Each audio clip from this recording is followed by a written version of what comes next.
Hey, Obama, Sleepy Joe, grab a chair. I just booted up the game. What are we playing this time? Ruin has come to our family. Oh, hell yeah, Donald. I love this game. You remember our venerable house? Opulent and imperial, gazing proudly from its stoic perch above the moor. I lived all my years in that ancient, rumor-shadowed manor, fattened by decadence and luxury. Quote, fattened by luxury. Donald, were you on the Red Hook dev team? And is the Ancestor one of those video game self-inserts by chance? Looked like the Ancestor put in some work last night, so I'm not even mad about it. With relic and ritual, I've bent every effort towards the excavation and recovery of those long-buried secrets. Long-buried secrets, like Obama's real birth certificate and Hillary's emails. Or a certain someone's flight logs in your case, buddy. In the salt-soaked crags beneath the lowest foundations, we unearthed that damnable portal antediluvian evil. Geez, I forgot how up his own ass the Ancestor is. Imagine a rich guy being this smug. Couldn't be me. Completely delusional. Trump, the Ancestor, or you? Yes. Look, Joe, it's Commander back to chomp on Secret Service for a 25th time. Willing to bet the raw flesh of Secret Service tastes better than anything in Michelle's school lunches. Joe Biden salivating over raw flesh on a hot mic. See, he really is a zombie. You remember our venerable house, opulent and imperial. It is a festering abomination. I beg you, return home, claim your birthright, and deliver our family from the ravenous, clutching shadows of the darkest dungeon.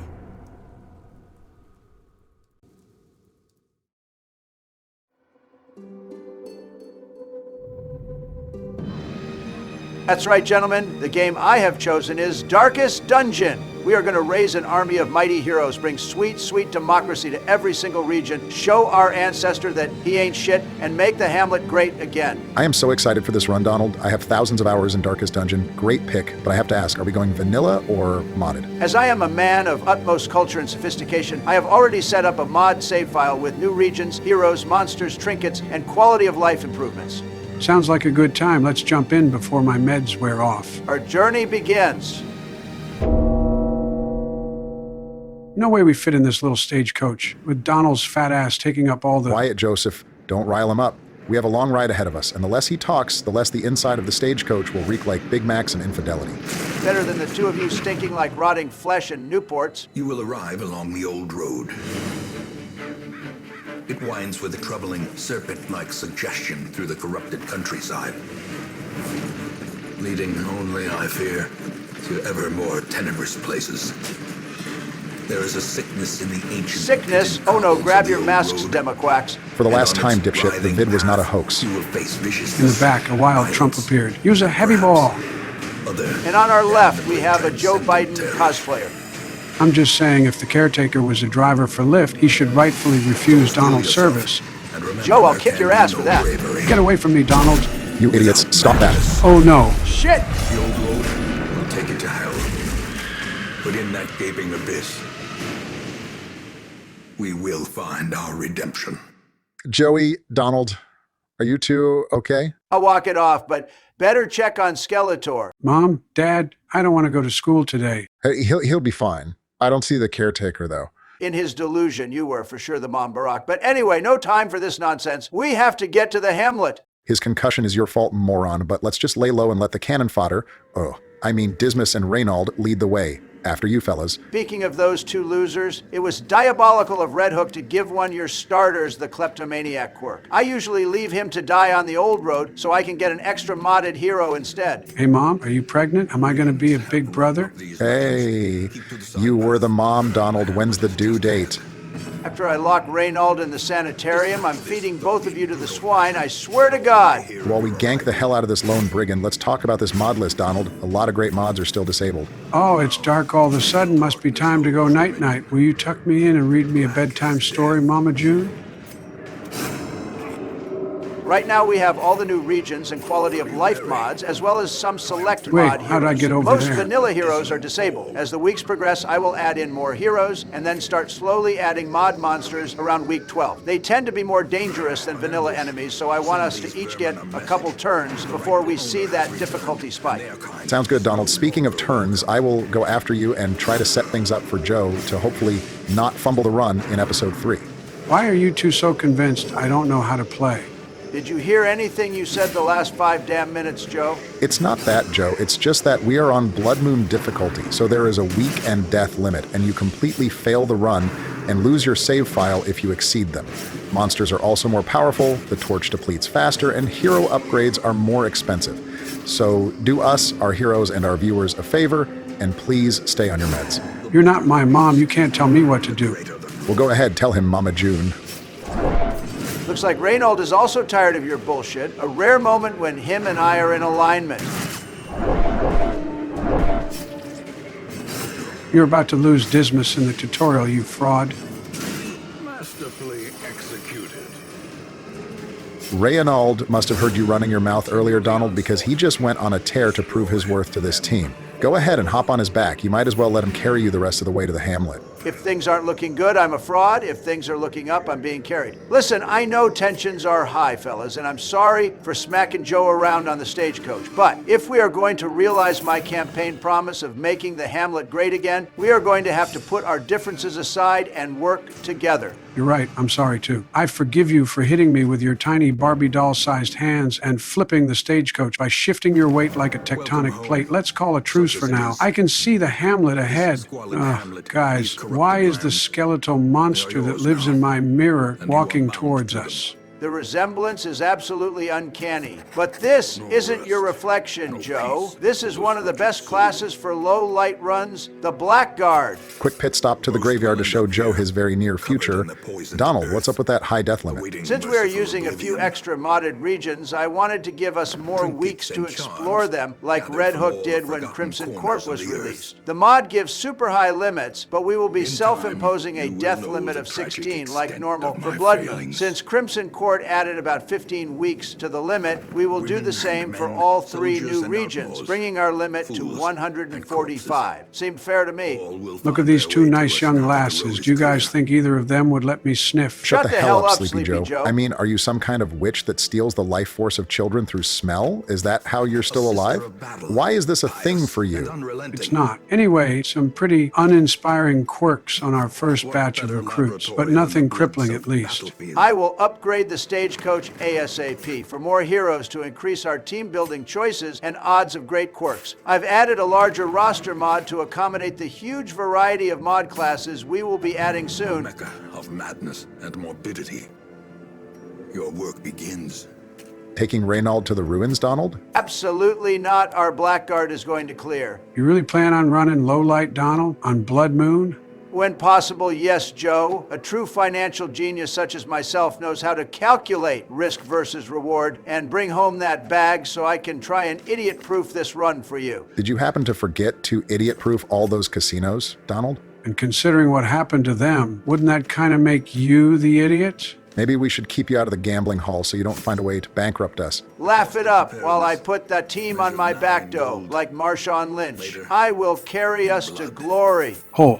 Anyway, Donald, not taking many provisions, I see. I can't afford to, my man. Inflation is crushing the United States of America Hamlet. Thanks, Sleepy Joe. But on another topic, I also wanted to lay out another rule for this run. We will need to defeat all of the region-specific bosses, including mods and any other significant boss, like the Shrieker, the Fanatic, Thing from the Stars, and the Shambler, on Champion before taking down the final Darkest Dungeon. I won't bother keeping track of minor random side bosses like the Collector. I am going for an absolute victory, and I think we can do it even with Joe pulling us down like the Drowned Crew. Donald Trump saying out loud in 2025 that he thinks we make it over 100 weeks and take down all bosses on Blood Moon before Joe finally takes that forever nap is all the proof I needed that these videos are AI generated. Wait, what? What did you say? Nothing, Joe Barry. Stop breaking the fourth wall and appreciate my brilliant tactics. It's two-bone rabble, Donald. You could choose skills at random and still win this battle with no issues. Just hurry up and plow through this scripted tutorial mission so we can get to some more interesting and challenging dungeons. I really can't wait to see if you're actually as good at this game as you say you are. Your constant boasting is insufferable, and it would be funny as hell to see you knock down a peg. Praying for my downfall is also praying for the downfall of this run, which is extremely uncool of you. However, I definitely plan on keeping track of who gets the least amount of heroes killed. No matter what, we all know Joe is taking last place. Easy to talk all that good shit when you get to play half your episode on scripted gimme missions. It's sure going to be hilarious when we can't finish this run because you do something over-aggressive and get party wiped, and then smash your brand new laptop to pieces like the hopes and dreams of middle-class Americans. Barat, go unplug his teleprompter right goddamn now. I'm not bailing you out of this one. I had to hold off on withdrawing some of my 401k money after the bloodbath that has been the stock market since you took office. Michelle and I had to postpone our victory lap vacation to Yemen, and when I told her the news, she got so angry, I don't think she could even see straight, much like your Vestal, who is missing more than the gold bars from Fort Knox. Just to set the record straight, those gold bars were gone long before I was ever president the first time. Sure you didn't mistake them for blocks of cheese and eat them? Easy, Joe. About time. If she missed again, I was going to deport her back to whatever land it is she comes from. You can't just deport everyone who disappoints you, Donald. If that was the case, I would have deported Kamala years ago after I found out she only agreed to be my vice president to try and backdoor her way into the presidency after Fauci assured her that it was not biologically possible for me to live for my entire presidential term. I thought she did it because she believed in me, and I was really hurt when I found out. I don't even have a joke lined up for that one, Joe. I'm really sorry to hear that, buddy, and I'm here if you need me. Unfortunately, I did know about that, Joe, and I'm sorry I didn't tell you. I just didn't want to have to be the one who broke the news to you. But now that it's out in the open, I just want to say that when I was dog walking her all up and down the Electoral College, I was doing it for you, man. Wow, fellas, that means so much. The two of you really are my best friends in the whole world. Are you kidding me? Someone get Velma some damn glasses. Where's Fauci when you need him? We need him to write a script. This lady's clearly blind. At least get her a damn service dog or something. Oh no, take your time, Donald. Don't mind us. Show out, I got this. Battlefield medicine, great idea, Donald. Maybe it will cure her cataracts or glaucoma or lack of hand-eye coordination, whatever the case may be. Not even my eyesight is that bad. Meanwhile, our blackguard, using Call to the Grave with 13% less accuracy than our blind-ass Vestal, manages to hit the entire enemy squad no problem. He really has that dog in him. Miracles do happen. Yes, I've been very impressed with him so far. Lifesteal provides great survivability and the double whammy of debuffing the enemy and buffing himself with Death Grip really builds momentum. Hey, wait, did we just teleport? Maybe you're the witch, Donald. Give me one of those torches you're refusing to light and let me find my pitchfork. Just an editing trick, Joe. Take it easy. Our editor is going to cut down on some of the backtracking nonsense in these dungeons to save our viewers time. I think he told me that our videos are probably going to run somewhere around the 30-minute mark, give or take, depending on what's going on in-game week to week. That should let us each run about 2 missions per episode on average. Probably, unless a long expedition really drags. Huge crit right there from Dismas to ease the situation after a shuffle. I have to hand it to the pair from the old road. Both of them have had some nice moments in this opening video. I hope they can keep it up. Politician switches up. Classic. Getting a little low on health here, Donnie. What do you think the chances are your Vestal lands this judgment? Like 80%, which is a guaranteed miss. Okay, here we go, please.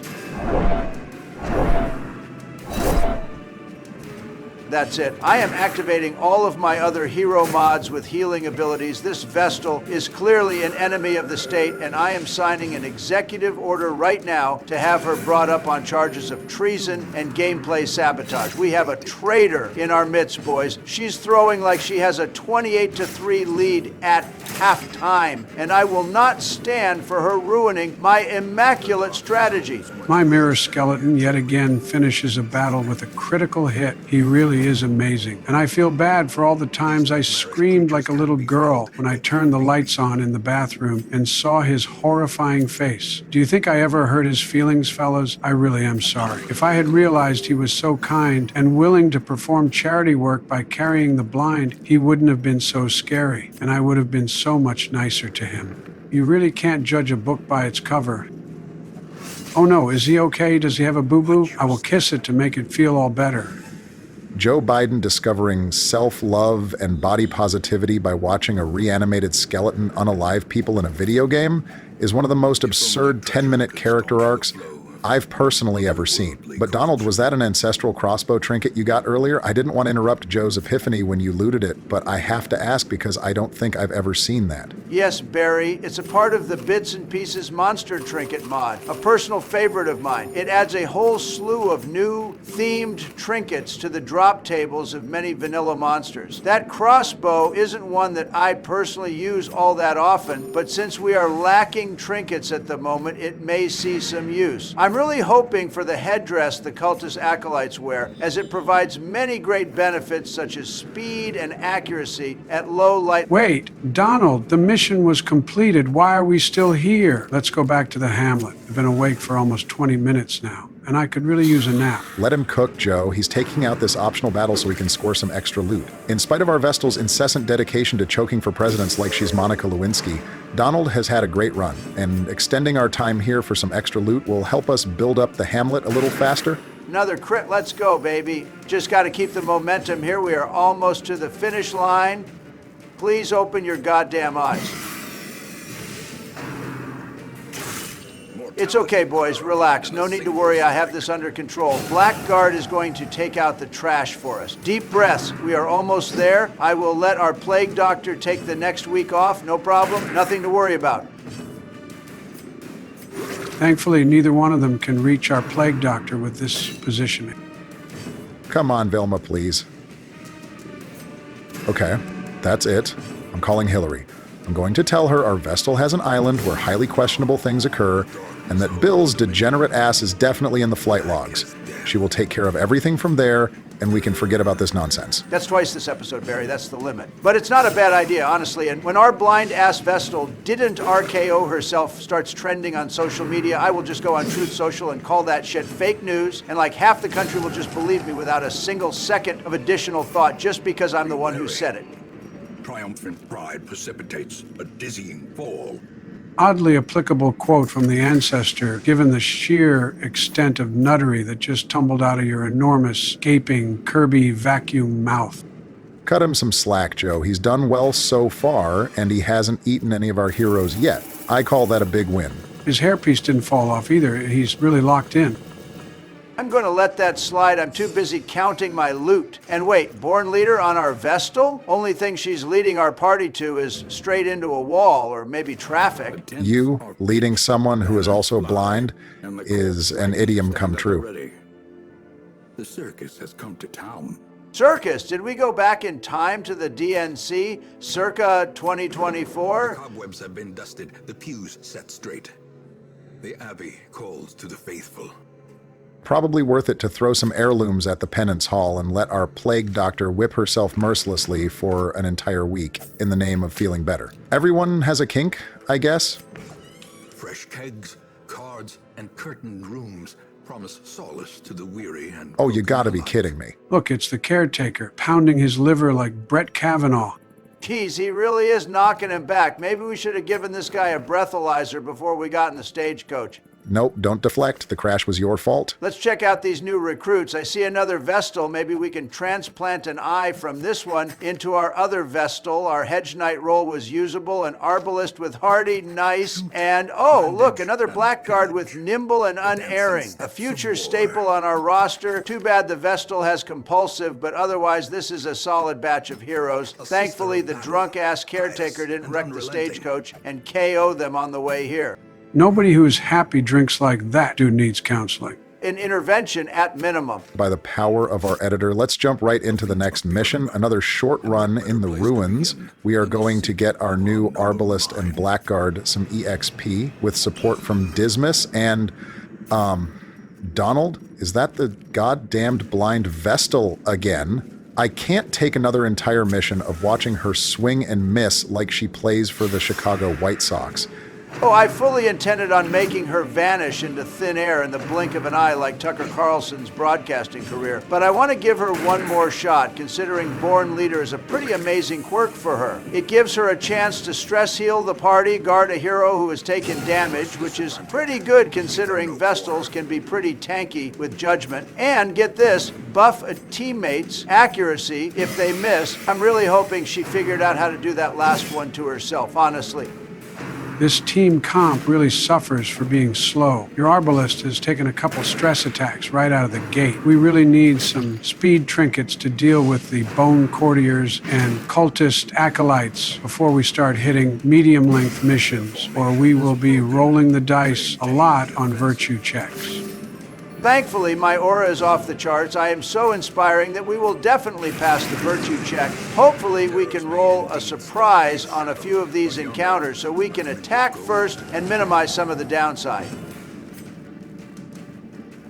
Okay, Velma, I see you. Finally on target and getting a high damage roll to take that brawler out before he could attack again. Maybe all the heat she got after the last mission motivated her to lock in. Bullying and gatekeeping works, folks. You heard it here first. One day, Joe will be less of an incoherent numbskull, and it will be all thanks to the character development smackdowns he's been getting from me for years. A drop in the ocean relative to the election smackdown you received in 2020. History will forever show that you are 0-1 against Joseph Robinette Biden in presidential elections. You can call me a corpse, a dementia patient, and a numbskull all you want.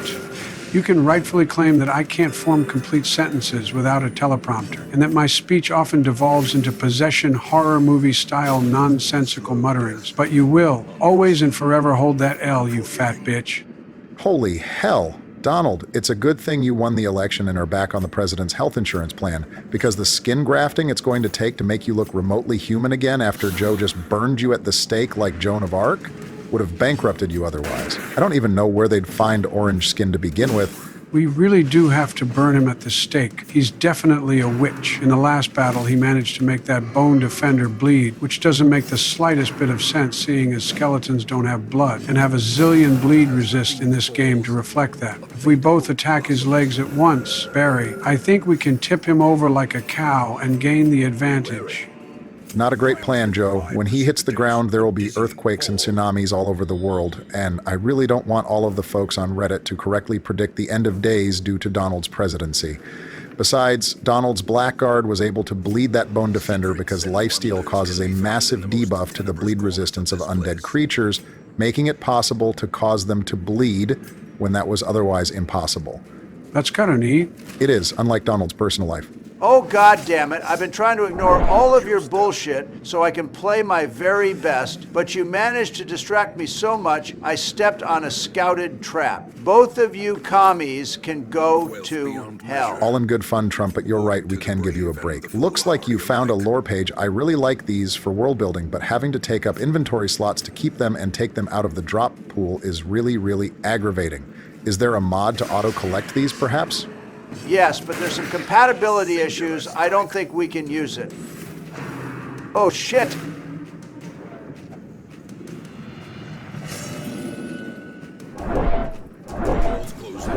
The shadows whisper of conspiracy. It's okay, Donald, we can do it. Wait, what's happening to him? He's turning from pumpkin orange to tomato red.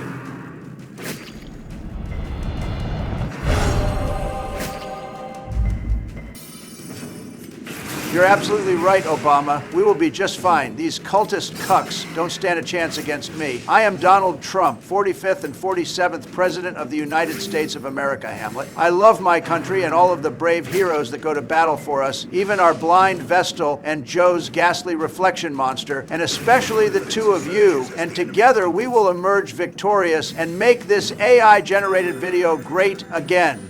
Donald, that was a Barack Obama tier inspirational campaign trail speech. You are absolutely going to get us out of this mess. We believe in you.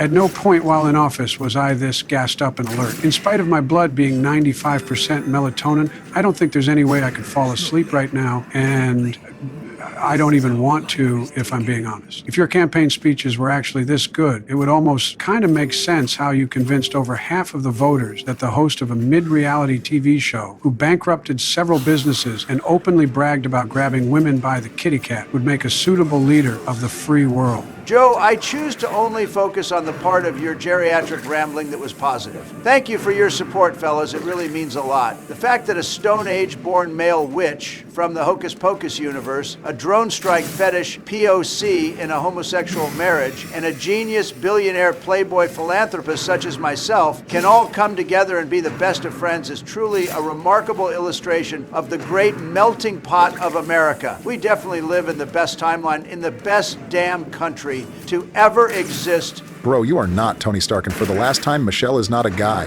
Feel free to kick rocks barefoot for that one. But I do love the energy this is bringing your gameplay. Looks like you should be able to skate by without our arbalist suffering a heart attack and get all of us back to the Hamlet in one piece.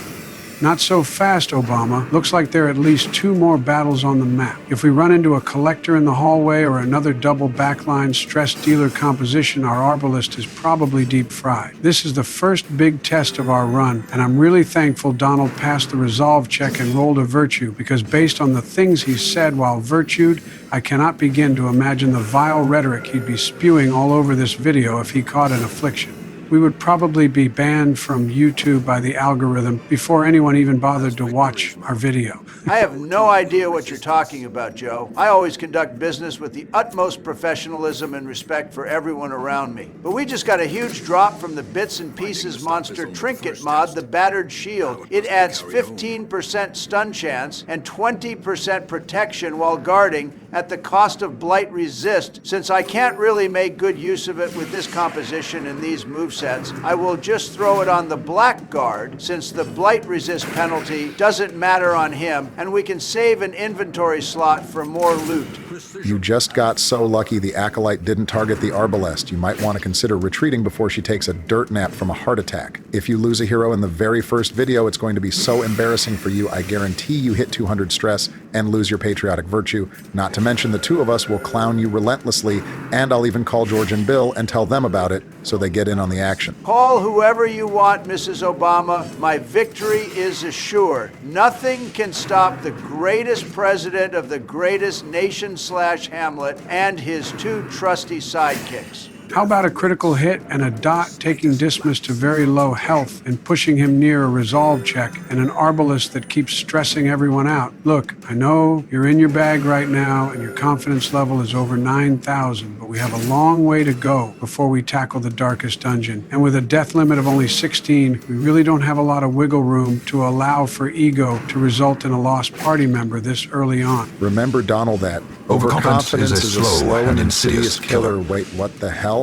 Was that the ancestor? Wait, what? I didn't hear a thing, Barry. You know, hearing voices is a possible sign of dementia. Should I call Secret Service for a dosage of my pills? Don't worry, buddy. You don't have to go through this alone. I'll arrange for the both of us to go to the same retirement home so neither of us have to be alone when our families can't stand being around us anymore. There's no better way to spend your golden years than sharing a crippling disease with your best friend in the whole wide world. Our lives really are blessed. I couldn't be happier to get this news. Congratulations, Obama. Push on to the task's end. Just when I thought the bar for your fentanyl-induced lunacy couldn't get any lower, you sit here in front of a hot mic, and whoever in the world might find this video on YouTube and congratulate me on a dementia diagnosis that you yourself made up. The fact you still manage to feign intelligent life on occasion spits in the face of everything we as humans know about science and medicine. I'm putting you in timeout for at least the next few minutes so you can simmer on how much you've embarrassed yourself, Jill, your family, the Democratic Party, and the United States as a nation. I guess I'll just take the mic, thank you. As you can see, we got a good roll on the enemy mash for this room battle, no stress dealers, and a big double suppressing fire crit from our nearly as insane as Joe Arbalist. The reduction to the enemy crit rates will hopefully prevent us from taking any burst stress here from a critical. She's really done an impressive job hitting a crit of her own for a stress heal here and there and staying just under the 200 stress threshold. I'm gonna bring this home with no casualties, boys, mark my words. If this is the last battle in the dungeon, I think you have it, Donald. Call to the Grave should take out the backline here, and the remaining enemies can't hit rank 4. However, this second affliction will probably prevent us from pushing any further in the dungeon, as Dismas could easily stress our Arbalist past her breaking point. crossing my fingers this is the last room battle so we can get the hell out of here before she has a heart attack. Or I toss Joe out of a window. Not gonna lie, Dismas spinning back at the arbalist by stabbing her after she shot him earlier is pretty damn funny. And now we just have to endure whittling down this last bone defender. I really think Fortune is going to smile on us and reveal that this is the last room battle of this dungeon, and we will be bringing home that bag any moment now. Say, guys, have we established how often we are going to get together and play and upload these videos? Has anyone talked to our editor about this? I'd like for it to be regular so that in the off chance people want to come along on this journey with us, they know when to look forward to our next episode. When I spoke to him, he pitched Wednesdays at 7 p.m. Eastern Standard Time. He needs time to get off work and put the finishing touches on the video. Does that work for the two of you? Oh, and Joe, all I want from you is a yes or no answer, and then go back to being silent in the goddamned corner. Uh-huh, yes. I'd call that an aura reduction, Joey, my boy, but I can't say you really had any to begin with. And yes, Barack, that works for me. I am very excited about this adventure. I love the Darkest Dungeon modding community, and I can't wait to show off some of their amazing work. And shout out to my boy Dismas for picking up the lurker quirk. Dude has thrived on these dark runs. And he doesn't even have Duelist's Advance yet. I can already tell he's going to be an absolute menace when we get him some good trinkets. Not to mention we just pulled hot to trot on that Saw Hunter, and with that, I already have my strategy for next week lined up. I hope folks tune in for it, because I have a feeling this guy is going to put on a clinic. Definitely one of the most fun and satisfying classes I've ever played. Hey, it's Andre. I noticed you have some Dark Souls-themed cosmetic mods enabled, Donald. Gotta say, I'm a big fan of the choice. From Soft Clears, there's no debate. I have lots of Dark Souls modded content coming later on also. Let's check out the new recruits. Standard Bearer is a big W on that. Forsaken, the free stress healing is so damn clutch. Let's see, what else? Gifted is a fantastic quirk always, particularly good here, as the extra healing received can offset the increased damage Sunlight Warrior takes during riposte. Here's that other healer you wanted, Donnie. Night Owl on a Druid is a big win for you, and yet another Vestal, but this time with the goated Warrior of Light. Wow, I gotta say, this is a hell of a group of heroes, Donald. Your incredibly inspiring speeches, while patriotic, really brought in some A-list recruits. Thank you, Obama. All I wanted out of today was to give us the best possible foundation for our run, and I think I achieved that. I'm going to do some upgrading around the Hamlet, and then I think we will sign off for the week. Thank you to every single person who watches this video, and we hope you consider joining us again next Wednesday at 7 p.m. Eastern Standard Time for Episode 2. On behalf of Obama, Sleepy Joe, our editor, and the whole United States of America Hamlet, this is your AI president, Donald Trump, hoping all of you pass your resolve checks this week, and see you next time. See you next time, folks. Wait a minute. Who in the hell are you guys talking to? And where the hell are we? Welcome, everyone, to Episode 2 of President's Play Darkest Dungeon. I've taken over for the week after an exciting and effective performance from your current President of the United States of America, Hamlet, Donald Trump. First things first, I am going to take on a short mission in the ruins with a party of brand new level 0 heroes. This whole group rolled a great quirk right from the get-go, and I want to get them all some much-needed XP and bring home that Book of Intuition, which reduces the risk of being ambushed and shuffled. And right away, I'm going to show you why I was so hyped for the Saw Hunter. Feast your eyes on this animation. That art is absolutely disgusting, and over 30 damage on a crit is really high for a level 0 hero with no damage trinkets whatsoever. I hope you deliver on your promise from last week and march right through this dungeon, ripping the hearts out of everything in our path. I've never used the Saw Hunter myself, but that was a pretty cool way to kick off the video, Barry. But what were those pop-ups we saw? Hunter's illness and then decomposition, I think? Hunter's illness provides the Saw Hunter with an immunity to Crimson Curse. Decomposition similarly provides the Forsaken an immunity to Crimson Curse, but also grants an immunity to all other diseases as well, and prevents him from eating, or in our case drinking, Estus flasks. A bit of a double-edged sword. We can take less food, but he can't be healed by eating or campfire meals. I just want to go ahead and put everyone's worries to bed. Like I said, these are all brand new heroes, so that is not the blind Vestal hanging out in rank 4. There was no way I was going to start my video off by giving her the opportunity to tarnish my gameplay like Joe Biden's political legacy after he tried to describe America in one word. Oh, okay, I guess it's your turn to be a douche. since you're the one playing this week. Since you want to run your mouth, I think I'll inform you that our editor was raging while trying to edit this video because of how long you spend mulling over attack options and inventory management. Hell, Secret Service told me you got here 3 damn hours ago to mull over your party composition and skill set choices. Plus, level 0 heroes not only start with a stress penalty, they also take higher stress during the mission. Given the tremor in your hands and the sweat that's dripped down to your collar, you may want to spend a little less time trying to play it cool by beefing with me for no damn reason and focus up on getting your act together. And I guess it's Trump's turn to unplug your teleprompter.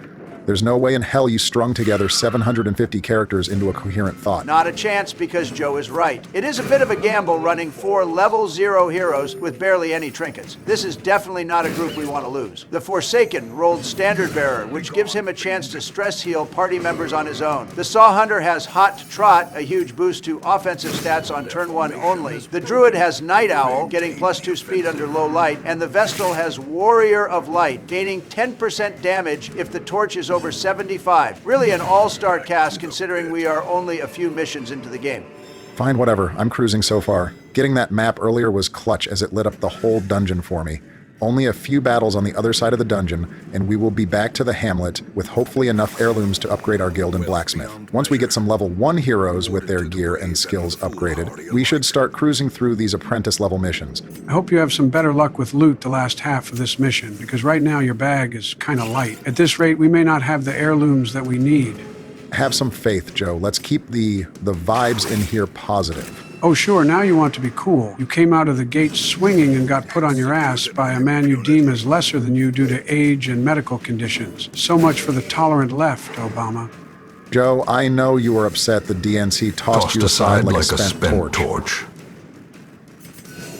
You guys hear that? Oh, I can't hear anything over the sound of shattering the backboard as I dunk all over you like you're Bronny James, and I'm any given player with actual NBA caliber talent. Joe, the heat you're bringing today is unreal. When that cocktail of dementia pills, Adderall Spice, and adrenochrome hits just right, I could almost, for just a moment, say you have aura. That reminds me, Donald, I'm almost out of adrenochrome. Can I borrow some from you? I also need a ride to the next meeting, if possible. Joe, please focus. Okay, fine. It's not like anything of real intrigue has happened so far.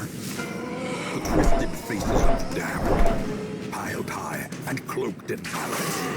Okay, this is probably my fault. My bad. The surprise roll was clutch. You got this, Obama. Yeah, not another word out of either of you that isn't constructive, tactical, or otherwise focused on what's going on. Thankfully, we got the surprise, like Joe said, so I can chip away a little bit here before the collector uses collect call, and I have to hope the RNG doesn't throw me a curveball on my team's accuracy and stun rolls. We have your back, man. He will be down to almost half HP before he summons. And this team has good stuns and reach to hit him in rank 4. This is going to be a little dicey, but I think we will be just fine. Plus, the collector loot can be pretty great for us here. Either over 3,000 gold or one of several head trinkets, some of which are very, very useful. Plenty to be gained, but a lot to be lost as well. I need to prevent the man-at-arms from guarding the collector and minimize opportunities for the highwayman to score a critical hit. Pretty crazy this guy walks around with the reanimated heads and spinal columns of dead heroes stuffed in his cloak.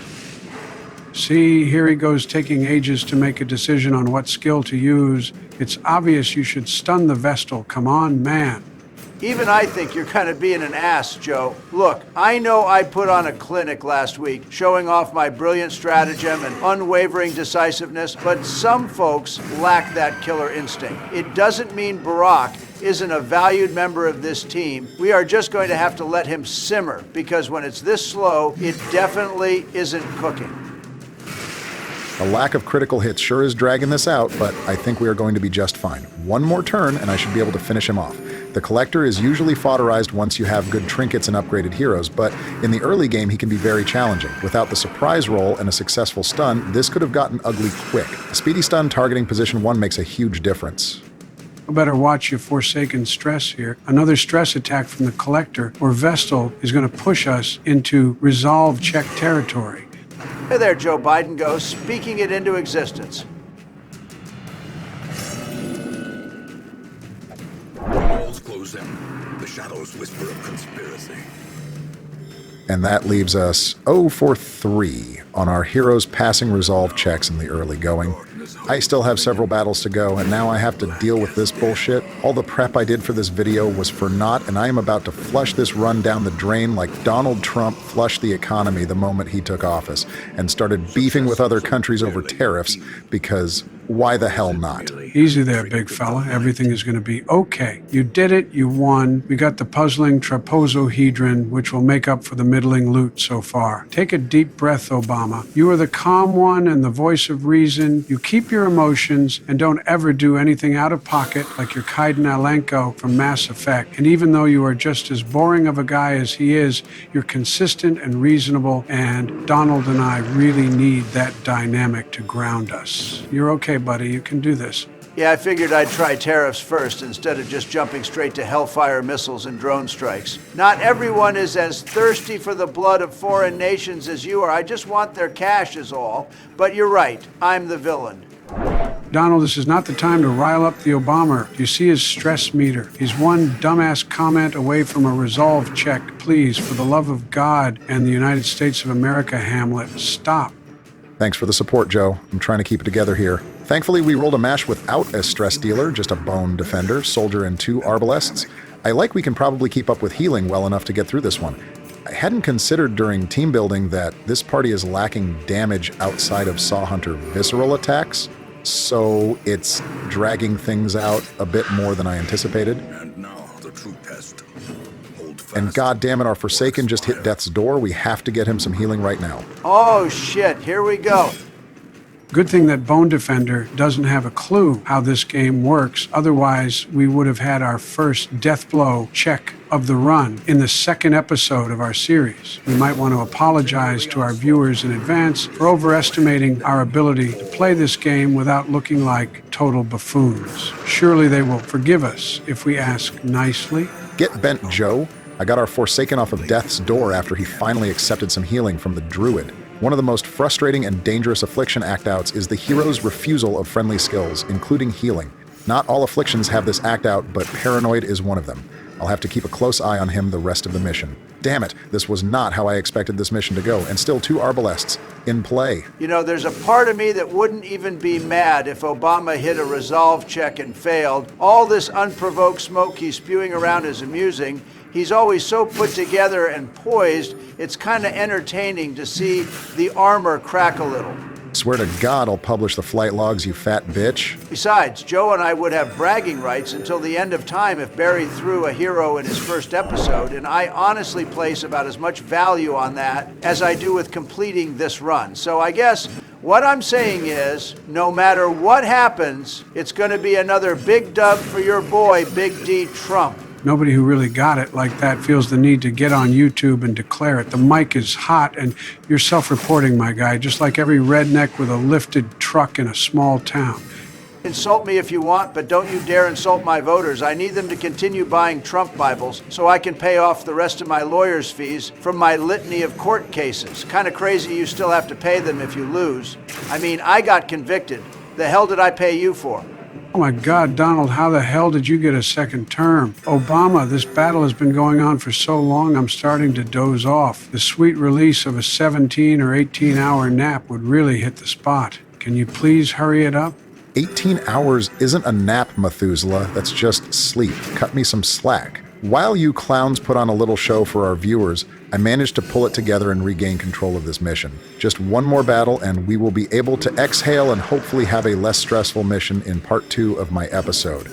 We really need some offensive trinkets to bolster some of our heroes a bit. I added a lot of mod classes to the list this week, so hopefully we roll some DPS heroes soon. Watching you get stalled out as if we were playing Pokemon Showdown in Generation 6 brought back some awful memories of raging on the OU ladder. What I'd give for a choice band or a life orb right about now.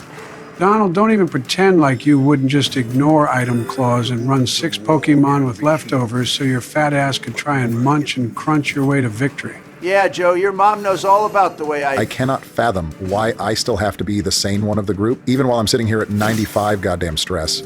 I know where you two pricks live, and I will drone strike your home and everyone you love, and just blame it on Putin and the Russians. I don't care if it starts World War III. I don't care if innocent people are turned into glass tables. I will have taken everything from the both of you, and that knowledge is all I will need to sustain me and allow me to sleep peacefully at night. You'd probably be doing me a favor if I'm being honest. Just forwarding this clip to Melania, don't mind me.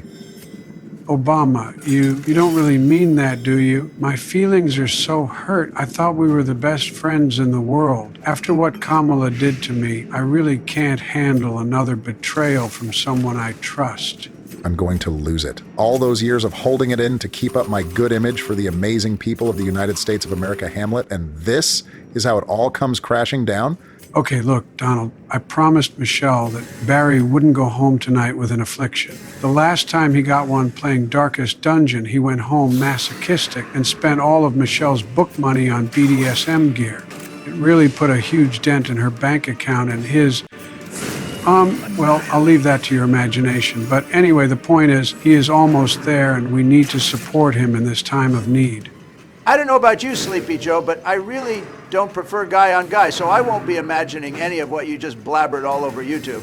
Probably a little editing jump here, as everyone on both sides decided to do their very best blind Vestal cosplay for like 30 full seconds.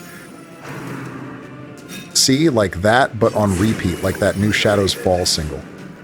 Pretty cool they are making music again. Takes me back like 20 years when I had my mind blown by the light that blinds on Guitar Hero. But anyway, Obama, looks like through the power of the Saw Hunter visceral attack, you managed to pull it together and salvage this mission. I do want to point out that the Saw Hunter and Forsaken combo has a lot of synergy. Runic empowerment not only boosts the stun chance of Army of the Dead, it also ensures the Forsaken goes first the following turn. This allows him to outspeed and set up a stun for the Saw Hunter, a hero who would normally go before him in the turn order under most circumstances. I know this mission hasn't gone quite how you planned, Barry, but I see what you were going for. When we have better trinkets, those two might be an all-star frontline combo. Not a good roll on post-mission quirks. Skittish on the Druid is a major problem, especially since she has Night Owl, so you'll want to use her in the Dark Donald, and Party Surprise and Shuffle odds are higher at low light. Even with the Book of Intuition we are bringing home to counteract that, we need to get rid of that Skittish quirk immediately, plus our Vestal became an egomaniac, probably from listening to all of your narcissism this mission. That shit is apparently contagious. Contagious? Good thing all Democrats have a trunk full of chin diapers they are just itching to justify the bulk purchase of. One of you toss me your keys and I'll have Secret Service run down to your car. If it's contagious, we will just wear a mask and be fine, right? I may or may not have 1,000 leftover masks in the trunk of my car, but that doesn't mean your anti-science rhetoric isn't any less asinine. Oh look, another blackguard with a great quirk and gifted, and let's see, what the hell is that? Gift of Horned Rat? Finally, a chance to build some excitement for Vermintide. Such a goated, modded region, and yes, Joe, Gift of Horned Rat boosts bleed, blight, and disease resist at the cost of a stress penalty, limited to 1 hero per roster. An amazing quirk for that banished hunter, who is a Bloodborne-themed highwayman reskin with a fresh skill set. The Arbalest and Saw Hunter in this batch were usable, but nothing to get excited about. I'll upgrade the Stagecoach for an extra hero each week and go about some roster management. As funny as the thought is, the Forsaken's immunity to diseases makes him a great hero to send to the brothel. Sorry, ladies. Did you just assume the partner preferences of a skeletal monster? Oh no, wait until the Republic cunts get a hold of this video clip. Fox News will have a field day with it. That's the kind of intolerant crap I'd expect from Donald, but not you, Barry. I can already see the headlines now. Fine, you know damn well I didn't mean offense, but sorry to whomever it is, of whichever alignment, who has to lay up with our walking corpse friend this week like they are Jill Biden. Ladies, we can bicker over who can virtue signal. Get it? Virtue in Darkest Dungeon? Anyway, argue over who is more tolerant later. I'm surprised you aren't hitting the boss battle now that it's available, Barack. Are we really going to trust Sleepy Joe to not blow it next week? Enough political jabs before we get scrubbed by the YouTube algorithm. It's all in good fun, folks. But Donald, let me show you why I went to the Cove. Oh, hell yeah, baby, the absolutely goated Eerie Coral Curio. And Obama, I owe you an apology, my main man. You chose to cure a quirk on my Night Owl Druid and cleared the skittish quirk. Nicely done, and I really appreciate it. Definitely utilizing that Druid on my next turn. A quirk clear for the cost of some town herbs is just amazing. What kind of, quote, herbs have you been buying from the town's supply, Obama? And may I have some? I will not support you or your crackhead son's drug habits, so don't even ask me that. I hate to interrupt. Oh, who am I kidding? I love to interrupt, but what kind of team have you cooked up here, Obama? Rank 2 Plague Doctor is really quite a choice. Couple little synergies here that led to my choices. Plague Doctor can still use Disorienting Blast from rank 2, which can hopefully shuffle some annoying backliners to the front 2 rows. Warrior of Sunlight's Attack Rightful Thrust. Yes, it's really called that. Deals bonus damage and has bonus crit rate versus stunned targets. Meanwhile, the Druid's Entangle has a stun, speed debuff, and a brief mark that the Arbalest can take advantage of since Sniper Shot deals bonus damage versus marked. Entangle's mark only lasts until the stun expires, so the window is tight, but I should be able to capitalize on it. The Druid has AoE Restoration for consistent small healing, and the occasional stress heal on crit, and the Arbalest can off-heal for us and boost healing received with Battlefield Bandage. It's another kind of odd composition I'm running due to the constraints of the early game, but I think it should be enough to get us through this mission. Well, at a glance, I wanted to clown you, but I think I'm willing to take a sip of the Kool-Aid here. I like that the Sunlight Warrior has a chance to get a block when he guards a hero, and the Arbalest can take advantage of suppressing fire to cripple backline groupers. Both of those are really going to come in handy if you happen to roll the dreaded quad grouper mash that is notorious for killing off early game heroes. One of my most humbling moments was thinking I could run the Cove Dark week 4, only to get steamrolled by quad groupers halfway through the mission. Those bastards crit for like 17 in low light, only really outmatched by crit spit versus mark from the Green Spiders and critical hits from collected highwaymen. Here's hoping we don't see that mash much here. Boy, I'm sure that comment won't come back to bite us later in the mission. Barry, do you think you can help me with my team building next week? I'm starting to get a little nervous myself. I want to put on a good show and prove to you guys that I can handle Blood Moon, but I've never used some of these mod heroes before. And once Donald throws in the mod enemies and new regions, I'm really going to be lost. What do you say, buddy? Will you help out an old friend? Of course I will, Joe. Take your pills, borrow some adrenochrome from Donald, show up a little early for the recording, and bring your A-game, and I will go over your options with you. I'm not going to choose your team for you, you need to be able to do that on your own, but I'll offer a little guidance to make sure whatever you come up with isn't totally ineffectual. Hey, why didn't you ask for my help, Joe? I had a way easier time in my video than Obama has so far in his. Clearly, I'm the better player, can't you see that? Your gameplay last week boiled down to spamming Call to the Grave in the Dark in scripted missions. I'm not trying to downplay what you accomplished. You did well, but Barry's team building has been a little more nuanced. And I don't really foresee myself running Dark in my first real swing at Blood Moon. Fine, if you want advice from a second-rate deep swamp politician, BDSM dabbling bottom, go right ahead. Whatever floats your boat, Joey. I very well may or may not be any number of those things you just accused me of, but you'd have to hit me with about 30 more insults just to match your total number of felony convictions. But let's try to keep the toxicity down and the good vibes up for this second mission. I'm cruising right along, and oh hell yes, behind this gimped 3-man hall battle, I see another glorious, eerie coral.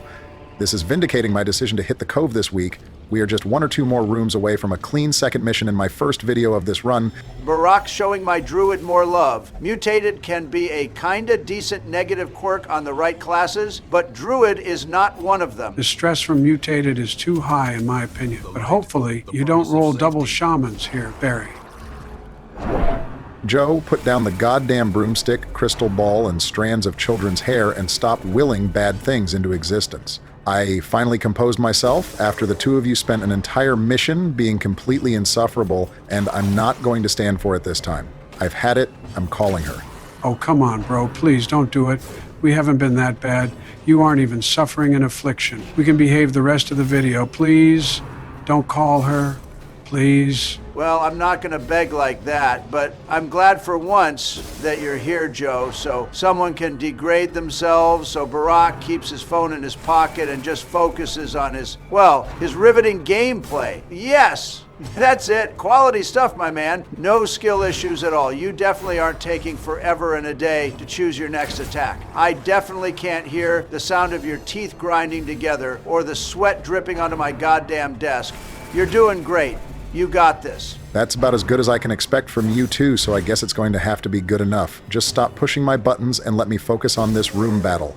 With any luck, it will be the last one of the mission, and I can sign off and get the hell out of here and spend a week flushing my system of all of your bullshit.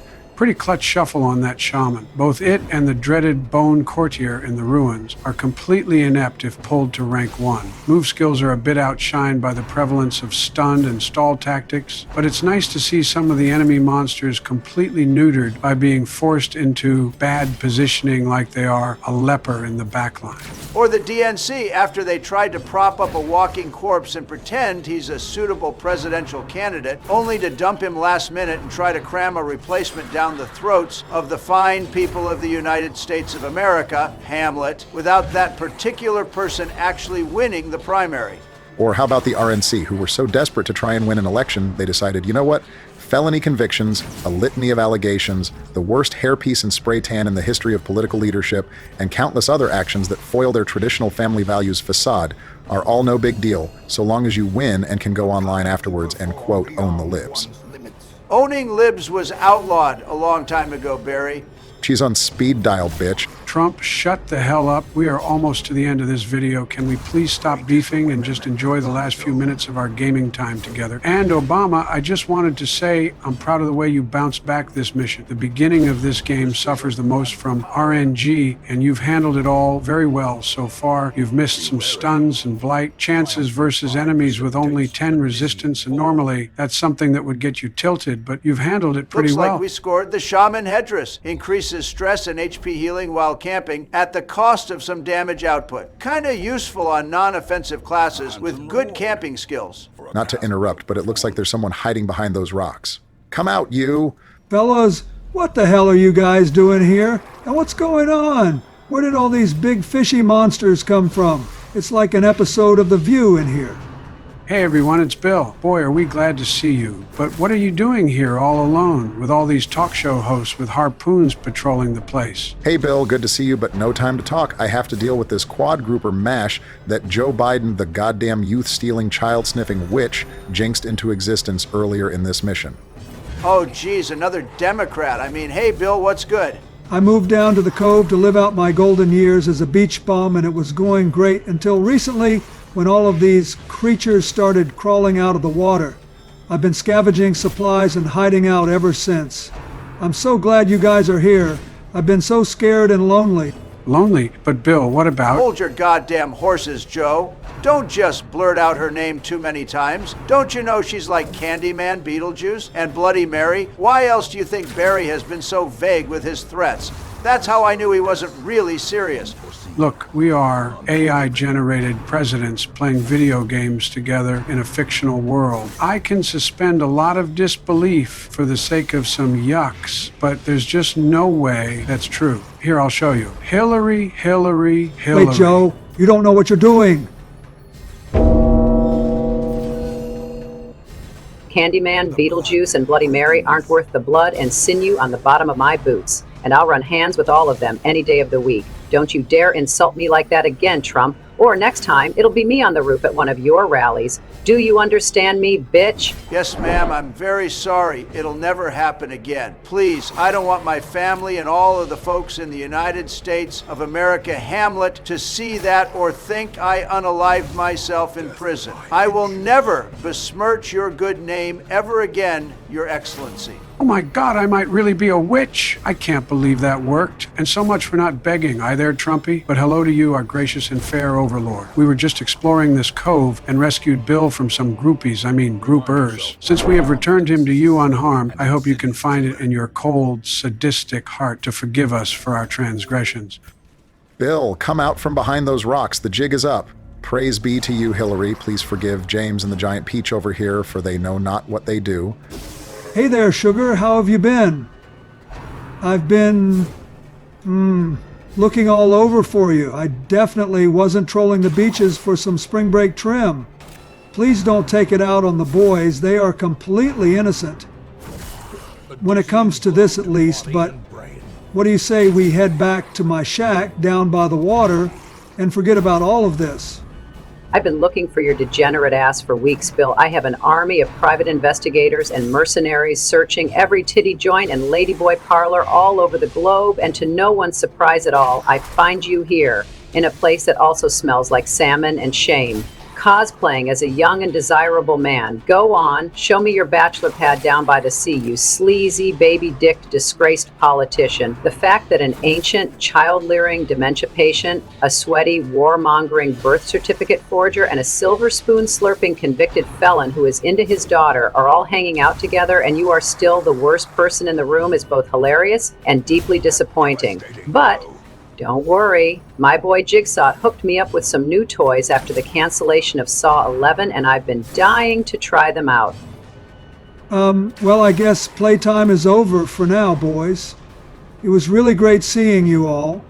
Thank you for saving me from the hosts of The View, and I hope that I survive the eyeball vacuum trap so that I may lay both of my eyes on this group, my best friends in the world, once again, someday.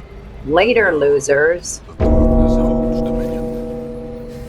Well, looks like he's cooked. Yeah, rest in peace, bad boy Billy C. It was nice knowing you. Guys, can someone help me change my diaper? She's so scary, I just couldn't help myself. But anyway, great job dealing with that second quad grouper mash, Barry. You did it. You pulled through in spite of all the adversity. Way to go, Obama. Thank you, Joseph. I'm just glad my first video is out of the way. Let's take a look at those post-mission quirks, and oh my god, Donald, I just rolled the amazing luminous quirk on that druid.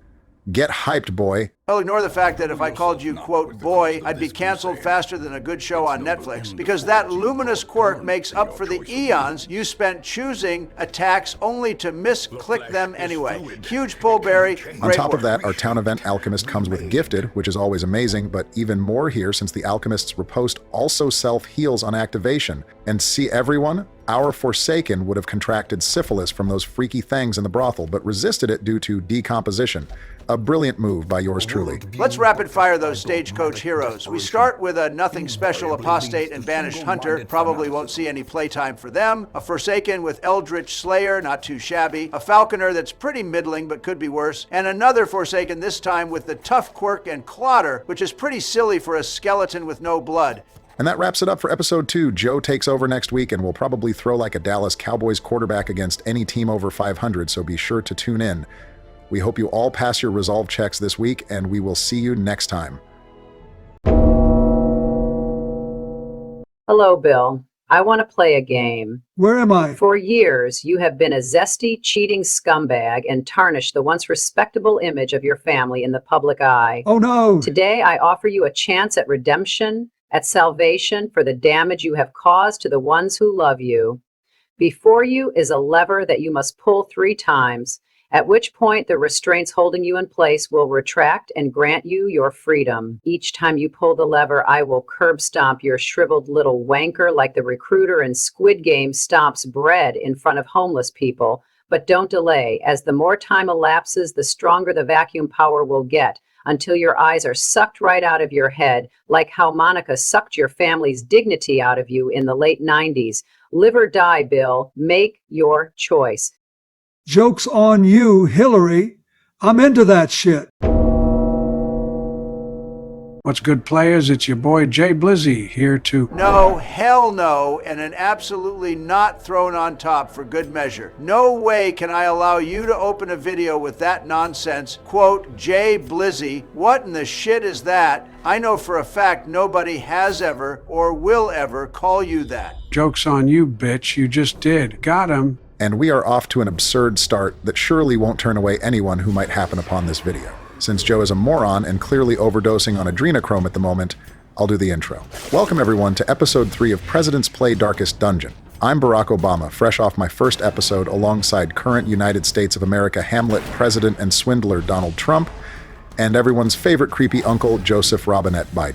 This week I stunt on all them hoes, dump salt in Donald's haterade and... I'm gonna do it. I'm gonna hit him. It's the old road all over again. Hold me back, Barack.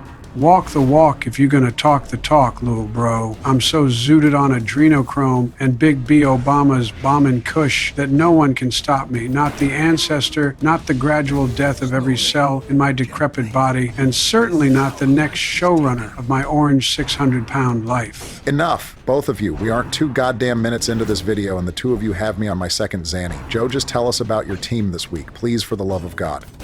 Okay, fam. Oh, Jesus Christ.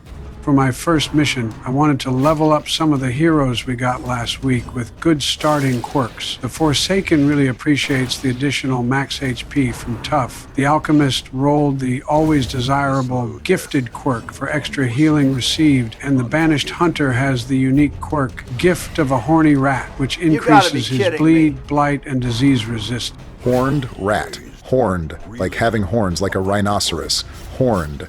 Please don't make me call she who shall not be named. Speaking of the Death Empress herself, do you think there's any chance she isn't feeding on Bill's intestines and other organs like spaghetti and meatballs right now? A disembodied tyrant plug is usually something I approve of, but not in reference to the Devil of Loughton herself, please. I do not want to piss her off after the things she said in last week's episode. Okay, calling her a disembodied tyrant was too much, but insulting her to plug the Devils of Loughton is fine. Got it. What in the hell are you two talking about? You guys just yapped through my entire first battle. How about showing my gameplay a little bit of respect instead of spending all your time shouting out amazing bands? I, Joseph Robinette Biden, am going to prove the 2 of you wrong on this day. I can play this game on Blood Moon, and by the time this is all over, I will not be the person who has allowed the most hero deaths. Mark my words. Okay, buddy, well, your gameplay is mid, and here you go allowing a resolve check-in like your second battle. Self-preservation is paramount. Damn, what's that? Oh, for 4 on resolve checks? I mean, I know the virtue roll is only 25%, but still. 4 heroes failing the resolve check. While Donald Trump, of all people, passes the check and gets a virtue, is all the proof I needed that these videos are AI generated. Why the hell do you keep saying that? What does AI generated even mean? Nothing, Joe, and I'll remember that, Stray Obama. Joe, the way this mission is going already, you might just want to stick to short missions in the ruins. They are the easiest option and are probably the only hope we have that you don't ruin, get it? Ruin the run before it even gets off the ground. I think you're jumping the gun, Donald. I'm sure there's a Republican joke in there somewhere, but I'll try to honor Barry's request and stay on the gameplay for a minute. Double Bone Courtier is a really difficult matchup in the early game without good trinkets or a plague doctor to stun with blinding gas. Both of you had afflictions in your episodes with several battles left to go, so there's no reason to think I can't pull this off. The reason to think that is that I'm me and you're you. I shouldn't have to go into great detail as to why that might lead to a significant difference in the outcome. How about a friendly wager, fellas? I've got a Benjamin that says Joe loses 1 hero this week. I don't think he has a catastrophic collapse, but not all that confident it'll be clean based on what I'm seeing so far. Yeah, I'll take that bet. It'll be the easiest Benji I've ever scored. I'll put one up myself and bet that Joe not only loses 2 heroes, but also has to retreat from a mission and fail the week. Here, Donald, I brought some extra dementia meds. You should take them so you can distinguish your delusions from what's actually happening on screen. After the surprise, I was able to take out the Acolyte before she could stress the party. This team has a lot of burst healing options between the Vestal and Alchemist, and great range, damage, and crowd control from the Banished Hunter using Silver Bullet, Flash Powder, and Blunderbuss. I'm running a straightforward set on the Alchemist with Rupture for the front line, Decay for backliners, Blood Decoction for the self-heal and riposte, and Infusion to patch everyone up. We've already seen the Forsaken in action a few times, and I brought our Vestal with Warrior of Light for more damage to target enemy backline stress units. A new record for you, Joe, 781 characters. I'm truly impressed by these new modern-day teleprompters. You really can fit a ton of information on them. Yeah, Pelosi told me on the low to invest in the Democratic Party's teleprompter supplier like 10 years ago. And I'm not gonna lie, I thought she was a stark raving lunatic, so I told her to shove off. And she went on to make so much money on it, she could sit on a giant pile of cold hard cash in a mountain like she's Smaug the dragon if she wanted to. You want to know what's crazy? I heard a rumor that she does just that every time she commits insider trading. Yeah, I heard that too, actually, from a pretty reputable source. Oh my God, no frickin' way. I literally prayed this day would one day come, and it finally happened for me. This is my greatest triumph. Who did you guys hear it from? Oh, multiple people. Just recently, Chuck Schumer told me after Pelosi lost it on him over the government spending bill. I would have thought he was just being bitter, but in fact, a few years ago, Kamala also told me the same thing over the phone. She, once in a blue moon, used to call to complain about Mr. Lame Duck over here. I heard it from George Bush, he told me one night while we were playing co-op in Elden Ring. He kept telling me over and over about how he wishes he could have been the one to throw the bolt of grand sacks at the towers in Landell. Don't really know what that's about. But anyway, once we got into an open field with no tall buildings of any kind, George snapped out of it and let it slip that Hillary told him about Pelosi the last time he did her a favor by picking up a completely shithoused bill from one of those secret bathhouses for married men who like to pinch hit for the other team every once in a while. If it was possible to die from happiness and fulfillment, I'd transcend mortal life right now and reach nirvana. You absolute buffoons. I started that goddamn rumor years ago because I was salty over how much money she made on the teleprompters. This is the greatest day of my life. Who did you guys tell? Only a couple people. Everyone, literally everyone. The House, the Senate, the Supreme Court, Zelensky, Putin, Elon, literally every man, woman, and child in Delaware. I called Tekashi 69 while he was in prison and told him to, but he promised not to snitch, so I'm sure he kept his word. And then my dementia caused me to forget I told them, so I told them all a second time. Did a single person act surprised? Not even a little bit. It's honestly kind of beautiful if you think about it. All the division in the world, class struggles, politics, war between Russia and the Ukraine, and yet one thing we as a nation and as a global community can agree on is that politicians are corrupt as hell, and nobody is surprised when they are liars and cheaters and swindlers, and Nancy Pelosi might actually be Smaug the Dragon. It really is so touching for you to bring people together in this way, Donald. Thank you, thank you. This is what you voted for, folks. This is the second greatest rumor ever started, falling just short of the rumor we all somehow heard in middle school about Marilyn Manson's ribcage before kids had smartphones and social media. But anyway, Joe, I've been keeping an eye on your gameplay while we did that little skit, and you've done a pretty solid job of holding it together, my man. You're only a few battles away from somehow surviving that early affliction, and all the goofing off we've been doing has completely distracted all of us from taking stress along the way. If it was anyone but you, I'd be concerned about losing the bet, but I'm still pretty confident you'll find a way to choke like the New York Yankees with a 3-0 lead in the World Series. Come on, man. Every compliment from you has an insult sprinkled in also. Like you're incapable of doing something that would result in a net good, and the best you can manage is breaking even. It's not edgy to be a douche. John Edward only won South Park's Biggest Douche in the Universe award show in September of 2002 because Donald wasn't quoted by New York glazing and gargling one Jeffrey Epstein until about a month later. You guys can pound sand. We all know John Edward deserved that award. Nobody swindled vulnerable people like that guy. He was truly one of the greats, but hang on, guys, I'm getting a phone call and, well, never mind. Nope, not a chance, my guy. Who's calling you? Give me your phone. Oh my God, yes.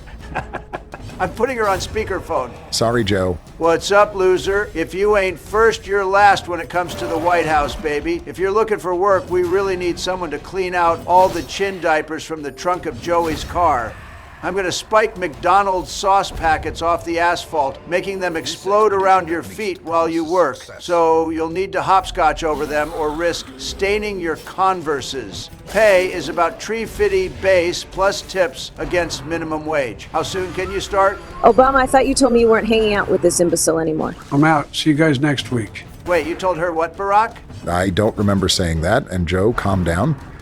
What do you need, Kamala? I heard some old pretentious rich guy ruin the local economy and then offed himself, so I was hoping to never hear from Trump ever again. I guess I will just have to wait for the inevitable Big Mac-induced heart attack that I have been praying for every single night to run its course. Joe, I'm glad you're here, though. Please stay and hear me out. I have some intel, and as astonishing as it is, you guys are the only ones I can trust.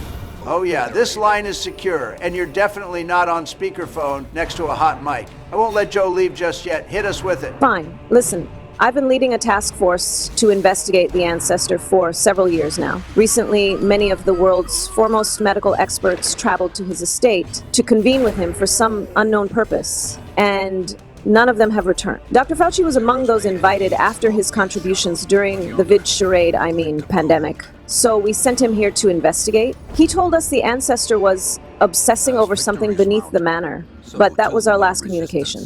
Kamala, you can't slack on the mic like that. The vid was not a hoax, folks. Just like Santa Claus and the Easter Bunny, right, Barry? Nobody seems to care I cleared this mission, but whatever. Sorry, Joe, I didn't mean to usurp the spotlight from you and make it all about me yet again. I apologize. You did a great job. Praise from a backstabbing harlot is meaningless. Pause the lovers' quarrel. Here's a heads up that we now have access to the Sunward Isles, a region based on Japanese history and culture. We are also running the Sunward Isles refresh mod since I like a lot of the adjustments. Our stagecoach Prince rolled on guard, a great quirk for almost any class. The powder keg has malicious and skittish, may or may not be worth investing in. Unfortunately, the Warlock and Wraith have junk quirks. We will probably wait until we find better ones, but the Exorcist rolled cleanly, a Vermintide quirk that adds Blight and Disease Resist, with additional Blight Resist if you are carrying Holy Water in your pack. Wait, Joe, did you just Alt F4? Don't be such a sourpuss.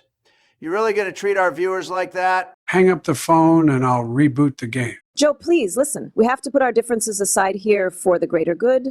I know that it was wrong of me to hope you would keel over so I could take your place as president. I should have spent time with you, believed in you, and supported you, and instead I supported your dementia by making a voodoo doll of you and jamming all the pins into its brain while cackling like Grunty the Witch from Banjo-Kazooie. Besides, I basically ended up doing all of the work during your administration anyway while you were busy drooling in the White House nursery watching Bluey and Ms. Rachel reruns. And honestly, it isn't all it's cracked up to be. Don't care. Didn't ask. Plus, you're a jerk. You're right, Joe. I was a jerk to you. And I'm sorry. I truly am. After I lost the election, I hit rock bottom and realized that I should have been thankful for my time in office with you. You could have chosen anyone in the Democratic Party to be your full-time babysitter, teleprompter coordinator, and auto-pin document signer. And you chose me, a woman who grew up in a middle-class household. Oh, Jesus Christ. Here we go. Please give me another chance. You've seen the undead horde in the ruins. Aside from the DNC, only a powerful necromancer could bring this many eligible voters back from the dead.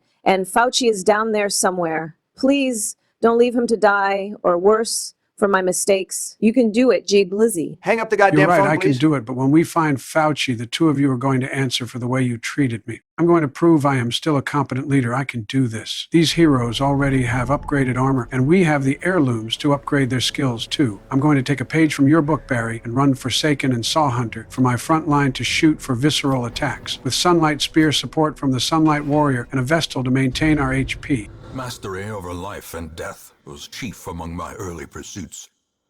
I began in humility, but my ambition was limitless.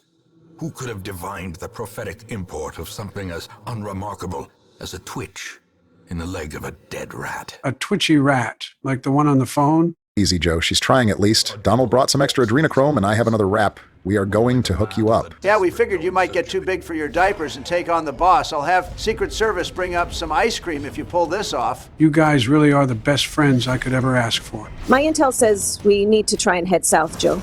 Why don't you tell us a little about your heroes and strategy for the boss fight? Keeping stress values low is important going into the Necromancer boss battle. The Warrior of Sunlight can provide some stress-taken reduction with Praise the Sun, and this party has great reach to hit all ranks, so we can burst down stress dealers pretty quickly if need be. The Forsaken should be able to get the stun here on this Trump cosplayer with a runic empowerment-boosted army of the dead, and set us up for the Saw Hunter.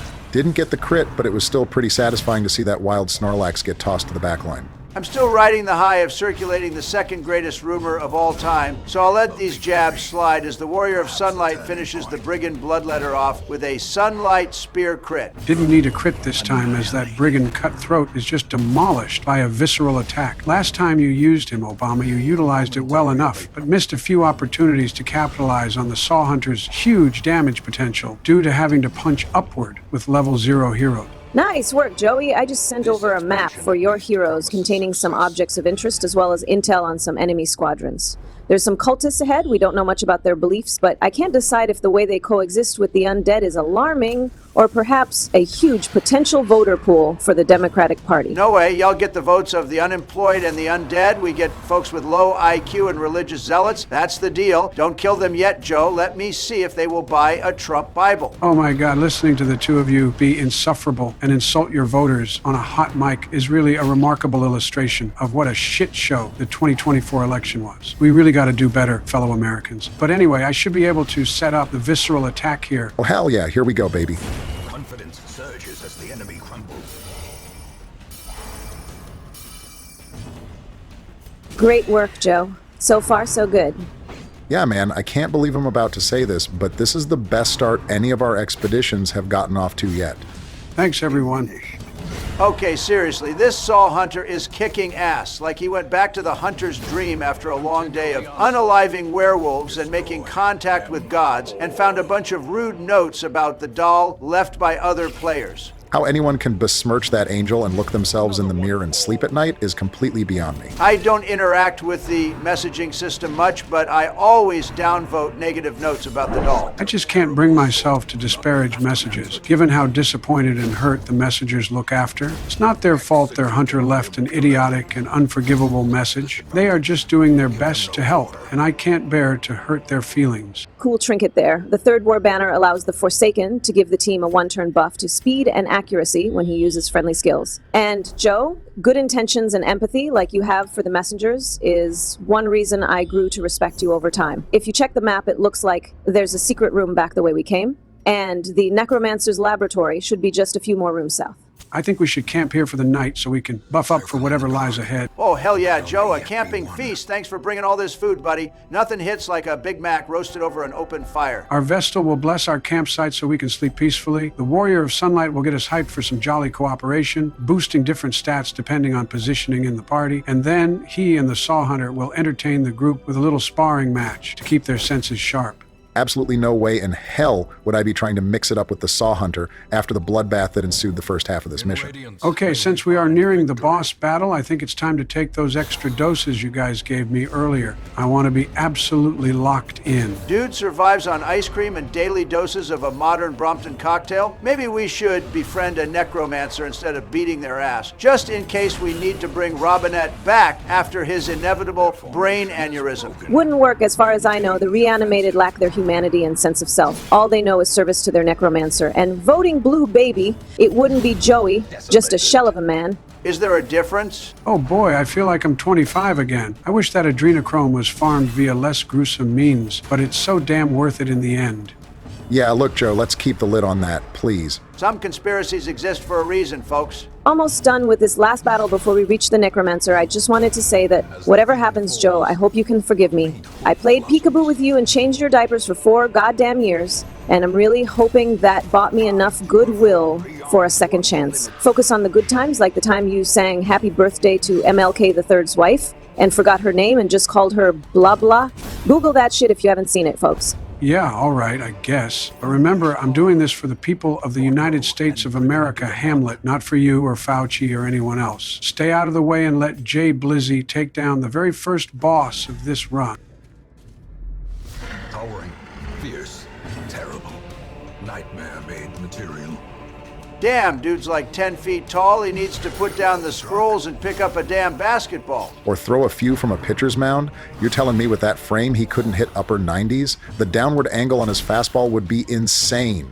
Off to a good start here after a crit from this godly Saw Hunter and a crit and stun from the Vestal. Gonna see if I can set up the Saw Hunter here. Looks like a no. He does have a lot of stun resist. Let's keep his adds to a minimum so we don't lose track of any of them or get overrun. Joe, before you slay those skeletons, have them fill out voter registration forms. We also need to get them on government benefits, ASAP, to curate dependency and secure their vote forever. Please shut up. Shout out to the Immersive Backgrounds mod. I've forgotten to mention it before now, but this boss battle banner is so damn cool. I'm excited to see the rest of them. Our team is building up a little stress here from a couple casts of 6 feet under, and he's up to 2 ads, but you're crowd controlling them well, Joe. How are you feeling over there? Obliterated.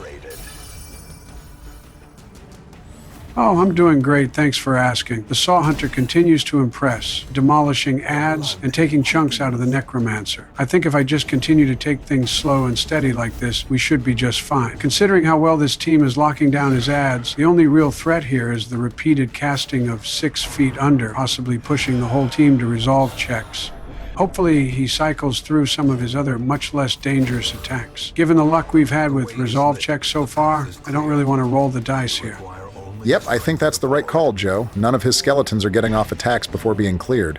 The crowd control strategy is working well, and since we are lacking damage trinkets, it was just about the only choice you had. Hopefully you can take him down before those resolve checks, because there's a good chunk of this dungeon left unexplored, plus a secret room, so we may be able to bring home a huge score if we can keep pushing through. It's actually wild how hard the Saw Hunter is going. Say, fellas, we really ought to start naming some of the standout heroes on our roster. I know the roster is huge, so naming everyone is a tall order, but performances like this deserve a little love. He's putting on a clinic right now with no damage trinkets whatsoever. The smoke is all natural. Thought I was going to catch him with a visceral attack, but he's a speedy bastard. I honestly agree, Donnie. I mean, look at this shit. Precision and power. This is one of the best single mission performances from a level 1 hero I've personally ever seen. You're really doing an amazing job, Joe. You know, when we talk about the undead of this community, they really are the undead of this community. Oh no, looks like her teleprompter is malfunctioning. Obama, you think you just fell out of a coconut tree? I love Venn diagrams. And who doesn't love a yellow school bus?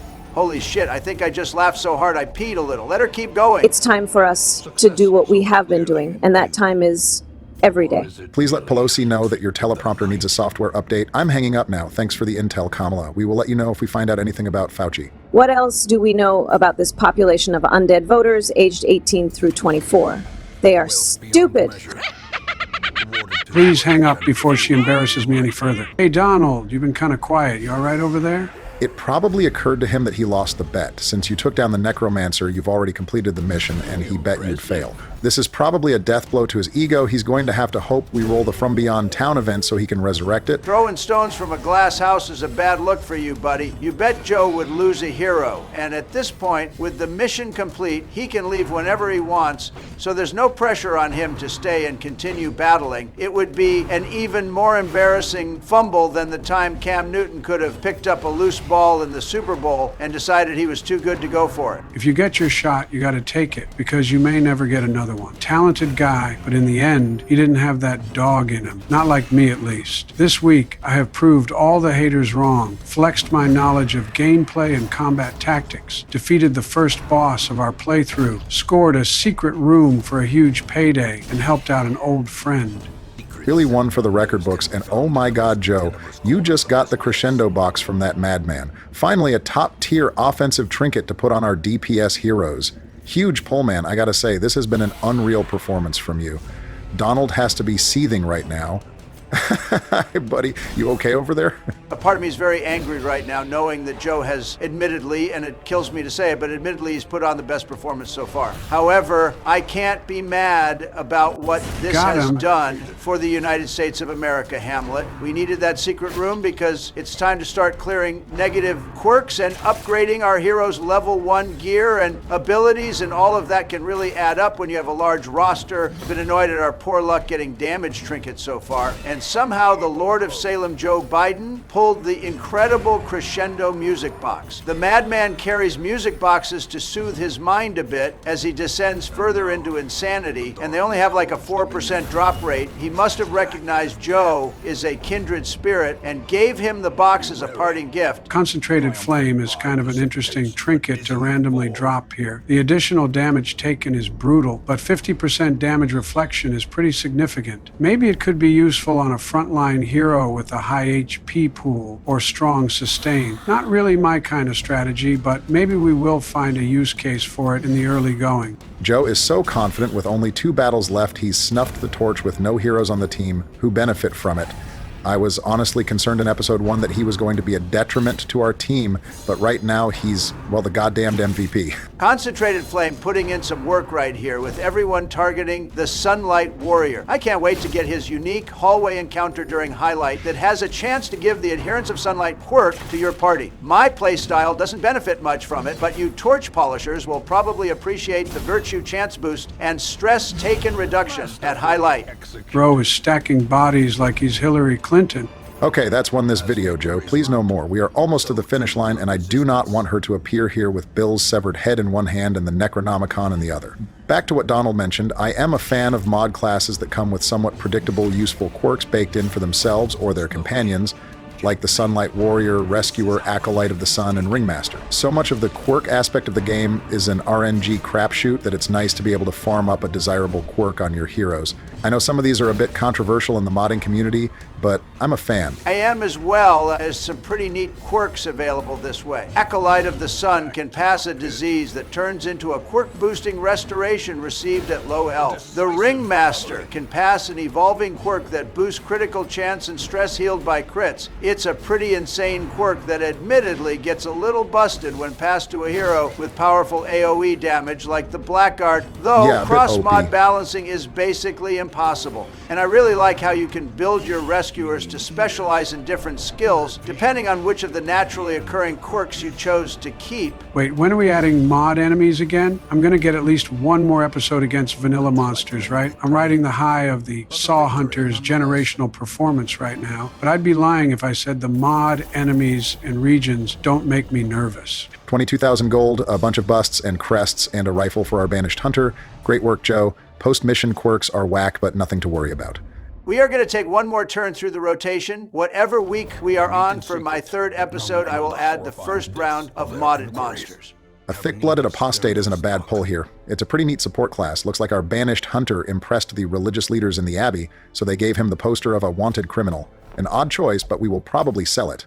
Not a trinket I ever use. Sweet Hedge Knight with tranquil mind, we will keep him over our other Hedge Knight who wasn't nearly as useful. Let's see what else. A Druid with Beast Hater, pretty mid. This. Ooh, Reaver comes with Bonehead, so he's a dummy like Trump, and levels up slowly, but has high stun resist. And, oh my god, the Stagecoach. Roll double backline Bone Courtiers. Where's our Plague Doctor when we need her? Grab one of them for me, Joe. Hey, looks like Kamala's calling back. Everyone pray she fixed her teleprompter. Hey boys, check the White House email. I sent you a few things to congratulate you all on taking out the first boss of your run, and to thank you for looking for Fauci on my behalf. This better not be another phishing scam. If Joe ever doubts himself, show him this. Good luck. P.S. Eat shit, Trump. Cackling Kamala strikes again. Hey, what's this? Oh, hell yeah, baby, it's montage time. Decimated. An entire mission of carnage. What an insane run this guy had. Precision. Impressive. Oh my god, he's so cool, I need his autograph. Master. Back to the pit. Annihilated. Okay, not even I can hate on Kamala after that. That was awesome. Hey, wait, Joe, there's a photo also. Click on it. Okay, here goes. Wow, this is incredible. Oh my god, Donald, you were right. This is the greatest day of my life. Forward that shit to everyone. Got him. But hey, everybody, if you made it this far with us, we really appreciate it and hope that you're having a good time goofing off with us while we play one of the best games of the last decade. You'll better do your boy Jay Blizzy a favor and pass your resolve checks this week, and we will see you again next time. Greetings, viewers. I am your United States of America Hamlet, President Donald Trump, alongside the Yemenator and one of the clickers from The Last of Us. How are you doing this week, gentlemen? I've been hiding out at my house all week. I swear I heard the beat of wings overhead the last several nights after we released that insanely incriminating evidence of Nancy Pelosi conspiring to betray the American taxpayers by committing insider trading with Smog the Dragon like they are Lord Gwyn and Seath the Scaleless. Oh my god, you just crammed so much nerd shit into that one paragraph. For some reason, I have an overwhelming desire to give you a swirly. Yep, my week was great too, thanks for asking. For my first mission, we are tackling a medium mission in the ruins. I wanted to hit the first mission of both the Warrens and Weald this week, but the mission completion loot was awful, so instead I grabbed 2 level 0s with great quirks. The Hedge Knight with Tranquil Mind for accuracy and stress reduction, and the Prince with On Guard for speed and dodge on turn 1, and back them with our Luminous Druid and Day 1 Plague Doctor. The Prince is running both Blight attacks, since Blight is very effective in the ruins, with Onslaught to execute enemies with dots, and Bless to offer his teammates Restoration and Clear Bleed and Blight. Really an awesome modded class. We just put out a video giving a brief overview of his skills. Link in the description. Definitely one of my favorites. And there it is, fellas, episode 4, video 10, and we just had our first shameless channel plug. Full disclosure, our editor paid us off to do this. He got Donald a 20-piece nugget, Joe a bottle of Z-Quil, and some Tannerite for yours truly. Oh no, are you blowing shit up recreationally again? I thought Michelle said Ecrix Cephaliacs Anonymous was helping you. Those hacks in EA don't know shit. I don't need a 12-step plan. I don't need a higher power. I just need to see something get blown to smithereens every now and then, or else I start sweating and shaking uncontrollably and hallucinating. Are we really out here kink-shaming in big 2025? I'm the same way about Kofef Fee. If I don't have a cup in the morning, my lips get cracked and I start scratching my neck and offering party favors behind the White House dumpsters like Tyrone Biggums. But look, Obama, I'll enable the Bombard class so you can turn some brigands into a red paste in a few weeks. But anyway, the Hedge Knight is an offensive frontliner. Unga Bunging is way through enemy squadrons by wildly swinging a big-ass axe. He has a lot of damage and crit boosts to help execute low HP bleeding or guarding targets. A lot of synergy between him and the Prince, setting up dots for one another and then exploiting them. And you two have the gall to make fun of me for sniffing things after saying all that. But anyway, I do want to point out that while all these missions in the ruins has been great for our sanitarium, it's really important we get our blacksmithing guild to level 2 as soon as possible, because then we can upgrade the stagecoach to give us level 1 heroes sometimes. Level 1 heroes are much more functional than the usual inexperienced recruits right out of the gate, and we won't have to babysit them through low loot short missions. I wholeheartedly agree, and that's why I'm going to take out the first mission in either the Weald or Warrens next, depending on what makes more sense. The Weald will be our best source of deeds, while the Warrens have the portraits we need for the guild and eventually the bank. Sounds good. Whichever one you don't do this week, I'll pick up next week. When are we going to dive into the new regions? I don't have an exact week in mind, just going to wait until it makes sense. There are some really sweet Sunward Isles trinkets, so we will wait until there's a really meaningful one as the mission reward. Vermintide and the Crimson Court require a little more prep due to being a bit more challenging, and I'm not a fan of letting out the thing from the stars by doing the farmstead until we have our roster of level 1 and 2 heroes built up a little bit better. He's so amped up to talk about Darkest Dungeon mods that he tanked the stress from his Prince getting crit without missing a beat. But after stepping on a trap earlier, the Prince's stress is really getting up there. You might want to camp and try and get this under control, Donnie. I could really use some shut-eye anyway. Yeah, I wanted to make it another room or two, but I think we will camp out here after we finish off these stragglers. Everyone is hanging in there otherwise, so I'll focus on stress healing the Prince so we can keep pushing and hopefully stave off the resolve check. A lot of dungeon left. Yep, let's get some rest and let it be a problem for later. Has anyone heard from Kamala? She texted me that her teleprompters all mysteriously disappeared in the night after she sent us proof of Pelosi's insider trading. That can't be a coincidence, right? She hasn't returned my calls. Yeah, she went dark after that last text. I wouldn't know. I always avoid speaking to cackling Kamala if at all possible. Back to gameplay. Druid's camping skills are really strong. Area effect stress heal on the ambush prevention skill, cleanse, campsite, and a huge boost to scouting chance on commune with nature. The rest of our respite will be spent giving our Prince a pep talk so he can keep his shit together. Donald, have you ever considered displaying a shred of empathy? Press X to doubt. Never gonna happen, little bro. Donald's character development resistance stat is so high in the sky, we should have sent it to rescue those astronauts that were trapped in space. Donald being insufferable aside, I wanted to take a moment to just say that we are off to a really great start for this run. We made it out of the tough early weeks, we have a roster of diverse heroes with great quirks, and so far we have yet to be subjected to a death's door check. I'm really proud of the two of you, and I can't wait to ramp things up with some modded monsters and new regions. The opening to this battle is a great display of this team's excellent speed. We were able to blight the Bone Courtier and stun ranks 2, 3, and 4 before the enemy team could even take a single action. A great example of why speed is such a vital stat in this game. Damn, another critical hit on the Prince. He's really taken a beating thus far. If this wasn't such a solid party comp, things might be getting dicey here. I was hoping to have a few more opportunities to take advantage of Hedge Knight's round swing, one of my favorite skills on his kit. I've had some pretty nice success in the past having Hedge Knight utilize round swing critical hits for some fairly consistent party stress healing. It hasn't worked out for me as much as I'd like so far, but it is a lot of fun if you can manage to set him up. And you pull one off right after you mentioned it, almost as if it was scripted and edited to be that way. There's a conspiracy theory for you. What if we are just the imaginings of some Looney Tune and none of this is actually real? Take it easy, Joe. This is all definitely real. For our viewers, please refer to the disclaimer at the beginning of the video. I just need to say what's necessary to keep Joe from going down that particular rabbit hole before he really does finally lose it and ends up running around the ruins with the crescendo box blabbering nonsense. Yeah, okay, man. Stay plugged into the Matrix if you want. Since the rumor about Nancy Pelosi hoarding her insider trading loot in a mountain like a dragon turned out to be true, I've been spending some time looking up other conspiracy theories on the World Wide Web. Did you guys know there's people out there who say the Earth is really flat, the moon landing was faked, and there's aliens in Area 51?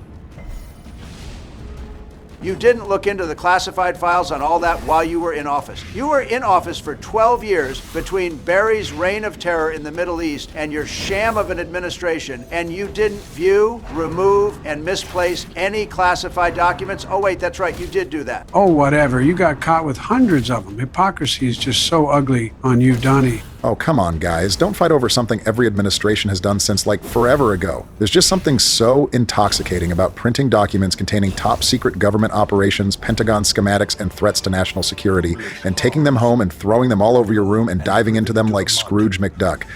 It's such an indescribable euphoria, I just couldn't help myself. I don't know what kind of freaky shit you're talking about. I treat all of my classified documents like dear friends. I let them sleep in my bed, and I sleep on a cot out of respect, since they are my guests. I cook them breakfast in the morning, and I only sniff each one of them once. I make sure to enjoy each sniff equally, as per the Lumen Employee Handbook. Praise Keir. Of all of your geriatric babblings over the years, that one was one of my favorites, Joe. We should definitely contact Lumen and see if we can sever the part of your brain that has dementia. Or maybe we could put you in the break room and have you recite lines about how sniffing, smelling, or otherwise wafting folks without their consent is weird and wrong. Best of all is, if you discovered any of their secrets, you'd just forget it 15 minutes later. You might be the ideal drone for the severed floor. Obama, call Milchick and get Joe an interview.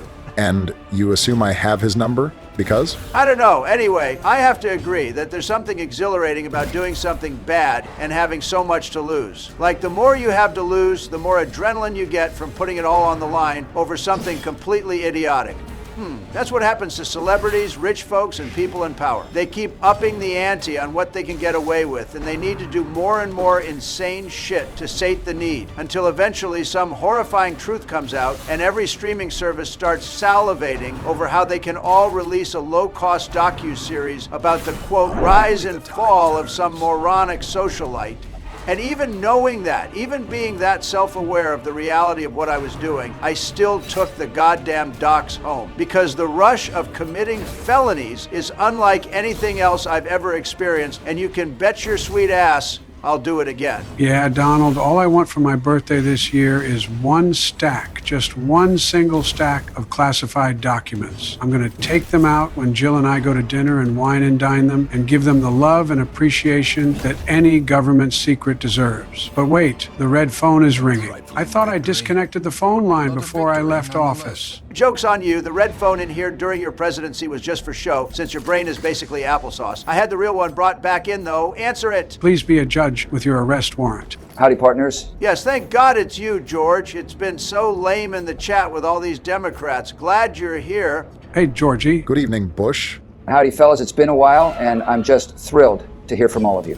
Kamala messaged me last week and told me I should get in contact with you guys. She said you were building up a resistance in the Hamlet, and I believe we are going to need bipartisan cooperation to deal with the ancestor. He's running a really questionable operation down here, and as the United States of America, Hamlet, often does, I figured we should stick our nose right in it. Yep, that checks out, and that's the same conclusion I came to. Donald can't really levy tariffs on him, and the ancestor doesn't have Twitter or X or Truth Social, so he hasn't seen any of Donald's mean tweets. I'm not allowed to touch the big red button anymore after that last wedding in Yemen, and Joe's brain is melting and sloughing off like the polar ice caps, so our only choice was a boots-on-the-ground invasion, and I'm so relieved that we have someone so well-versed in foreign warfare in our corner. I agree. Finish up here and meet me back in the Hamlet for a debrief. Just gonna check out this last curio, and oh, come on, you gotta be shitting me. Aha, oh my God, Donald, your fat ass ate all the food and now there's none left for our heroes. Jabba the Hutt over here got greedy with the food and then greedy with the loot. All aboard the Affliction train. Come on, damn it. Okay, now I'm gonna open this, and oh Jesus, are you shitting me? It's crazy we finally got a virtue, and it's at the end of the dungeon with no battles left after you let our heroes starve for the sake of opening an empty satchel. Well, at least our dry spell is over. Maybe we will have better luck now that we have the first one out of the way. I still got us 22k gold and a bunch of junk in the after mission quirks. Whatever, a success overall. Let's meet up with George and forget about the last 60 seconds, please. Hey, what's that annoying buzzing sound? It's awful. It's our intro to the Crimson Court, Joe. Heroes no longer stress heal in the Hamlet if they are idle, thanks to this annoying-ass buzzing like it's a mosquito-ravaged, soggy summer day in Florida. No wonder Florida Man is such a meme. If I had to listen to this 6 months out of the year, I'd be insane also. I'll handle the stagecoach to take my mind off of it. We started with a rescuer with slow reflexes, pretty lame, a practitioner with unerring, better than nothing. Let's see. Oh, look, an amazing Vestal with luminous. Great pull there. The Saw Hunter isn't great, unfortunately, and looks like the Alchemist has quick draw but also kleptomania, so that's a problem. Not the worst batch of heroes, I suppose. But wait, where's George? Looks like he left a note with the caretaker asking us to meet him in the Weald ASAP. Donald, can you throw together a party of heroes so we can head out? On it, we are going to take our level 0 gifted Blackguard, cleanly Exorcist, and luminous Vestal, with Reynald bringing up the rear. Not gonna lie, I'm concerned George left without waiting on us. Definitely concerning, but I'm a big fan of the Exorcist hero. He has solid defenses against eldritch and undead monsters with a lot of great support skills to boot. He works best in the mid-ranks, so he has access to his Stunbait retro, but he still works from rank 4 if need be. You gotta love the art on Chastise from the Exorcist, literally beating denizens over the head with the good book to deal damage, like a Bible-thumping parent telling their child they'll go to hell if they don't go to church. It's goofy in the same way as the Crusaders' infamous zealous accusation, except it's actually a useful ability. Hey, look, in the ectoplasm, it's George. Thanks for helping me escape Donald. I shudder to think what would have happened to me if I had been exposed to that thing any longer. I rolled the party surprise and got shuffled, and just couldn't get back into position, and before I knew it, I was stuck in the ectoplasm like all the times Jim put Dwight Stapler in Jell-O. I got some intel, and I just couldn't resist coming to take a look for myself. But I clearly bit off more than I could chew. I'm still a bit woozy, but I think I'll be okay thanks to you guys. Man, I'm so glad you guys came looking for me right away instead of wasting time doing bullshit side missions like I did the first time I played Mass Effect 2. Seeing Yeoman Chambers melt into biomass because I was too busy helping squad mates with their daddy issues was a turning point for my Paragon Shepard. And he spiraled so hard into a renegade villain arc in Mass Effect 3, he almost took the whole damn galaxy down with him. What the hell are you talking about? We need to get George medical attention immediately. Yep, bro's tweaking. You guys are gonna have to babysit him. George sounds just like Hunter whenever we hang out on Fentanyl Fridays. He says the craziest stuff while we play Narcan Chicken. It's really the kind of quality time every father dreams of. Personally, I prefer lighter spoon Sundays, but we've had to cut back on them after the last time he took a, quote, ice bath and put his wang in the Congress group chat. Thanks again, fellas. Listen up. I've heard rumors of some things going on in the Weald, and I wanted to make you guys aware since you have a vested interest in keeping the Hamlet safe. Oh, speaking of rumors, George, I've been perusing some online forums recently, quote, doing my own research, as folks like to say nowadays, and I found a very interesting rumor I think you in particular might want to hear about. I'm going to stop you right there, Alex Jones. Let's not bark up that tree right now. Yeah, George is totally innocent on that one anyway. I still have the classified documents on it at Mar-a-Lago. Hey, George, totally unrelated, but I was trying to settle a bet with a friend, and he was telling me that jet fuel doesn't burn hot enough to melt steel beams, and I was wondering, well, what do you think about that? Oh, Jesus Christ. I refer all our viewers to the goddamn disclaimer, and he's innocent on this one, Joe. I will literally include those documents as proof in your happy birthday classified document gift. And who exactly was it that gave you those documents? Was it the frickin' deep state by chance? Open your eyes, bro. You didn't drain the swamp. You dove right in like a goddamned hippopotamus. Well, honestly, this is kind of relevant to why I'm here. A rumor was circulating the dark web that land belonging to the ancestor was rich in a new energy source we'd never seen before. One that does burn hot enough to melt steel beams, and when I heard the news, I just had to see it for myself. In its natural habitat, in all its unplundered glory, just as Mother Nature intended, and then I was going to pillage it for myself. I mean, what I'm trying to say is, I was going to bring a sample back for study to see if it was the next big energy breakthrough. But when I got here, I found the place overrun with brigands and voracious wildlife. I've been searching as best I can, but it's been tough sledding. Okay, come on now. You guys heard all of that, right? Watch this. Hey, George, what's your favorite kind of steel beam? Joe, stop this immediately. I'm a big fan of the white flange beam, Joey. Very important for big, tall skyscrapers, and you can also never go wrong with a good old-fashioned I-beam.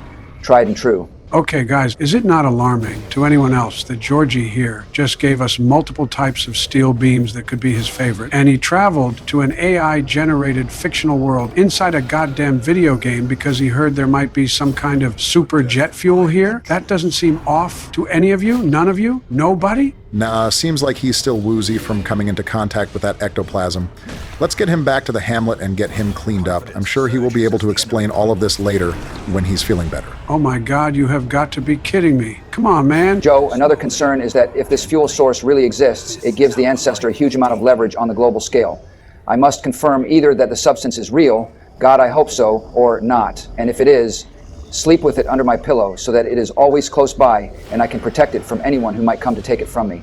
Yeah, sure thing, buddy. Say, George, what's your favorite type in Pokemon? The steel type, baby. I'm really into the way Caesar, Fortress, and Ferrothorn are 4 times weak to fire, man. That's just so awesome. Oh, you don't say. And what's your favorite non-steel type Pokemon by chance? Gotta be Girder. You see the way he swings that I-beam around? What an absolute giga chad. Another check. How about your favorite regional bird, Pokemon George? Definitely Talonflame. I love flying and fire types. I like to have my Talonflame use Brave Bird to fly high in the sky, and then Flare Blitz, specifically in that order, to become a horrifying airborne ball of fire and destruction, destroying everything in its path. Favorite starter? Blaziken, same reasoning. Yep, check. And what about your favorite Pokemon card, George? Oh, Joey, that's easy. The number 28 Duraludon from the Sword and Shield promo, that 150 base damage attack it has called, and I shit you not, Steel Beam, is so goddamn tough. And check. Yep, I rest my case. Now all that's left to do is get a copy of this audio clip from our editor. I will make sure that that does not happen. But anyway, Donald, we lost you there for a while so Joe could be a wacky conspiracy theory nutcase. You've done really well, clearing through the wheel with no issues at all. I was hoping to bring home more deeds, but at least access to medium missions here going forward will help us out. We need about 40 deeds for the blacksmith, so this may take a few missions. Hopefully soon we can also unlock the Caregivers Convention mission in the Weald. A week of free sanitarium is absolutely amazing, and we are already up to 2 slots for quirk clearing. We can manage a lot of our biggest quirk issues by getting the sanitarium up to 3 slots, and then utilizing Caregivers Convention. It's fine. Joe's been on 4chan way too much lately. We got to get this guy outside to touch some damn grass. George, we are headed back soon. What are you going to do? Well, I can't go home until I find that fuel source. I'll have to be more careful since I can't always expect you guys to show up and save me. Thanks again for that, by the way. And Joe, I'm not upset with you because asking questions is a good thing. You should never just blindly believe the things people tell you. Just don't go joining a cult or causing havoc and mayhem on the internet. The good guys usually aren't the ones who hide behind anonymity in sleazy message boards saying wild things without any proof. I know I have some, well, issues to work out, but I'm one of your best friends in the world. And you know I love the United States of America, Hamlet, just as much as all of you. Yeah, all right, Georgie, whatever you say. Keep us in the loop as to how the mission is going. If you do find something, please let us know immediately. I certainly will. The only way for the United States of America, Hamlet, to thrive is if we all work together to try and make it the best damn place it can be. Oh, and, well, I really didn't want to ask, but if you guys happen to come across any classified documents on your adventures, can you please let me take a look? I won't need it for long, and I certainly won't steal it. Stop bathing and start living in a cave and calling it my precious. I totally promise. As current president, I have dibs on all wild-caught classified documents for the next 4 years, but maybe I'll let you see it after I'm done. Thanks for hanging out with us, George. Good luck. Godspeed, George. See you next time, folks. Guy has some world-class trauma, doesn't he? Or a big fat secret. That's enough for today, Joe. Valiant on The Exorcist is thematic. It reduces horror received duration. Going to be useful if what I've heard about the Farmstead Plus mod is true. It's a great mod that makes a normal dungeon for the farmstead in addition to endless mode and adds a bunch of monsters. But yeah, the amount of horror-afflicting monsters is really kind of deranged. Here we have a wizard with photomania, a fun caster backliner with some interesting skills. The stagecoach is here with a practitioner, a voivode cool class for low light, a scarecrow from the farmstead, another warlock with a nothing burger quirk, and the mighty anointed, a fantastic frontline healer and defender. I'll spend a few deeds here to upgrade our hero roster, guys. It's really kind of crazy that we've run into so many of our friends here. The Ancestor sure has a way of creating intrigue and having his hands in all kinds of crazy shit, doesn't he? Yeah, can't be a coincidence, right? But anyway, for now, we will be left wondering as it's time to sign off for this week's episode. Next week, I will try and tackle our first foray into the Warrens, and I shudder to think about what kind of nonsense the Ancestor has cooked up down there. No spoilers, Barack. Everyone go and use Fire Blast on a steel type in honor of our boy W. Pass all your resolve checks this week and bring your virtue to the next episode. I have a feeling Obama's going to need it. Until next time, folks. More blood soaks the soil, feeding the evil therein. No, stay away from me. It can't end like this.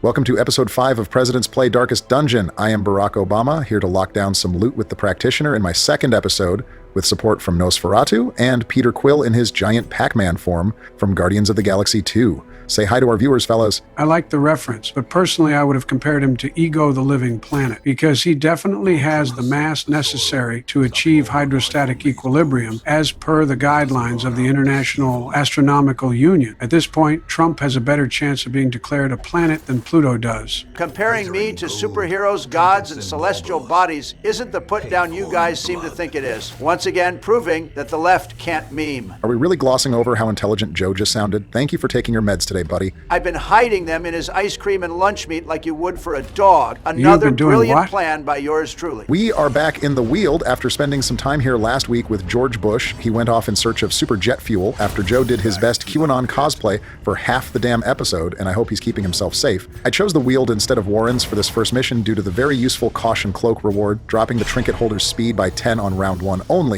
in exchange for the ever-desirable 10% scouting chance boost, a very useful item early on to prevent being surprised, locate traps, and uncover secret rooms. I'll knock out our first foray into the Warrens next.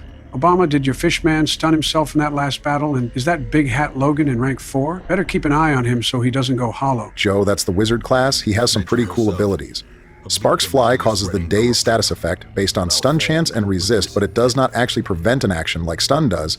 It simply forces the affected monster to act last in the turn order, even if they would have acted much sooner based on their speed. Not quite as good as a stun, but delaying the action of a particular enemy is very useful, buying time to take them out before they act, and since it isn't quite as powerful as a stun, the skill itself can deal more damage than most stun attacks do.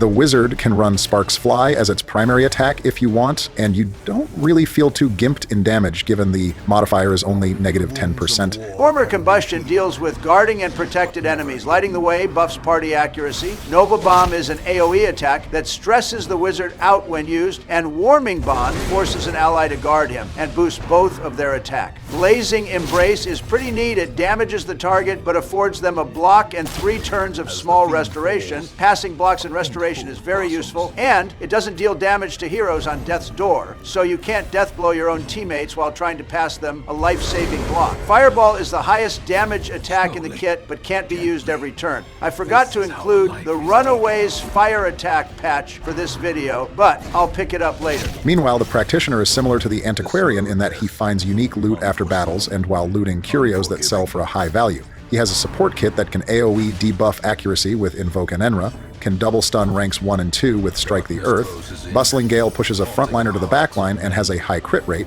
He can heal and clear bleed with Thalassic Remedy and AoE stress heal with Calm Mind at the cost of a self-stun.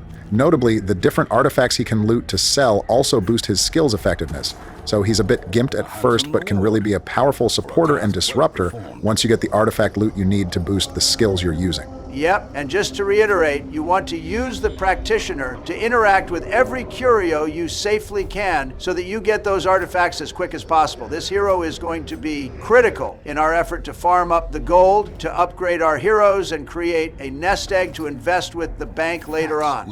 He was designed alongside the Sunward Isles mod region and deals bonus damage to yokai with Combusting Talisman. I'm very excited to dig into that region soon, hopefully. I do kind of think that the talismans runs sell for a crazy amount. I mean, 1,500 is a bit wild, but lacking an antiquarian and having a huge roster with many, many different classes would leave us a bit starved for gold otherwise. Yep, between the caution cloak I'm grabbing us at the end of this mission and the practitioner scrounging up insanely overpriced artifacts, our bank accounts are going to level up big time this week. Maybe we will even get enough to start putting a dent in the national debt, which is something Trump has promised on all of his campaigns, and yet more has been added to the debt during his time in office than anyone else. You losers don't like when the debt goes up. You don't like Doge trying to cut wasteful government spending. I mean, I'm pretty sure if I did a press release saying regular showers and brushing your teeth are good for your health, there would be blue-haired theater majors and assorted college dropouts rolling in vomit and shit in the streets in protest of good hygiene just because they want to contradict the bad and mean orange man. Well, to be fair, you kind of lost all credibility when you said people should drink bleach to cure the vid. Bro wasn't credible long before that, Joe. Well, you're not wrong about that. It's crazy to imagine an entirely different timeline where Hillary spent less time catching bodies and more time figuring out how to appeal to the American public and beats Trump in 2016.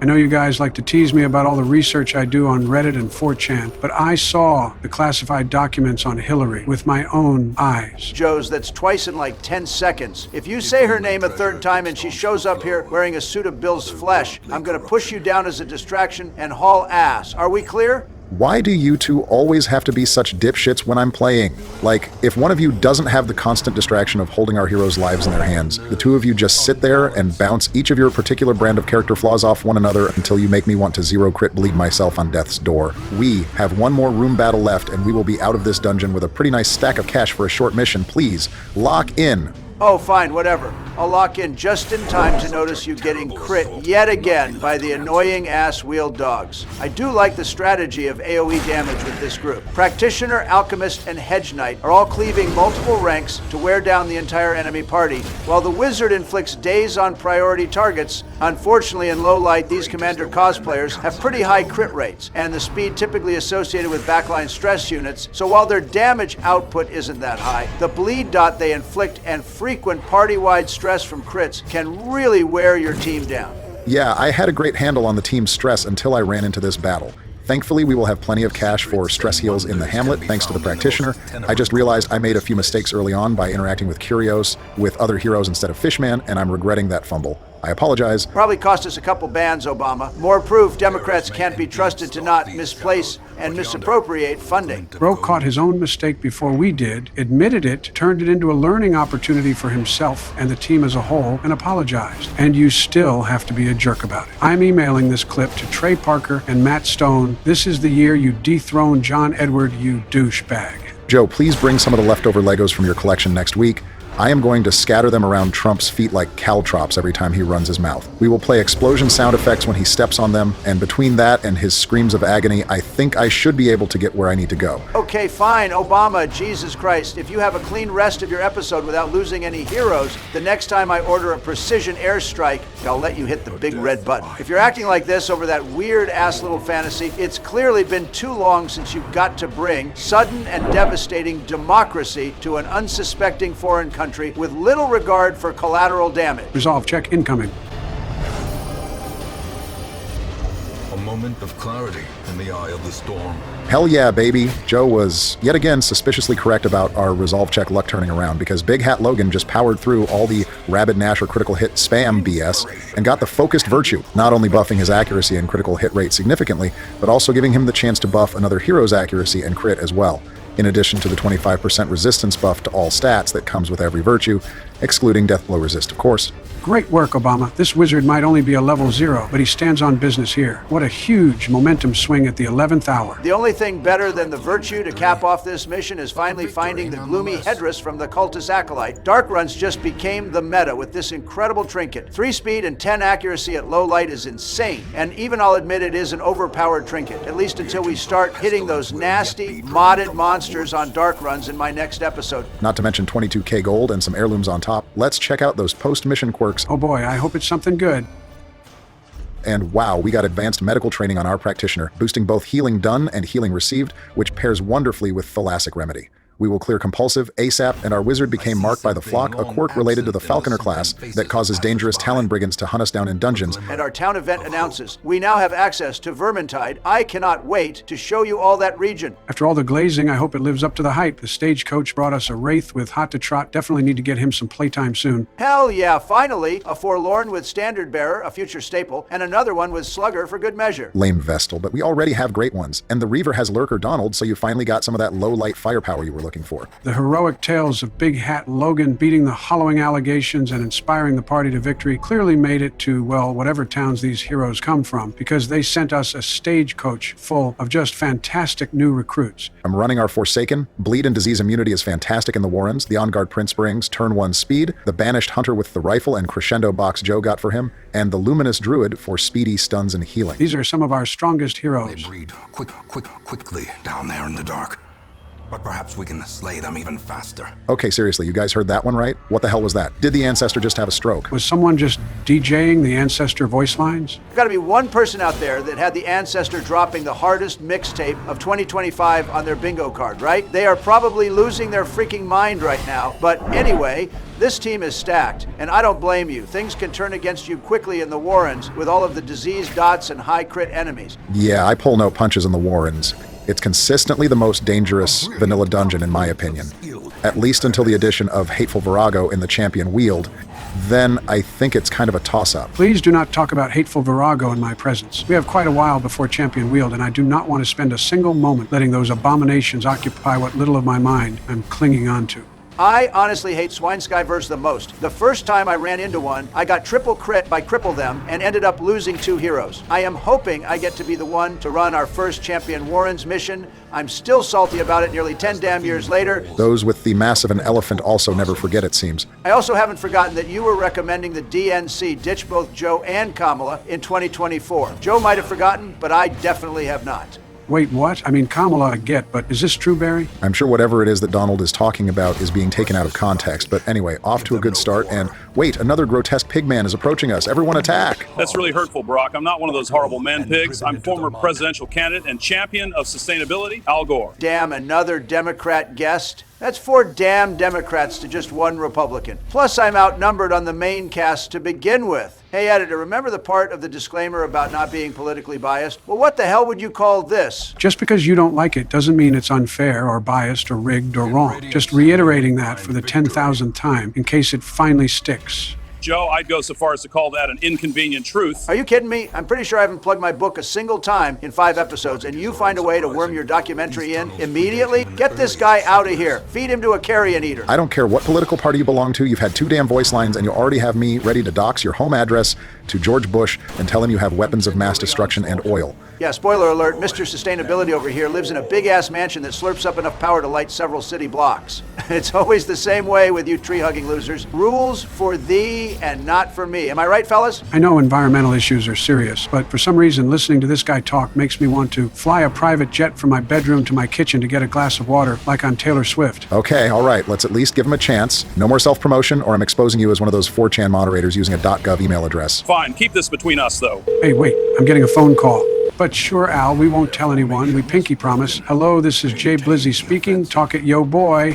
Well, okay, here goes. After PETA spent nearly a decade trying to bully me into giving up the delicious, scrumptious, mouth-watering, life-sustaining, purpose-restoring glimpse directly into the eyes of God himself, that is the consumption of yummy, yummy meat, I leveraged my status as a climate change celebrity and got rich as shit off of my Beyond Meat investment, which totally does not cause a conflict of interest with my status as a politician, by the way. This is a collect call from an inmate at Metropolitan Detention Center in Brooklyn. Sure it isn't Al. You're just worried about the planet. You totally, definitely aren't fear-mongering like a Southern Baptist so folks purchase products from you. You have me convinced. Yo, what up, playa? How's life on the inside treating you? No different than you selling Trump Bibles. Chester Cheeto, if you're going to come for me, you better make sure your own house is in order first. Oh, just listening to Al Gore out himself as a scumbag on a hot mic. Don't tell anybody, though, even if the feds offer you a deal. You gotta keep that shit on the down low, you feel me? Oh, what the hell? Joe, are you gossiping with Tekashi 69 again? Shut the hell up, Barry. I don't want him to hear me talking to a nerd like you. I'll lose all of my street cred. Everybody just go back to talking about how all these man-pig monsters are probably Gore's fault. Who did he say was on the phone? No one, continue. Well, I lost everything when Beyond Meat's stock price dropped 97%. Pelosi warned me to sell, and I didn't listen and caught the falling knife with my entire life savings. A while back, the Ancestor contacted me posing as an environmentalist and animal rights activist and offered to fund some coordinated strikes on livestock farms and meatpacking plants to disrupt their operations and liberate the animals. I really needed to kiss Pitta's ass a little bit so they'd get off my back, and this seemed like the perfect opportunity to pucker up. Plus, he was offering top dollar for any pigs we liberated, something about them being biologically similar to humans or something. Gore, you are biologically similar to a dumbass. It didn't occur to you that this random benefactor might have an ulterior motive? What was I supposed to do? Just be poor? That's outrageous. You were so desperate to bend the knee to PETA and too cheap to fund it yourself that you couldn't see that the Ancestor's deal was too good to be true, and unwittingly provided the Ancestor with a horde of swine that he somehow turned into a bunch of giant man-pigs. Did I get all that right? Yeah, and to make matters worse, the Ancestor stiffed me on the payment for the pigs, so I used my last remaining supply of jet fuel to fly down here and get what's mine. Plus, I heard there's some commoners in the Hamlet who aren't recycling or using energy-efficient lanterns, and if I can't get the cash from the Ancestor, I might as well get my money's worth by lecturing poor people. No, Takashi, there's no bears here, just man-pigs. It's such a silly and specific thing to ask. Have you been spending your conjugal visits with Hunter again? If you guys have been hitting that Northern Lights cannabis indica on Wicked Kush Wednesdays without me because I'm tied up reading my teleprompter for these goofy-ass YouTube videos, I'm going to cut funding to your prison commissary account. On God. I saw the caretaker drinking his hourly maintenance pitcher of mead with a plastic straw, too, just saying. God damn it, Trump. Here we go, folks. Buckle up. Are you kidding me? Pollution in the Cove is at an all-time high. Plastic straws are so harmful to pelagic shaman. For some reason, I have an overwhelming desire to find a horse and get way high up on it. Enough, all of you. Joe, hang up the goddamn phone. Trump, stop antagonizing Gore. All you've done is talk shit all episode. Just shut the hell up for a few minutes before I send Gore's high horse to the glue factory and use that to finally seal your cake hole shut for good. And you, Gore, well, I appreciate that caring about the environment and animals is good and necessary, but right now you are going to strictly focus on dealing with these man-pigs. I better not see you harassing anyone in the Hamlet, or I will have no choice but to turn in my 1-week sober Ecrixophiliacs Anonymous token after I force you to do your best Joey Chestnut cosplay, and we see how many of our Plague Doctor's grenades you can swallow before they all go kaboom. No glass of water either. Dry. Does everyone in here understand? Okay, fine, Obama. Talk to you later, homie. Remember, this stays just between us. Stay strapped up. You know the Fed's watching. Yeah, all right, whatever. If Gore's going to help us clear out the Warrens, then I'm not going to say no to an expendable side character to use as a human shield to protect the actually important members of the cast. You're right, Barack. I agree. Cooler heads can prevail here. But wait, what the hell is this? I just got a news alert that someone ratted me out about those attacks I carried out on farmers. How did every news network in the U.S. already find out about this? Hey, Takashi just texted me. He's being let out of jail for, quote, good behavior. What a wild coincidence, huh? What? You told who, of all people? Gore, this is the last battle of this dungeon. Go ahead and get out of here. We will see you back in the Hamlet. Fine. I guess I'd be man-pig food if you guys hadn't found me. So I guess we will call it square. I can't wait to pick at the blacksmith for using fossil fuels in his forge. See you guys later. I hope we get back to the Hamlet in time to see Andre lay him out like a bearskin rug. Or maybe he will run into a swine chopper that we missed, and it'll carve him up and sell him to Tyson Chicken. Wouldn't that be an ironic way for him to go? As annoying as he can be, Joe kind of just ruined his life, and we need all the help we can get. Meanwhile, my team has dominated this Warrens run. The Prince using Bull Rush to deal huge damage and bleed, then move into rank 1, set up the Forsaken to be able to utilize the guaranteed critical hits of Runic Empowerment plus Death Coil from rank 2, something we haven't shown yet as we've exclusively used him in rank 1 until now, alongside massive range damage from the Banished Hunter and speedy stuns from the Druid, cleared the backlines quickly and efficiently. We've avoided stress and disease-inflicting attacks, and it looks like we will come away with one of our cleanest missions to date. A true masterclass, if I do say so myself. Yeah, this was good work, Barry. Unfortunately, we won't be going home with quite as many portraits as I was hoping for, but you made the Warrens look fairly tame this go-round, which is no small feat. Okay, let's not get too crazy here. He did well, but he took a group of our strongest heroes. It's impressive, but certainly not as impressive as my White House physical. Did you see my numbers? 225 pounds of pure muscle, baby. Yeah, and I'm 25 years old, and Obama's birth certificate is totally legit, but these post-mission quirks suck. Didn't we clear Shocker on the Banished Hunter with an Eldritch Altar just for him to get it again at the end of the mission? That's kind of irritating. Yeah, what are the odds, right? The town event gives us our first blueprint, We won't be using it for quite some time probably, but nice to have. Hey, are we not concerned that George isn't back from the Weald yet? And I still can't get Kamala to pick up the damn phone. I've never been concerned about Kamala a day in my life. Well, boys, it was a successful episode 5. Peeking through the stagecoach, the only real winner of this group is the Arbiter with Precise Striker for melee riposte builds. The rest of these heroes have nothing special, so they'll likely just be placeholders for now. Yep. Thank you to everyone who watched my second turn through the rotation. Subscribe to Potus Gamer 7 for more Darkest Dungeon modded content. Pass all of your resolve checks this week, and we will see you next time. Hey, Andre, are you burning fossil fuels? Don't you care about the environment? How dare you? Wait, everyone get out your phones. It's happening. Andre is about to kick Gore's ass. He got him with a 2-piece combo, and now it's Andre from the top rope. Somebody get him a steel chair. You've reached Kamala Harris, future 47th President of the United States, baby. I'm probably busy smoking that big orange dipshit in the polls, but leave a message after the beep, and I'll get back to you as soon as my victory lap is over. Hey, it's Joe again. I just want to know if you're okay. Please call me back. Oh boy, this doesn't look good. Greetings, loyal viewers. This is Joseph Robinette Biden, best known for my role as one of the zombies in The Walking Dead that spent an entire season walking face first into a fence. Hey, wait, who the hell sabotaged my teleprompter? This is a load of malarkey. Got him. Hell yeah, still dropping bombs in retirement, baby. Whatever, go ahead and have your fun while I once again carry our content. I'm 2 for 2 on finding secret rooms in my episodes. I found the crescendo box, and I'm the only one with a boss kill. Laugh all you want, I'm the MVP so far, and everyone knows it. All of our friends on YouTube are witnessing me expose both of you as frauds. Mad cuz bad. Skill issue. I'm going to ignore what you said, just like I do everything else that is inconvenient to me. But speaking of skill issues, have you guys seen the numbers on my video of Andre giving Al Gore that character development smackdown last week? I've sent it to Gore in every way I can imagine. Text, email, TikTok, targeted ads to his social media, YouTube recommended videos. I streamed it to his TV in the Hamlet infirmary. I made a Spotify playlist and added him to it, and it's just the sound of him getting his ass beat on a loop over and over. I've shown it to him in person 69 times. I sent it loaded on a flash drive in separate parcels with ground priority, Amazon drone delivery, and next day air, so they all arrive at different times, and he will start to wonder if he's going insane and if his torment will ever end. And then a couple weeks down the line, I have a goddamn carrier pigeon I personally trained specifically for this task, dropping one off, and finally I put one in a bottle and tossed it into the cove in hopes it will wash up on shore at his feet in a couple of months. God damn, bro, you good? I know it's been a couple hours since you posted something offensive on social media. Have the withdrawal symptoms set in already? Did you hit him up on the White House Discord and Slack accounts? His username is Al Gore, the Carnivore 1C10.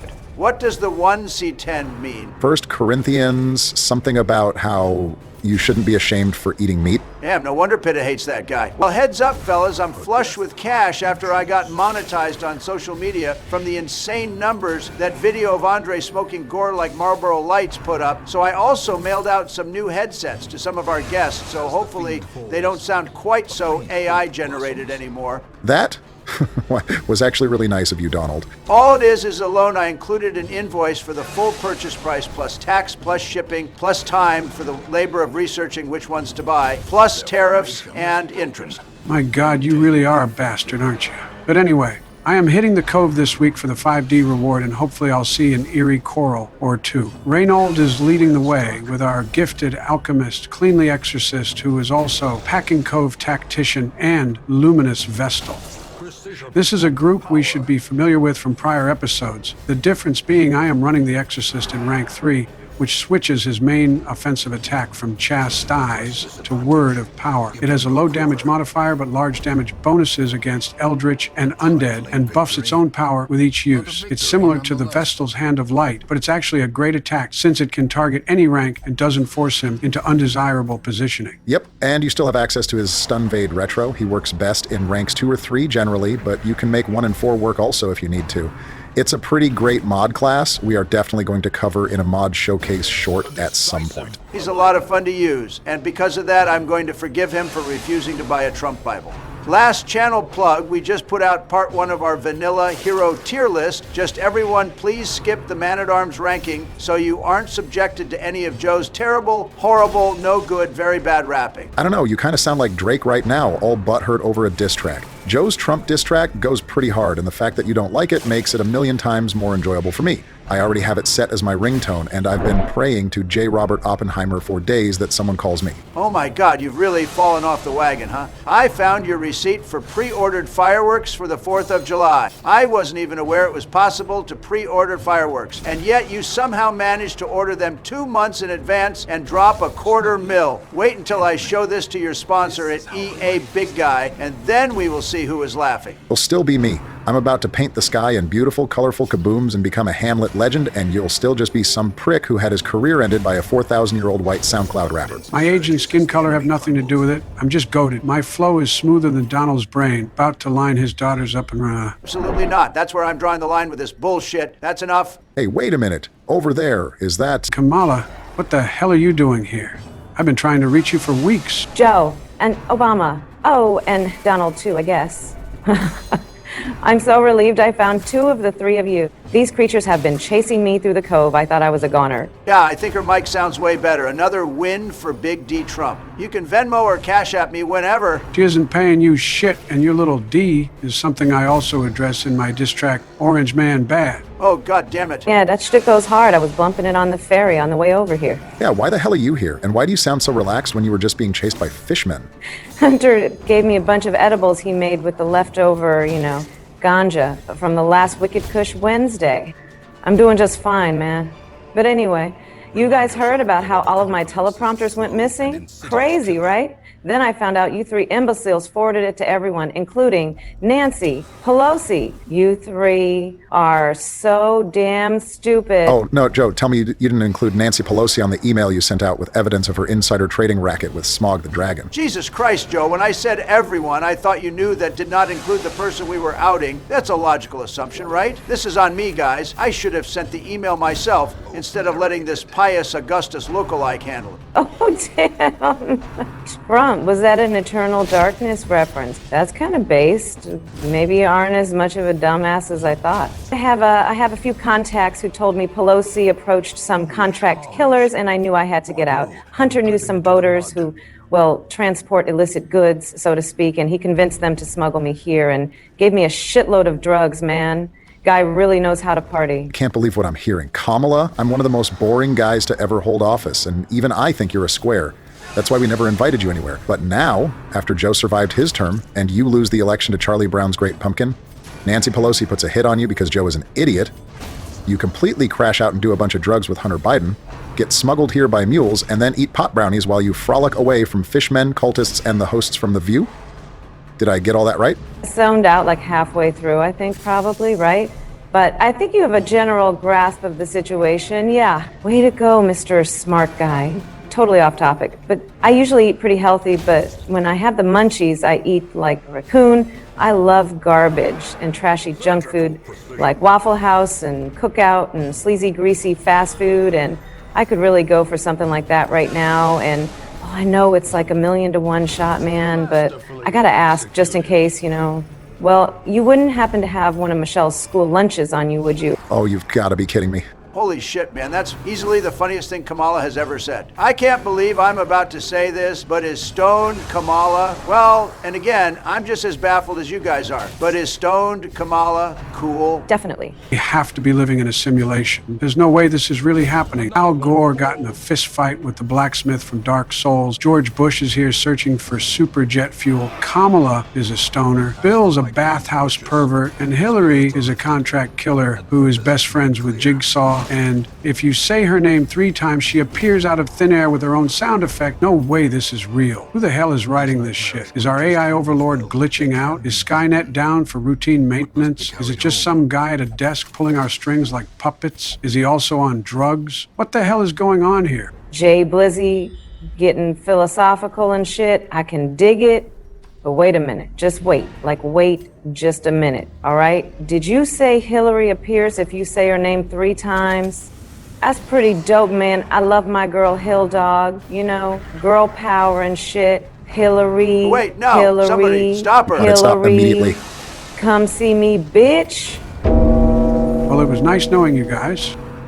Jill, change your goddamned diaper, and someone explain to me what the hell is so important. You three buffoons have disturbed me while I was giving Bill his evening lashes. Wait, what the hell are you doing here, Kamala? You should be in a safe house right now. Do you have any idea how many hired guns are looking for you right now? Nah, it's good. Peace and love, Hill Dog. It'll triumph over all. Not one single time in the history of mankind has, quote, peace and love ever triumphed over getting that bag. And Pelosi has so much insider trading loot, she can hire whoever and however many hitmen she wants. Hell, the only reason she probably didn't call me is because I had to blow some of my vacation days. Use it or lose it is such a bullshit policy. Just let it roll over, you dickheads. I think she's still menacing with her new mic. She had this weird Terminator thing going on before. I kind of dug it in a way, but also it wasn't that clear. Yeah, thanks. I don't need a weird Terminator voice to convey the fact that if you guys waste my time again, I'll knock you out with ether, kidnap you, build a goddamn Five Nights at Freddy's style, kids-themed restaurant, and lock your asses in it, except there won't be any animatronics or ghosts or whatever bullshit going bump in the night. I'll just be me, hunting you down in the dark and jump scaring the piss out of you before feasting on your brains and defiling your corpses, and I'll live stream it on 8chan. Have we come to an understanding, gentlemen? You followed us all the way back to the Hamlet so you could threaten them with some freaky-ass Five Nights at Freddy's body mutilation torture porn? That's gotta be the craziest shit I ever heard. No wonder you and Jigsaw are besties. It's like the stagecoach gave us an exterminator. I've seen him before. He looks really fun to play. We got another hedge knight, nothing special. An anointed, wish he had a better quirk. A ringmaster with unyielding 85 death blow resist is really high. And a weird bird professor thing. The hell is this? That's the Prefect, a support unit that's one of the best mod classes overall, in my opinion, for the imaginative and unique skill set. I'm hitting the Warrens next. I'm going to use the Forlorn's attack Hunter's Strike to dance with the Prince using Bull Rush. Gift of Horned Rat's additional status. Resists are amazing for the Warrens, and our Vestal with Born Leader to guard and Thick-Blooded to resist Blight. Guys, they are still following us around, just a FYI. Well, what? Did you think you could just start ignoring me and talk about your stupid-ass video game and I just go away? I don't know for sure, and I'm probably not the best judge right now. I had like 2 more brownies. I'm totally cooked. I'm freaking out a little, all right? I'm all right. But I'm pretty sure, Hillary, they were hoping you'd just leave. You're kind of scary, and they are all kind of pussies. Yeah, no kidding. Well, fine. I've been away too long anyway. If I don't get back and resume whipping Bill like I'm Trevor Belmont, he will wander off and try and chat up a cultist acolyte and end up split in 2 on a sacrificial altar. And if anyone is going to squeeze every last drop of life out of that degenerate, it's going to be me. Later, losers. Damn, didn't even offer to let a girl hitch a ride. Just left me here in these nasty-ass man-pig tunnels. At least I got more brownies, baby. Do you, Joe? Do you want one? I thought you'd never ask. Okay, well, why don't the two of you quiet down for a little while then? I swear, Joe somehow manages to derail every episode with whatever flavor of bullshit he's on that particular week. Yeah, I wanted to touch on the Forlorn a bit since he's another favorite of mine. I know we love all the From Soft and Darkest Dungeon crossover mods, but this Castlevania-inspired hero is a mashup I didn't realize I needed until I witnessed it. He primarily focuses on bleeding enemies and has some bonus effects to many of his attacks if he is targeting a bleeding enemy. He's best used in the mid-ranks, and, as you've seen so far this mission, he's a great dancing partner with Hunter's Strike. He has a pull-free skill, which is incredible for shutting down Bone Courtiers and Pelagic Shaman, a Holy Water-style cleave that demolishes Eldritch monsters, an AoE bleed throwing star attack, Bloodied Cross, a self-heal, and a self-stealth. Really an awesome kit. Yeah, he also thematically has a camping skill that boosts the whole party's damage output against Crimson Court bloodsuckers. He's really designed extremely well. For being a bleed-focused hero, he has all the tools he needs to still be effective in the Ruins and Cove, regions that are full of bleed-resistant monsters. The expunge crit modifier against Eldritch might be a little high, but honestly, that feels like grasping for something to nitpick about. Fantastic hero, very fun, great art. Go subscribe to it. Yeah, seriously. If you like Darkest Dungeon enough to hang out here and watch us play it, go show some of these modders some love. last time I inquired, it can cost upwards of $700 USD for the assets to make a modded hero class. Not to mention all the hours of work put into it. A lot of them have Patreons and such on their mod pages if you're so inclined. Hey, Joey, I just want to say, just real quick, that you're playing really well. It's crazy how everyone was, sandbagging you for being a dinosaur, and you're the run's MVP so far. It's almost like Trump's a braggadocious punk, and Obama's not quite as smart as he thinks he is. Crazy, right? But wait, what was I talking about again? I have no idea. I don't remember any of it. I have pot tunnel vision right now. If I focus on anything other than playing, it'll overwhelm me and I'll start tumbling down into the basement like Shader Sanders' draft stock after he had bad team interviews. Openly saying there are some teams that aren't allowed to draft you, then getting drafted by the Cleveland Browns is one of the funniest things to ever happen in sports. Yeah, but I kind of feel bad for him. I mean, it's the damn Cleveland Browns, where QB prospects go to Jeffrey Epstein their careers. But he will be fine. The bar is so low in Cleveland after DeFlop Watson that if he goes there and does just about anything, then he will be their best QB in decades. Hopefully this motivates him for a big comeback arc. Only a demo cuck would try and spin a guy missing out on millions and millions of bucks into a good thing. Hey, now, come on, buddy. Don't start with the political jokes. Last week, you wouldn't stop with the jabs, and then you were so mean to Gore. You really should be nicer, man. Don't you know that kindness is the only thing that can heal the world? My friend, my guy, little D, just try and chill, man. You want a brownie? Oh, I do not. In no way in hell is, quote, Little D about to catch on as a nickname. Absolutely not. See, this right here is why Joe's lyrics are straight gas. Bro predicted in his diss track that you'd get all offended over him calling you Little D, and here you are being a salty little bitch over it. If you take jokes in stride, they usually don't stick, but if you act like a self-righteous twat with no sense of humor, then people know they've struck a nerve, and the jab probably has some amount of truth to it, and then it's sure to become a thing. You're all about to become a thing of the past after I contract Andre the Blacksmith and our Saw Hunter to murk the three of you in the Hamlet Square. Only one being a square here is you. Come on, guys, peer pressure. Yeah, right, whatever. Yeah, it's not my fault my rhymes are straight bussin'. But wait, who is that? Why is the Warrior of Sunlight here? Yes, finally, this is from the Order of Sunlight mod. You gain a chance to encounter this Warrior of Sunlight in hallway if the torch is over 75. He gives AoE party restoration, some unique trinkets and consumable items, and potentially the Adherent of Sunlight quirk. It provides stress taken reduction at high light and evolves over time to become stronger. Looks like our Prince and Banished Hunter got the quirk. Yeah, getting the encounter but not getting the quirk is a bummer, but we got it on 2 heroes this time, which is awesome. This mod also introduces the luck stat, as you saw with that trinket boosting luck at 100 torch.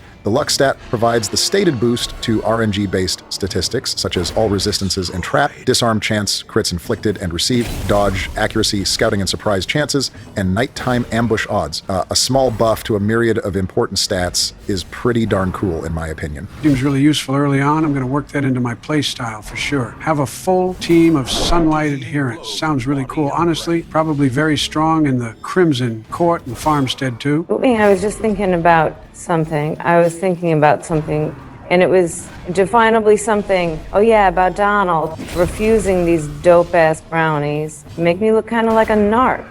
Wait, is he a narc, Joe? What do we do? I'm getting really paranoid right now. You guys aren't gonna put me on your YouTube channel baked like a chicken pot pie, right? Definitely not Kamala. Your crash out is safe with us. Truly, Kamala, we don't really pick what makes it into the videos and what doesn't. That's up to our editor. Surely he won't post to the internet that you are hiding out in the Hamlet to get away from Nancy Pelosi's hitmen, because that would give away your location and probably get us all sent to the great big rip box in the sky. He's pretty reasonable. We will probably be fine. Yeah, Kamala is deep fried. We are going to have to hope we build up a badass roster of heroes to defend us by the time this video reaches Pelosi. She isn't one of our 23 subscribers, who we really appreciate, by the way, and this content is pretty niche, so there's a good chance we will have some time to prepare as long as you weren't followed here. I just snagged the fasting seal. Probably going to sell it for some gold at some point. I don't use it much. Don't worry, Kamala. You can stay in the Hamlet in hiding, and we will have some of the heroes who aren't out on an expedition with us stand guard just to be safe. Joe, why'd you do that creepy little laugh? Oh, he just pulled up Orange Man Bad on my on my phone, and it's so goddamn funny. If Joe took up rapping in 2024, he would have won the election, full stop. Okay, I take it back. Stoner Kamala is kind of getting on my nerves now. Well, we are coming up on the last battle, so good time to pivot anyway. Joe has had another surprisingly solid episode.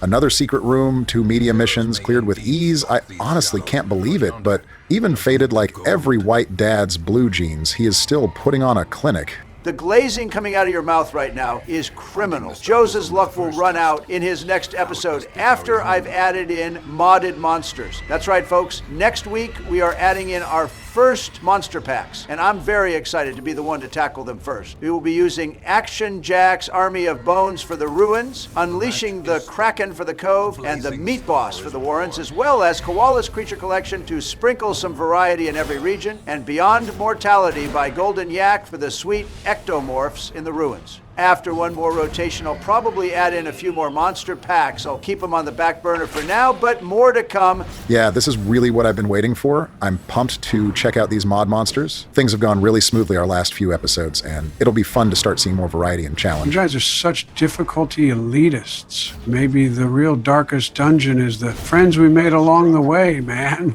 Feel like, wait just a second. All right, here we go. I feel like you're so wise, and these guys don't appreciate your perspective. Jay Blizzy. Joe is going to get a pass from me, given his gameplay has been so effective so far. It's hard to knock him when he's doing this well. I personally don't find criticism difficult at any time for any reason whatsoever, regardless of how hollow or ridiculous it is, as long as it isn't directed at me, of course. Yeah, I can't believe after all the criticism Bill Maher has thrown at you for years, you managed to treat him like a human being during his White House dinner. Signing his list of assorted slanders you've thrown his way the last decade was pretty funny. Just a psyop to confuse the liberal media. Don't worry, I'm still the same guy you all have come to know and love. Trump's such a fan of character development smackdowns. Wonder when it'll be time for one of his own? Nah, fellas, boys, home slices. Donnie over here doesn't need a smackdown. He just needs some of this Northern Lights cannabis indica to take the edge off a bit. We don't gotta fight hate with hate. We can do it with kindness and love, you dig? Coming back with a bit of a light bag, Joe. Whatever, my loot was fine. Whole lot of nothing in the post-mission quirks, but I'll take that over a bunch of negative quirker diseases any day. I wonder what the town event will be. Looks like the Bogatir recruitment event, but we will probably not take him. We want to try and get Mithridatic on one of our skeleton classes that has really low blight resist. Pretty neat class though, but anyway, let's do the stagecoach. Let me do the stagecoach. I've always wanted to. Absolutely not. Main cast only. First is a druid with standard bearer, always amazing. A saw hunter with bonehead next. Maybe Joe, grab worth it. Donald's mic. I want to do the stagecoach. Hey, stop it, Next Skeletor. is the Royal Aegis, a low-light standout. A very scary werewolf lady is also here for some reason. And finally we have, wait a minute, this is the hexer that sold me that Joe Voodoo doll. Damn, that's crazy. What's a big dog? Do you want a brownie by chance? I think that'll do it for us this week. Thank you to everyone who watched this video. Tell a friend who might enjoy it also. Subscribe and comment so Skynet recommends our channel. Pass all of your resolve checks this week, and we will see you next time. Joe, let's go to the gambling hall. The flashing slot machine lights go so crazy when your turn. You come too, hexer guy. Looks like I got a package from Amazon drone delivery. I can't wait to see what's inside. Oh, God damn it. You have got to be shitting me. Donald, I'm going to get revenge one of these days. Mark my word. You'll pay for putting me through this bullshit. Greetings, loyal viewers. Today is the day we've been waiting for, the addition of our first batch of modded monsters. I'm here with one of the Older Workers Benefit Protection Act beneficiaries, Joe Biden, and America's most famous DEI hire, Barack Obama. If I had run against you in 2016, I would have beaten you so badly the RNC wouldn't have even considered you for the nomination in 2024. You had minor league opponents and still managed to lose one of the 3 presidential elections you participated in. Find a mirror, take a long, hard look at it, and what you will find staring back at you is a fraud. Damn, Obama, you didn't even let him talk about his team or anything, just laid his ass out on sight. whatever. It was an okay dig at best. Definitely not as good as some of mine. But anyway, we have our first new encounter, the Callous Shriekling. From the back line, it can advance forward with Wing Slam, possibly inflicting the dazzled effect on a hero, causing them to shuffle or become stunned. Horrid Shriek is a frontline stress attack that annoyingly causes disease pretty frequently. Some interesting things can happen with that attack dead meat that we will touch on later. And no, it isn't in reference to Joe. I thought that at first too. This monster is courtesy of Koala's Creature Collection. It has a somewhat hidden interaction where if you avoid attacking them for several turns, they will fly away from battle and possibly drop a trinket. Pretty neat. Leaving them alive for multiple turns, however, can be annoying if they are spamming Horrid Shriek or shuffling your team frequently, so you have to make sure you're prepared to take the hit. I won't bother with that for now, given the team I'm running. The Practitioner is here to snag loot, stun, and heal. We know the Blackguard is a monster, and Big Hat Logan in the back proved his worth by getting a virtue in his first mission a few episodes ago. The newcomer is a Reaver, sort of a mashup of the Brigand Fusilier and Brigand Cutthroat enemies, primarily serving as a backline damage dealer. Yeah, he has great upfront damage with aimed shot, can cleave 2 through 4 and cause bleeding with buckshot, and de-stealth and buff himself with expose. Interestingly, he has 2 different ripostes.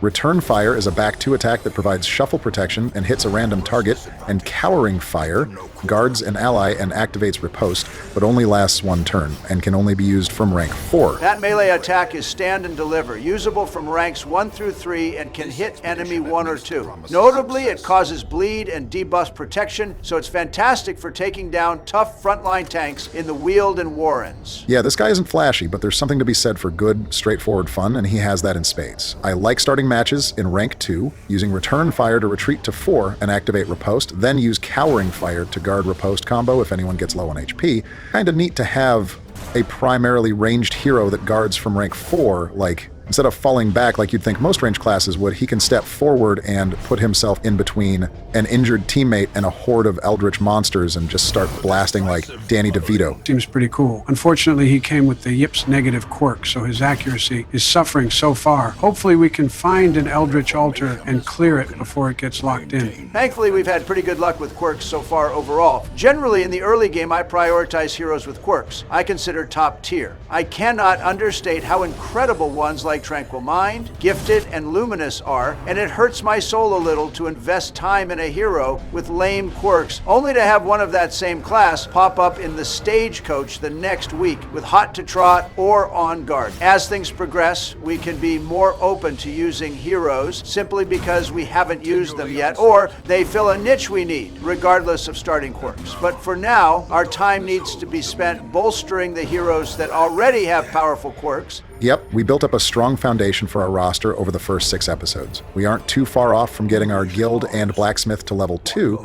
so we can unlock experienced recruits in the Stagecoach and start getting some level 1 heroes right off the rip. This is big for us, especially with the addition of modded monsters, since it's no longer safe to just throw a team of mostly level 0s at a ruins mission to level them up. I've fought ectomorphs before, and they are not to be trifled with. Yeah.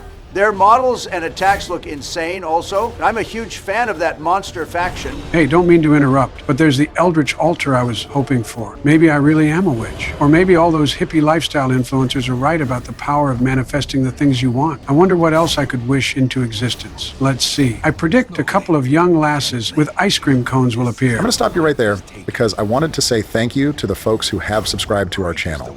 The fact that there are some folks out there who enjoy hanging out with us while we play video games and goof off is pretty damn cool, and our editor loves responding to your questions and comments. The channel is slowly growing with each video, and we couldn't be more proud of that. I don't normally engage with wholesomeness, but Obama's right. Feel free to recommend mods to us, whether it's heroes or monsters or regions or quality of life improvements, whatever you feel compelled to mention. We will look it over and possibly add it for the run. We've added in a couple of mod heroes that were recommended to us by Man of God 413, and we eagerly anticipate them appearing in our Stagecoach. It hadn't occurred to me that the town events for the new monster packs would appear first before immediate hero recruitment events, so we haven't gotten those heroes to appear just yet, but they will get their flowers as soon as we can acquire them and reasonably fit them into a team. I swear, it's like the blackguard gets plus 10,000 crit chance on the last monster in a party. One of these days I'm hitting a dark run to try this guy out. I'm so confident. After I schooled you two bozos the first 2 turns through the order, and not even Donald Trump will be able to hand wave and insult his way out of the devastation he will feel. If I prove publicly that I'm not only better than him at Darkest Dungeon, I'm better than him at his own goddamn playstyle. Mark your calendars, folks. About to embarrass this fool so bad that his hairpiece becomes sentient and hops off of his head of its own free will because it cannot bear to be seen atop the dome of such a limp-dicked disappointment. God damn, Joe, what the hell is wrong with you? We were just being wholesome like 20 seconds ago and you come out of left field with that shit. I'll deal with him after I mention the size 2 offensive support monster, the fungal stag, a Koalas Creature Collection Edition. A bit more frail than other size 2 monsters, but it can mark and debuff for more damage received, a nasty combination. Savage Maul is very dangerous against marked targets, and it also comes packing 2 buff skills to bolster its teammates' stats, and starting in veteran dungeons, it has a brutal pull 3 attack that can really screw up your positioning. Awesome art, too. Very intimidating. It has some protection and respectable resists to mitigate the low HP, some also. But back to Joe. Look, here you mash, potato-brained career politician that got taken out behind the barn and shot by his own political party, not even out of mercy, but out of fear. You'd continue making a mockery of them. You've been getting real mouthy lately in your stupid-ass raps, and about my daughters and my gameplay and the luck you've had in the early game, and I'm not going to keep tolerating it. I'm about to put you in an old folks' home and never visit you, I swear to God. Oh no, Donnie, not an old folks' home. Please, anything but that. The nurses are mean, the food sucks, nobody ever visits, and there's always a psychic cat that knows when someone is going to sleep for good. I'll be better, I promise. Look, I binged edibles really hard this past week with Kamala, and I always get really grumpy after a bender. I promise to only talk about plowing the women in your family all day until the cows come home in my raps, where it is still socially acceptable. Fine, whatever. This camp out, we are letting the practitioner scrounge up some artifacts and do some poem reading to reduce stress taken and increase virtue chance, while the wizard buffs scouting and prevents nighttime ambush, and the blackguard buffs his own offenses. No more bullshit from you until we get out of the wheel, Joe. Say, fellas, we managed to figure out what happened to Kamala last week, but we haven't seen or heard from George since episode 4. Didn't he say something in that episode about how he was glad we didn't do a bunch of bullshit side missions and came looking for him right away when we saved him from the ectoplasm? Well, you know, doesn't it feel like we should be more worried and maybe go look for him? Isn't that why we are here this week?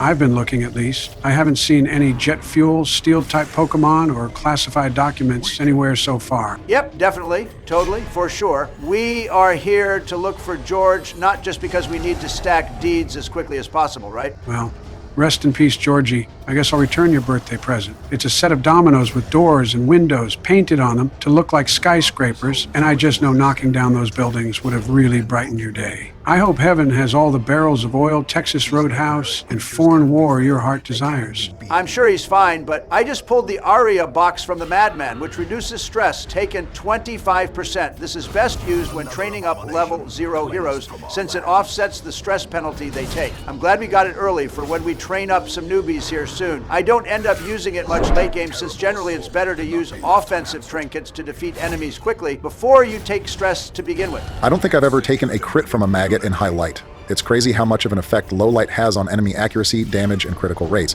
especially on Blood Moon at black as pitch or 0 light. Monsters get 12.5% accuracy, 30% damage, and 6% critical hit rate buffs. The numbers are a fair bit lower as long as you have at least 1 light, sitting at 10 accuracy, 17.5% damage, and 3.5% crit, but still, pretty significant buffs. Donald, you better watch it. Your Reaver got stunned and marked by spider webs, then took a crit spit from the green spider, and then that weird frogman threw up all over him. Damn, that was gross. I'd be stressing out, too. Yeah, this is getting away from you a bit here, Donald. You good? Oh, no way he passes another resolve check. Quick, start encouraging him so he doesn't hit 100 stress. Let's see here, Donald. The first 100 days of your presidency has been... Wait, that's not going to work. Oh, how about this? Donald, it's almost summertime, so your spray tan will at least look seasonally festive. Well, maybe that's not the ticket either. Joe, a part of me hopes I fail the check and get the abusive affliction and go viral for the second time in 2 weeks after I video myself breaking your goddamn legs and throw you into the cove at high tide and leave you to fend for yourself. The frogman enemy I just took out is the pelagic hybrid, a one-off monster mod from Dem22. He appears here and there in any region, has a blight and stress attack that can sometimes hit multiple ranks, and a melee bash that can move a hero back one and potentially out of position. Not as dangerous as some other modded monsters, but if a touch of consumption crits, the extra long blight duration and additional stress on top of the base stress it already deals can really be a pain. I'm glad you don't have any torches, because it looked like you were considering that Shambler altar a minute ago. Not with a level 0. The dicey stress levels and a team that doesn't handle shuffle all that well aside from the Reaver. I'll get his ass later on. This is a worst-case scenario mash for you, given the stress levels have climbed for multiple heroes. Crazy part is this mash gets even worse in veteran dungeons, when stressful incantation starts marking targets that the stag can then level with Savage Maul. Yeah, that miss from Call to the Grave was painful.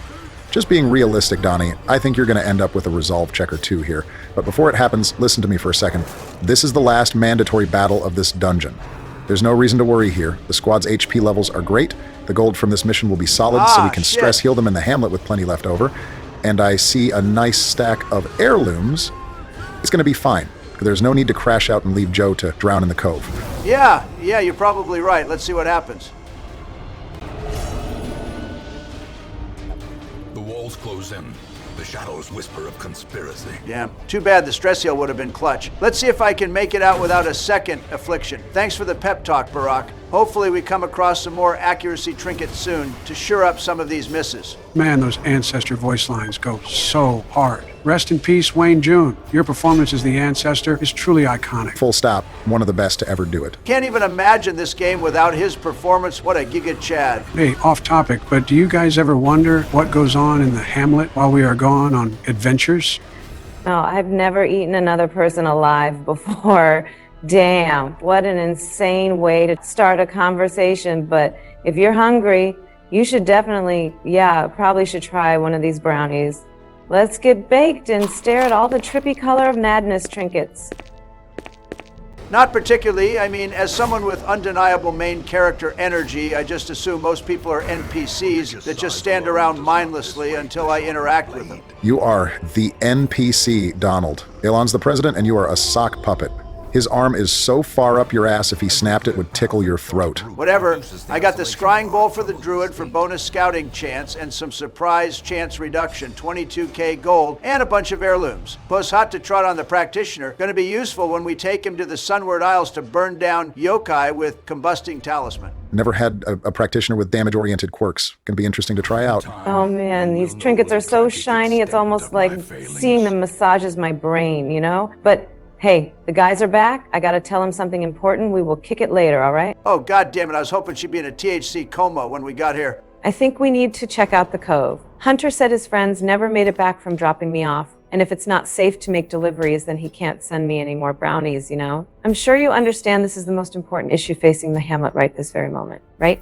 George is missing, and you want us to help your plug. Do you hear yourself right now? Shut up so I can do the stagecoach. First is a privateer with blacksmith for cheap upgrades. Pretty cool class. Next is an Alwing, the resident Batman cosplayer. Poor quirks, though. The Voivode got kleptomaniac. Dang poor luck so far. Well, at least the Sunlight Warrior has both. Eldritch and Mankind Slayer, a pretty solid start for him. Unfortunately, the Occultist has junk quirks. I really hope we get a good one soon. I miss using the one true god of rank 2. So we are going to look for Hunter's friends, right? We can ask the Clintons for help. If I get cut off cold turkey, I will crash out and burn this shithole to the ground. Fine, but only because we already went to the Weald this week. Oh, hell yeah. I'm running the Hedge Knight rank 1 for cleaves and guard breaks, with the Caution Cloak for scouting and Hand Axe for bleed. The Forlorn has multiple cleaves and bleed to synergize with the Hedge Knight, and a pull 3 skill entangle to harass Pelagic Shaman. The Exorcist deals bonus damage to Eldritch monsters and has Cove Tactician, and finally the always boring but usually reliable Vestal, hiding out in rank 4. You slandered the Vestal in our vanilla hero tier list, and yet you've used her several times in these videos. You wouldn't be anything if you weren't a hypocrite. Joe, is it not kind of weird for you that Kamala has befriended the Hexer that she bought a Joe Biden voodoo doll from during your presidency? You were practically QAnon a couple episodes ago, and you can't read between the lines on how this situation might not be to your favor? Hadn't occurred to me honestly. You two are idiots. And what the hell are these Japanese tentacle porn creatures? I want to go back to the Hamlet. I'm not high enough to deal with this shit. These are from Action Jack's Unleashing the Kraken mod. The Eye from the Depths is a stress dealer, while the giant tentacles can pull, stress, and stun.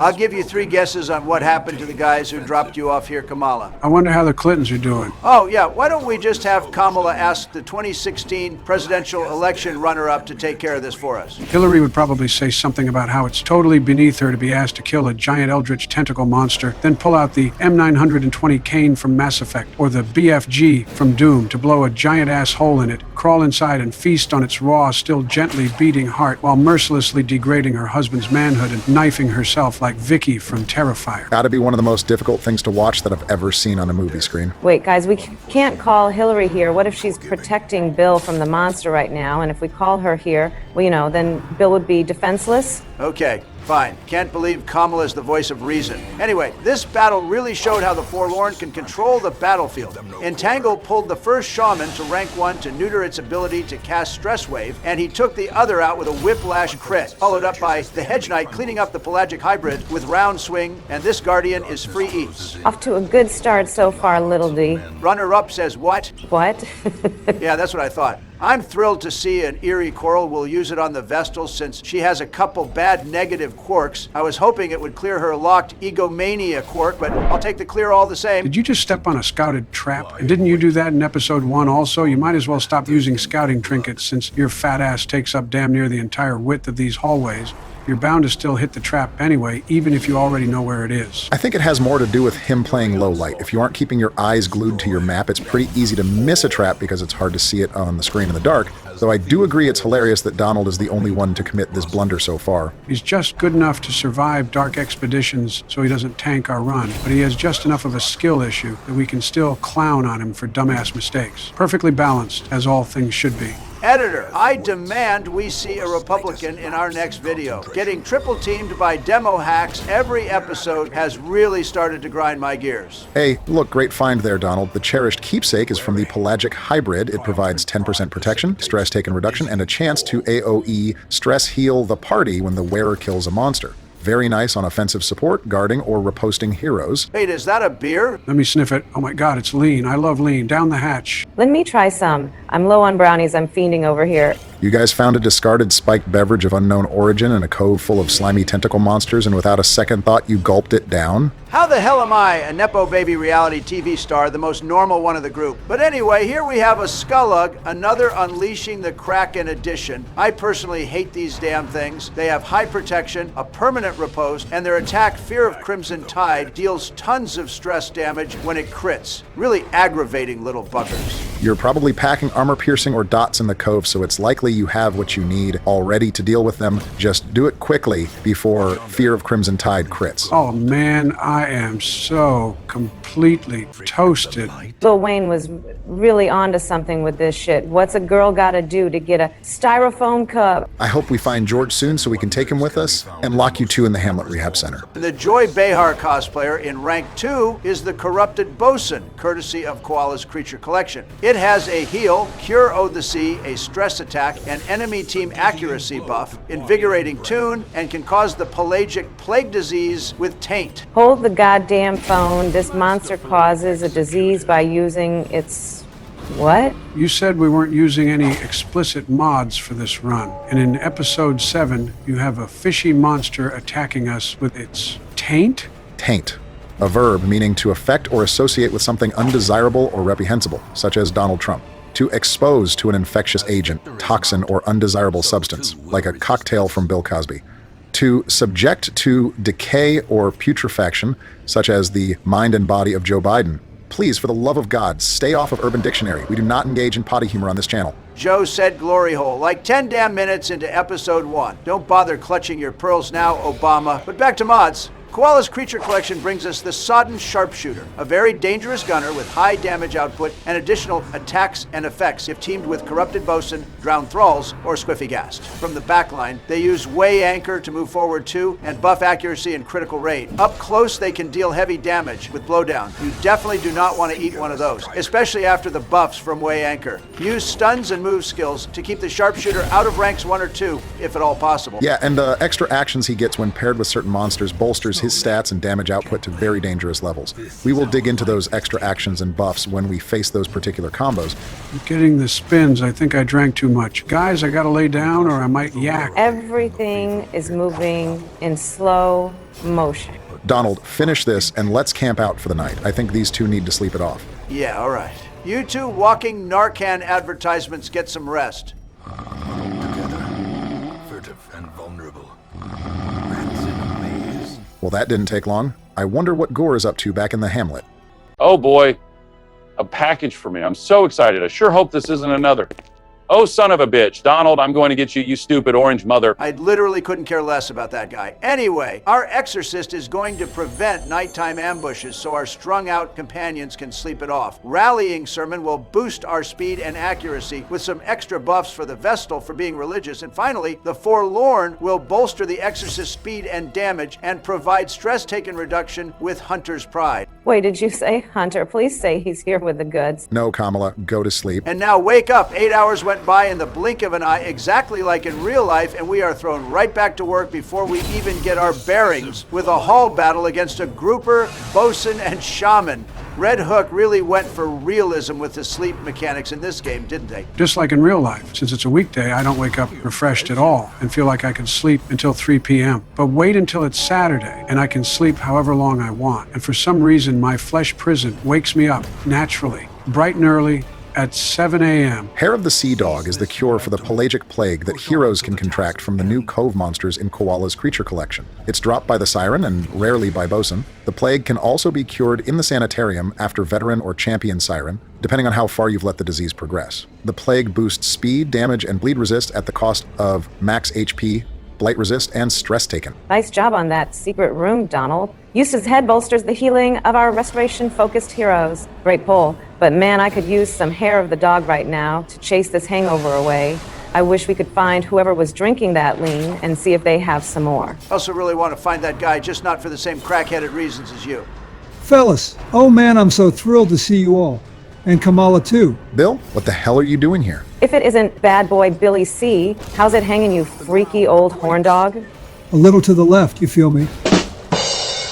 Stop reminding me this series is inundated with Democrats and nobody wants to, quote, feel you goddamn sex pest. I was acquitted. You were convicted. Sounds like a textbook skill issue to me. But look, there's a giant tentacle monster attacking ships in the cove. I spent some time weighing the pros and cons of smashing or passing, but I ultimately decided to pass. My wife is running interference on one of Pelosi's hit squads to protect Kamala, so she can't help us take it down. Follow me, guys. The monster is this way. Just adjusting skill sets for AoE damage to keep the tentacles under control. Here we go, folks. The first modded boss of our run. A mass of tentacles and rapacious maw. Oh, it's so slimy gross. Yummy. Good grief, Bill, did you really say you had to weigh the pros and cons of smashing or passing on this thing? What in the ever-loving hell were the pros to smashing? Don't you dare answer that question. The Kraken boss isn't too difficult the first go round. It has high protection to start, and you have to alternate striking the Kraken and its tentacles to reduce their protection so you can take them out. Or use cleaves to do both at once. The tentacles are easy to clear, but have disruptive attacks like pulls and stuns, so you want to limit their actions as much as you can. The key here is to keep the number of tentacles under control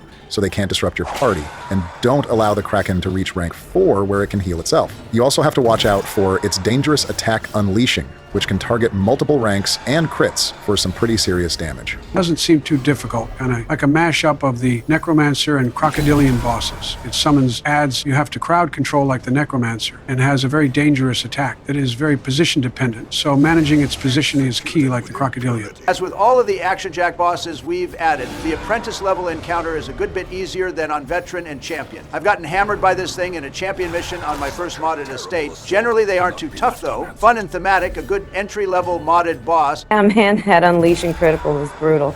No way Hunter's boys survived an attack from this thing. Well, maybe the drugs will wash up on shore, you know? Let me know if you come across any, Bill. Sure thing, so long as you share. Definitely. Great work taking down this boss, Donald. We should probably get someone to clean up the corpse before Bill starts contemplating switching it to Smash, since it can't eat him anymore. On the contrary, the danger was the whole appeal. I don't care about it anymore. I'm too old to have this many degenerate friends, I swear to God. Well, at least Joe isn't the only one with a boss kill anymore. With the apprentice cracking down, the cove should be safe for the moment. Hopefully this buys us some goodwill with Bill's worse half. I'm headed back to my shack. Thanks for the help, everyone. I'll visit you in the Hamlet soon. Stay safe, Billy. See you later. Damn man, awful post-mission quirks again. Yeah, bad luck. We have to clear off guard on the Exorcist as soon as possible. Maybe the stagecoach will be more kind to us. We need to get some new prospects with good quirks so we can branch out on our team building a little. Hey, Hunter, the coast is clear. Let me get a shipment, playa. Hey there, son. Daddy is so proud of you. Jesus Christ, glazing your son for drugs is low even for you. I'm surrounded by idiots. The stagecoach brought us a prefect with precise striker. Not bad, since the ruler has high critical rates to begin with. The acolyte of the sun has advanced medical training, just amazing on a healer. The falconer has eagle eye, a great quirk for a dedicated ranged set. And finally, the phlebotomist, an interesting bleed-centric offensive support unit, has Mithridatic, a pretty great quirk for her since her blight resist is low. Well, that wraps it up for the first episode with Mod Monsters. We hope you had a great time, and there's many more to come over the next few weeks. Don't forget to like and subscribe and comment below if there are any mods you'd like to see incorporated into this run. Tell a friend who might enjoy the series, and check out the boys' Vanilla Hero tier list and Mod Hero Showcase shorts. It's Big B Obama's turn to go boss hunting next episode, baby. We hope you passed all of your resolve checks this week, and we will see you next time. Nothing left to do now but work on my tan for the ladies. Wait a minute, what's that sound? It's coming from the water, I think. Wait a minute. Oh my God, what in the fresh hell is that thing? Welcome, everyone, to Episode 8 of President's Play Darkest Dungeon. Big B Obama is back in control alongside a Force Ghost and the stale, crusty sock from the back of Elon Musk's dresser.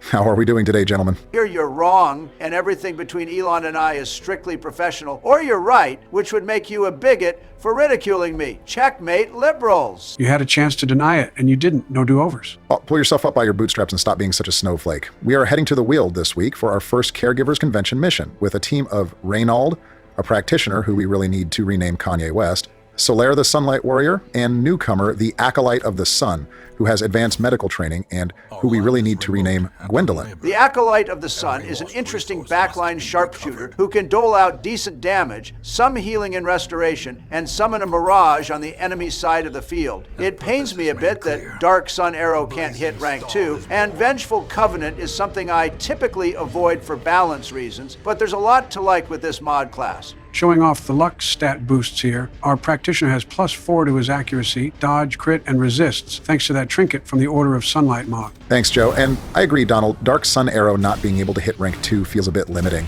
But ultimately, this class performs well by sniping backliners the first turn or two, then switching to support and restoration skills while your other heroes clean up the front ranks. Gwendolyn here primarily heals through Regenerate's AoE restoration, but can also pull heroes off of Death's Door with the small heal from Concentrated Regeneration, while also forcing the entire party's restoration onto a single hero. The Mirage Summon is pretty cool, kind of like Algernon the Lab Rat from The Alchemist. It requires an open slot in the enemy party and either blights enemies or gives a hero restoration. If your heroes attack the Mirage, they also get restoration, which works really great for heroes with cleaves, since they can grab restoration from the Mirage and attack enemies as well, all in a single attack. Already camping, Obama? Getting it out of the way to clear some inventory space. Caregivers Convention requires you to grab 3 packs of medicine, which limits your inventory space for supplies and loot, but the payoff is amazing. A week of free sanitarium usage for however many slots you have unlocked is incredible, and could save tens of thousands of gold if you're maximizing your savings by locking your best quirks and clearing locked-in negative quirks, which are very expensive to remove normally. Guys, I'm really worried about George. Trying not to panic. But where the hell is George? He's missed our Elden Ring play date for like an entire month. Yeah, I was hoping to just ignore this problem like I do my approval ratings, but this really isn't looking good. We last saw him way back in episode 4. I kind of feel bad for letting Stoner Kamala talk me into going to the Cove last week, but I couldn't hit the Weald for both of my missions on the Mod Monster debut episode. Someone has to think about the content around here. Oh, I'm sure Laura Bush will totally understand when we have to tell her we were more negligent than Casey Anthony and let George get eaten by ectoplasms. But don't worry, we did it all for the content. That'll go over just so great. Hold that thought, Joe. Look at the map with me real fast. Oh my God, no way. Do you think he's realized yet? I just said the content is more important than George's life. And he didn't react at all, didn't get all self-righteous, didn't insult me. He definitely knows he's cooked in front of everyone on YouTube. Bro fell victim to one of the classic blunders. Say, Donnie, do you think we can officially say Obama's the worst of the three of us at this game? I've been whipping this game's ass like I'm Chris Brown, and you've done every mission in the dark. What's Obama done so far? 0 boss kills, 0 secret rooms, 0 rare trinkets, and 0 bitches. The B in Big B Obama must stand for blind. He just walked right past it. It's going to stand for bitter little bitch after this video is uploaded and our viewers obliterate him in the comments. Let him have it, folks. Give him the character development smackdown he deserves for this. He's going to cope so goddamn hard and try to say he was throwing for content. But we all know that's bullshit. Look, Donnie, when Obama hits 100 stress and gets the fraud affliction, I'll just take over for the rest of this episode. He's going to need both his hands to be free to hold this giant ass L. The prism of the Sunbringer trinket is from the Acolyte of the Sun, boosting dodge and scouting at high light while reducing the torch burn rate. Well, he's definitely realized by now. How you doing over there, Fraud Bomber? Put your damn phone down. You can't bribe our editor to skip over this mission. That's malarkey. He's pleading the fifth like I did hundreds of times in my court cases. Fraud Bomber, you do in fact have the rights to remain silent. Anything you say can and most definitely will be used against you in the court of this video's comment section. You have the right to cope and seethe, but if you'd prefer to mauled, time to do so will be appointed to you by the state. Rip Bozo, you fell off. Mad cause bad, noob alert, get good, skill issue. Hey Takashi boy, do I have the tea for you today? Oh my God, he just allowed reinforcements from stalling. This just keeps getting better and better. Obama forgot to pick up the third medicine for caregivers convention. It's on the opposite side of the dungeon, and now he's doing the walk of shame like Cersei Lannister. Shame, shame, shame, shame. The both of you. Wow, are you kidding me? So uncalled for, bro. You took it too far. The first F-bomb on our channel goes to Barack Obama. Everyone, not the well-spoken and poised leader you guys thought he was. Eh? All of Donald's tariffs have made it nearly impossible to get explosives shipped to the Hamlet, and Obama's feeding to see something, anything go kaboom, that he decided to blow up his own reputation. Okay, that's enough from the peanut gallery. I let you two dipshits have your fun, and yes, I did forget to pick up the medicine, rookie mistake. But have either of you bothered to check the scoreboard? All those extra battles netted us a few more deeds and portraits and about 1,000 more gold, with hardly any additional stress. A clown who juggles well is still a clown.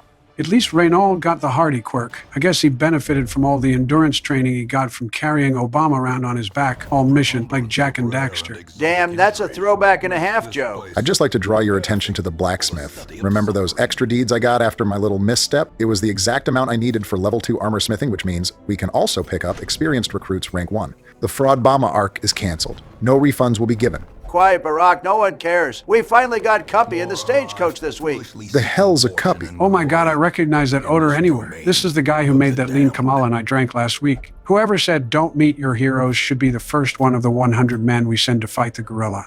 Because he's an idiot. It is an honor and a privilege to meet you, Sir Cuppington. Shout out to Man of God 413, who asked us all the way back in episode 2 if we'd be interested in trying the Cuppy Hero mod he recently released. He described the class as an imp who uses the power of lean and can get your other characters drunk. And if that wasn't already enough of a reason to say yes, the artist Livel did some wild work with the animations, and the skill design and drunken quirks and diseases looked fun also. Obama, let me be the first to use him next week. I'm going to see if I can get him to do a cameo in my Orange Man Bad music video. Oh my God, it's really Cuppy. I'm fangirling so much right now. Hell yeah, let's go to the bar and party. There's nothing else to do in small towns anyway except drink, am I right? You kids have fun. Save some lean for me. Surprise, bitch. God damn it, I peed a little. This was a fresh diaper. Hillary, are you trying to kill Joe? Nah. Guy already looks like he French kissed a Dementor. Nothing I could do to him would be worse. To what do we owe the terror of this visit, O vile and abhorrent one? To the surprise of absolutely no one, Bill has run off again. He probably just saw the way pelagic hybrids hawk Tua all over your heroes and tried to follow one home, but I've had a long week taking out Pelosi's hit squads to protect Kamala since you Neanderthals accidentally ratted her out due to not having 2 brain cells to rub together between the 3 of you, and I really don't have the patience to find him, okay? So I'm farming this out to you. Who is in charge this week? It's my turn, oh atrocious one. Has the Fraud Bama arc begun yet? Remains to be seen. He forgot to pick up the third medicine pouch for Caregivers Convention like a noob, but got lucky and it worked out for him in the end. I wouldn't get your hopes up. Hope is just the opium of the masses. It's nothing more than a carrot the mighty dangle, so the misbegotten keep marching on like mules. I have no use for it. God damn, I do so humbly request that you save a little aura for the rest of us, O tyrannical one. Request denied. My lofty position wasn't always accompanied by the fear of office. And there was a time when I could walk the streets or raise a glass in the tavern without concern for molestation. Faithful as the tide, one precocious village waif made it her hobby to shadow my every errand. It was charming then, troublesome later. I always wondered what became of the unfortunate little waif. Too bad the ancestor and I didn't meet before all this. Imagine all the horrifying things we could have done if we had worked together. And people really tried to say that I was the Antichrist back in 2008, unaware that Lilith herself would run for president just 8 short years later. Hey Hillary, vanguard of our destruction. I was just wondering why you couldn't just call up all your horror movie icon friends and have them come down here and help clear out all these monsters. Between our heroes, you, and a bunch of bloodthirsty psychopaths, I don't really think the ancestor stands a chance. I told you in episode 6, I am on vacation. Besides, you guys are playing on Blood Moon for the challenge, right? Well, what's the point in playing on hard mode if you're just going to have me waltz in and 360 no-scope the Heart of Darkness for you? We respect vacation time and work-life balance on this channel, and thank you for considering the content. Speaking of content, that's almost 8 minutes of clowning around. Let's look at my team for this second mission. Well, if that's okay with you, Hillary. Yeah, do whatever you want. I don't care. The goal with this team was to take heroes who have low damage stuns and who can still function from the back line if they get charmed and then released by the siren. Hold the goddamn phone. Barack, did you just step on a scouted trap? Yeah, after your little quips last week when I did it in the dark, you turn around the following episode and do it at 85 light. The Fraud Bangma arc is back on, everybody. Bill's doomed to be a beta cuck simp for the siren for all of eternity. I don't understand, Donald. That's already how it is right now. Did you say there's a siren? Oh, you have got to be shitting me. Yeah, we didn't want to say anything, but considering this is Bill we are talking about, this is the most likely place for him to be, you know? But anyway, the ghostly pirate is from the Unleashing the Kraken mod. These things are a gigantic pain in the ass. They have massive resistance to dots, stuns, and moves, being only susceptible to debuffs. Their dodge ramps up with each attack, which can turn them into RNG nightmares if you let them stack buffs. Black Flag causes horror and is a brutal stress attack when it crits, but I do like the addition of a monster that hard counters Blight and stun-focused Plague Doctors to the Cove, so she doesn't just trample over them like she does just about everything else here. I like it overall also, but I do hate the stacking dodge buff. For some reason, if it takes me 8 attacks to kill a single monster because I missed it several times, that is infinitely more annoying than if it had taken 8 attacks to kill that monster because it is tanky or has lifesteal, or I'm having to spend actions healing off their high damage output. I can't really explain why, but I think some folks will know what I'm saying. Stacking dodge is probably my least favorite option for a ramping bonus intended to create urgency. The fact it takes a tailor-made counter to even begin to slow down the Plague Doctor is more evidence she was the easiest S tier in our vanilla hero tier list. When are we going to finish up part 2? It'll probably be another few weeks. There's a few other side videos in the works as well, and this series is the primary focus. So spin-off content will be a good bit slower to release so we can stay on schedule. For all the haters out there, my team is doing very well so far. Between the Plague Doctor's crowd control and Blight, the Banished Hunter dealing tons of damage with the Crescendo box, the Alchemist's healing and ability to reach every enemy rank, and the Sunlight Warrior dishing out supplemental damage and stuns, we are looking great. After this next room battle, we will camp out and prepare for the boss fight, and hopefully we can take her down without having to smoke Bill in the process. Better make it quick.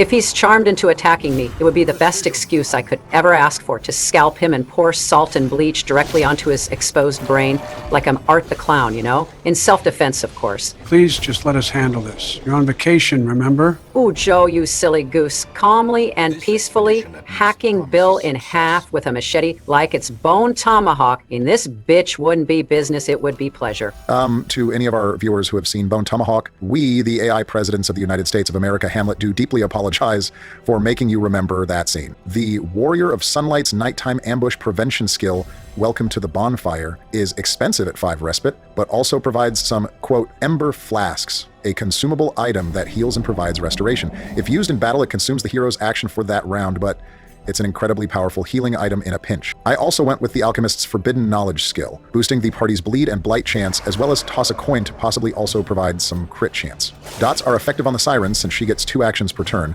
and 3 of our 4 heroes have dots. Notice the buffs that are applied to Corrupted Bosun and Drowned Sharpshooters when they are paired together. The Bosun gains 5% crit chance and the Sharpshooter adds 4 speed. If the Bosun uses Cure O' the Sea, the Sharpshooter will also immediately respond with its own skill, Drink O' the Depths, and heal itself and reduce damage taken at the cost of accuracy. Dude chugs rum like he's Jack Sparrow. Gotta love it. Oh, god damn. Is that Joy Behar attacking? Modders have gone too far this time. Nope, just a horrifying bipedal eldritch fishy taint monster. Oh, okay, that's not so bad then. Too bad you haven't found any eerie coral, but it looks like the party will be in great shape going into the Siren boss fight. She typically tries to charm heroes with low debuff resist, so I think she's gonna go for our Banished Hunter. You need to keep him stunned, Barry. He could really deal out some serious damage to the rest of the team if he's allowed to get too many actions. The Warrior of Sunlight and Plague Doctor should be able to keep him stunned more often than not. Low or no damage stuns make a huge difference in this fight, so you can stun charmed heroes and prevent them from attacking their allies. If things start to go south for Fraud Bama, please feel free to step in and help Bill out, Hillary. No, I don't think I will. Wait, seriously? If he dies, he dies. Damn, you really are a demon.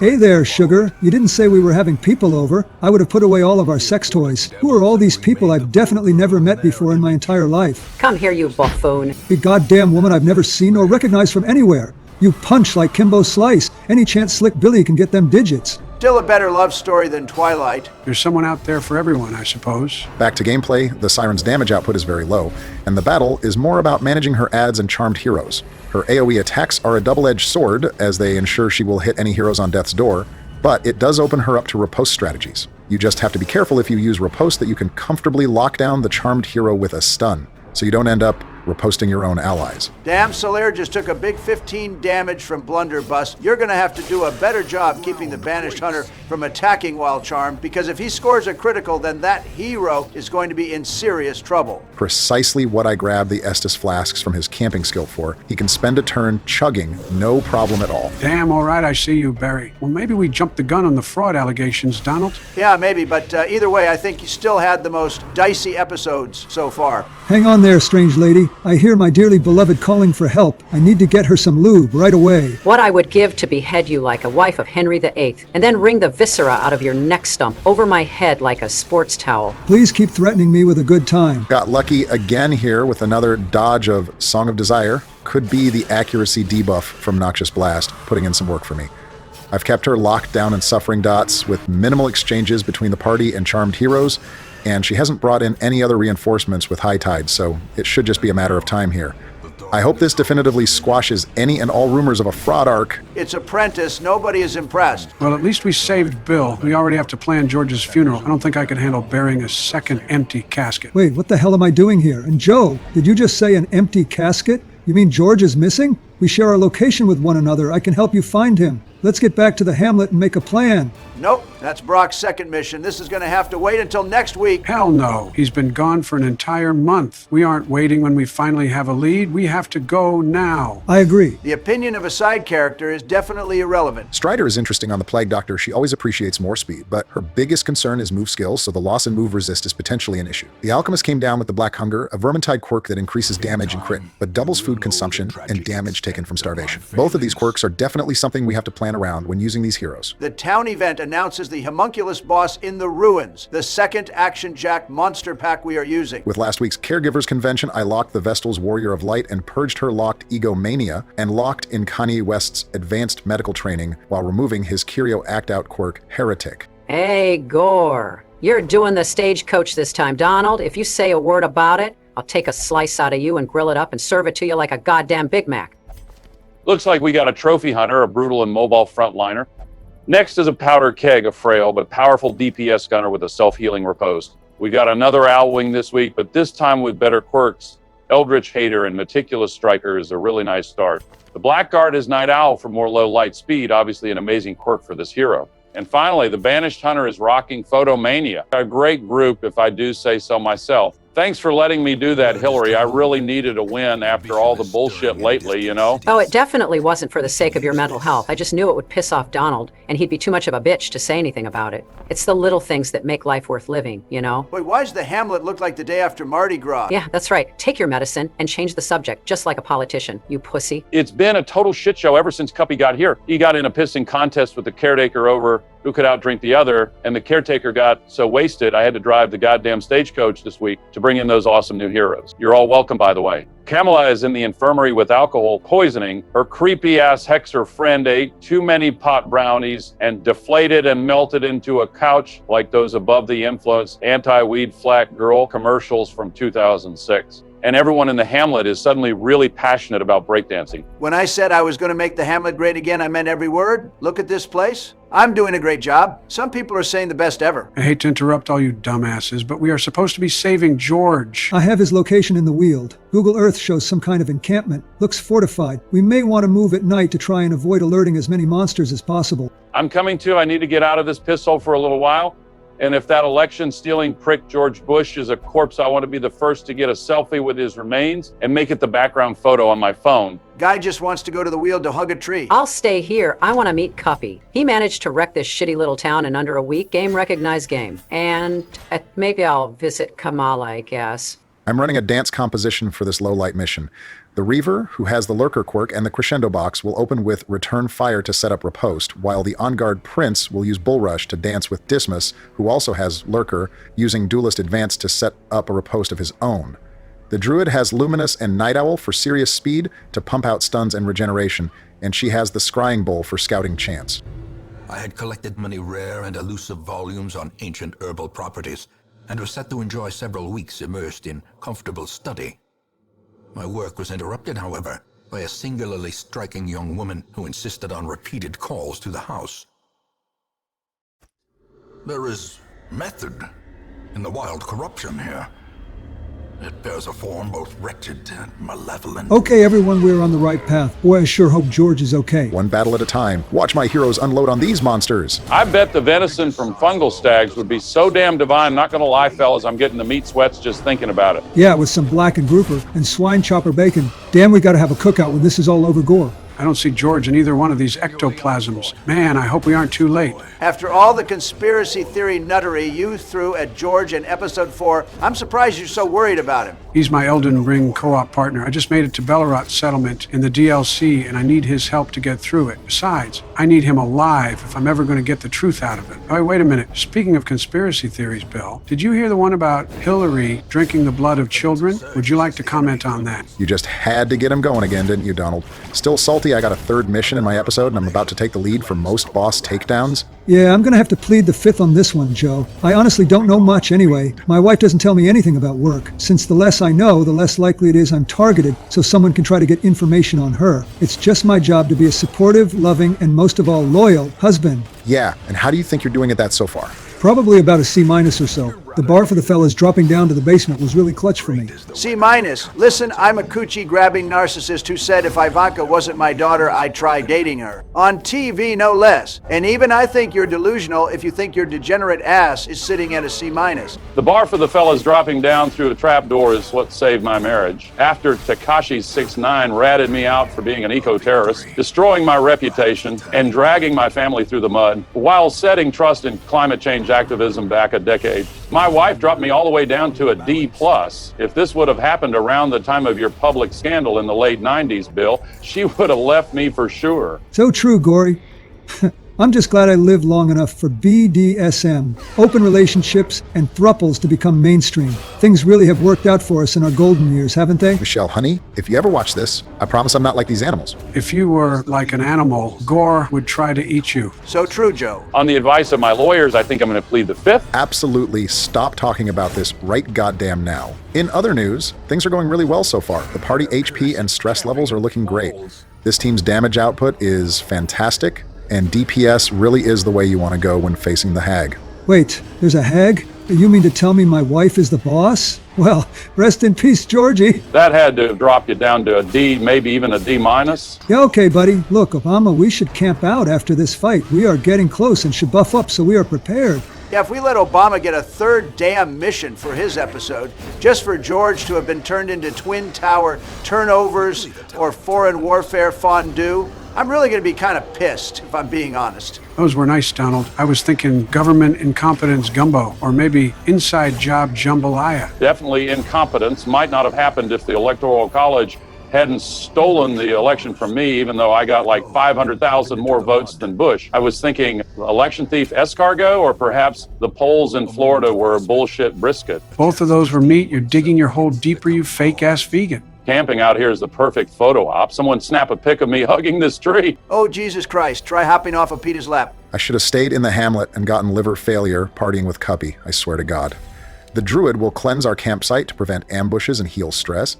Dismas will clean his guns to maximize range damage, and the Prince will boost the Reaver's accuracy and reduce stress with peace of mind. Let's stay here and sleep through the day until nightfall. We will need to be as quiet as possible and find George before we give ourselves away. Yeah, I've been cruising in the dark without using a blackguard as a crutch like Donald. All rumors of fraudulence have been debunked. I can't even root against you. I can't have you throwing these heroes with low-light quirks. I need them myself. I'll just have to reclaim the boss kill lead in episode 10. Okay, I see the structure ahead. Let's keep it down. Get in, find George, and get the hell out of here. I won't make any noise since gangsters move in silence, but I'd be concerned about Donald's big fat ass lumbering around, practically terraforming the earth beneath his feet with every thunderous step. I'm about to step on your throat until the dust comes out your ears, I swear to God. The tension between you two is crazy. Get a room already. Yeah, what a horrifying image. The key for this boss battle is stacking damage output targeting ranks 3 or 4, and making sure in team building that when any given hero is thrown in the pot, the resulting change to squad positioning forward doesn't throw off usability of your best offensive attacks. This is it. Nobody make a sound. Are you kidding me? That reeks. Right in my goddamn face, you bastard. That's on me, fellas, my bad. Please just eat me so I don't have to smell it too. Oh no, the hag has George in the pot. We were almost too late. Hit the pot, Obama. We're gonna save you, Georgie. I hate to sound ungrateful, fellas, really do, but where the f have you been? Does nobody around here watch the goddamn post-outro scenes? Y'all didn't hear me get captured 4 fucking episodes ago. Post-outro scenes? Oh no, boys. He isn't making any sense. His brain is already souped. We are too late. Oh, the humanity. Get me out of the fucking pot, Obama. This had better not be the goddamn fraud bummer arc. It's 50-50 at this point. Oh, son of a bitch, right on my head. I'm flying a plane directly at the house of whoever is writing this shit. I swear to God. George, my friend, thank God you're okay. I'm just lucky the hag is really passionate about marinating her meats. She said the prolonged fear, terror, existential crisis, thoughts of loved ones you'll never see again, huffing religious copium, and the pain and resentment towards your bitch-ass friends who left you to die really adds a spice to the human flesh that you just can't buy at Whole Foods. Her words, not mine. Damn, George, you do smell delicious. And you guys brought this prick with you? Put me back in the pot right goddamn now. Looks like meat's back on the menu, boys. Okay, almost got her. Normally I'd ignore the pot and just try and burst the hag down with overwhelming firepower, but I wanted to get George out of there as soon as possible. I'm really sorry it took us so long to find you, George. We've been to the Weald several times since you went missing and didn't find any trace.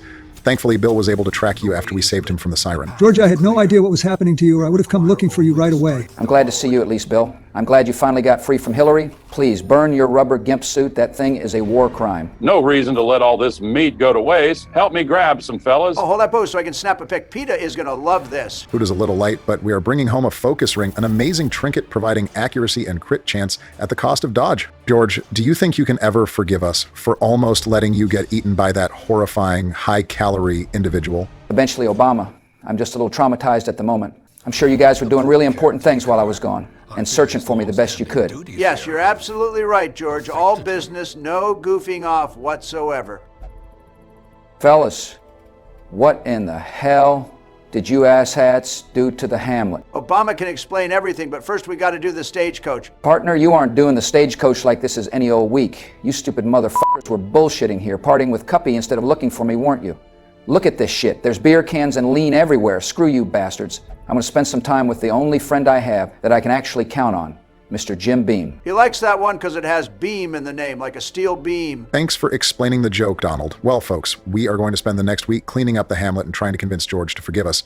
Our editor wanted me to say he hopes you liked the faster combat editing and all the new antics this week. I'm back on the sticks next episode. We hope you all pass your resolve checks this week, and we will see you next time. Wait, are we missing someone? Total bullshit. They ditched me here. Why can't a guy eat 69 steaks without being judged and left alone in a creepy mushroom forest? Oh, look, a carrier pigeon. I wonder what it's holding. Donald, you son of a... Greetings, viewers old and new, and welcome to episode 9 of President's Play Darkest Dungeon. Yo boy Jay Blizzy the Beast is back in action this week alongside spray tan enthusiast Donald Trump and soon-to-be divorcee Barack Obama. Are you kidding me? Do not announce the intimate details of my personal life on YouTube. Damn, Joe, just gonna put Barry on blast like that, huh? Did you borrow Al Gore's high horse this week? Why don't you climb on down, buddy? It's on a bunch of gossip websites already. The odds that this will be news to our viewers is very low. How have the couples therapy sessions in the Hamlet Sanitarium been going? They're so great. You hear that defeat in his voice, folks? Like the last defiant neigh of a once free and proud steed before it is finally broken by its master. By my what? Joe? Well, he's on video saying it. Guess it's time to start a GoFundMe, Joe. Oh, screw you. I was talking about a cowboy breaking horses, not people. It was a figure of speech. Sure it was, buddy. I'm just forwarding this clip to your boss to get you fired because that's a thing that people do nowadays. Well, as someone who has been divorced twice, let me be the one to break it to you, Obama. That marriage counseling shit doesn't work. If it's gotten this far, then you're already cooked, bro. If you need a place to stay, you're always welcome to sleep on a cot in Bill's old blowjob room that's off the Oval Office for a nominal monthly fee. Probably been sanitized, should be STD free. As your new landlord, I do need to inform you, however, that in spite of the fact you haven't even moved in yet, I'm raising your rent next month. Just breathe, Barack. This is what Dr. Penguin was talking about when he said not to let your friend's bullshit get to you. You don't need to daydream about shoving a record-breaking number of sticks of dynamite into all of their orifices until they explode like they are Bonnie Blue. Knowing her name cold like that might be one of the reasons you are in counseling, just saying. If you two are quite finished, the Cursed Sword and Skullet are Army of Bones additions to the ruins. The Skullets are weak, but can summon more of themselves like ectoplasm, and can detonate if not defeated quickly like drowned thralls. The Cursed Swords have high protection and resists, and can inflict some nasty, long-lasting debuffs on your party, but are completely neutered if you can push them into rank 4. Wait, that thing's gonna blow. Everyone get down. Damn, that little kaboom has me feeling some type of way, not gonna lie. Settle down, Harry Truman. Oh gosh, that's really nice of you, Donald, but I'm just not worthy. Okay, quiet down so I can talk about my team this week, since we have 2 newcomers. In rank 2 is the Rescuer. While primarily a healer, he and his trusty pups have some interesting support and offensive options, and some unique quirks that can be acquired depending on which of his skills you are using. He has both a single target and AoE heal skill. The former also has a chance to cure bleed, horror, or blight, while the latter can sometimes cure bleed and stun. Joe's gotten lucky here and already gotten Hurting Master from using his cleave and riposte skill. Hurting Tactics, reducing stress, taken, increasing stun resist, and adding a mark chance to Hurting Tactics. Monk's Body is acquired from using Stay Away, a retreating push skill. Monk's Body adds 2 speed and 2 crit and adds a stun chance to stay away. You can lock these skills to keep these bonuses long-term if you want, as they are very powerful, and it's fun to have a few different rescuers with different sets of these special quirks locked in to fulfill different roles. With the mark added to Hurting Tactics, this rescuer is set up to be a powerful offensive support unit in marking parties. You have to be careful with his low HP, particularly due to him having the most skill set freedom in rank 2, and his effective usage requires some planning, given that 2 of his 3 attacks are move skills. He comes with an auto heal off of Death's Door, but it has a long cooldown, so it's a nice get-out-of-jail-free card once in a while, but you can't completely rely on it to protect him from death blow checks. I think it's time for us to camp out. I brought beer and roasted marshmallows for everyone. This marshmallow is huge.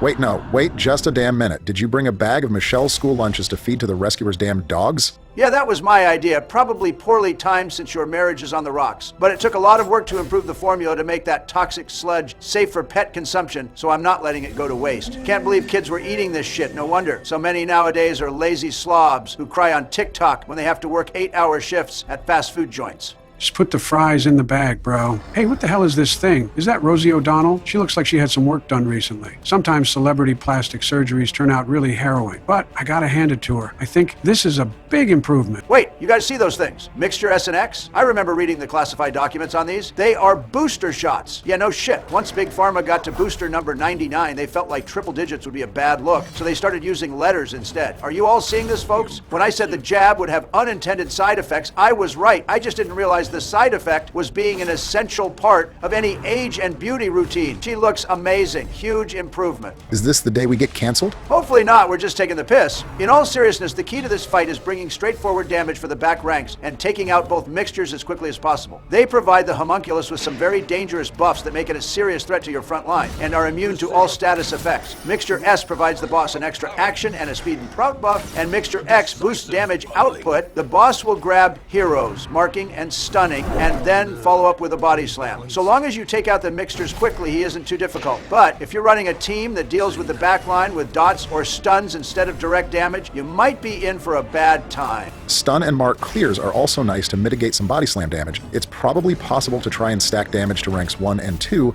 and burst him down, but I wouldn't advise it since he does stack temporary protection buffs, and you could run into bad luck with his stuns.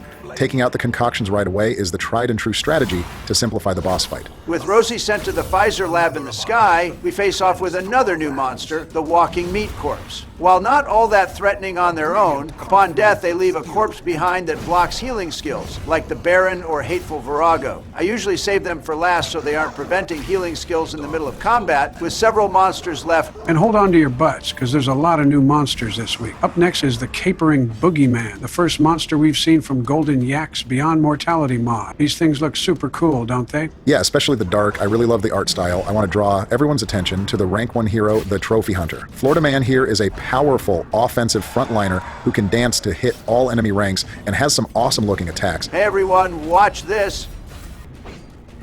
Eradicated. God damn, bit his head clean off. That was brutal. Can we run that shit back real quick? Yeah, editor, how about we get a slow-mo?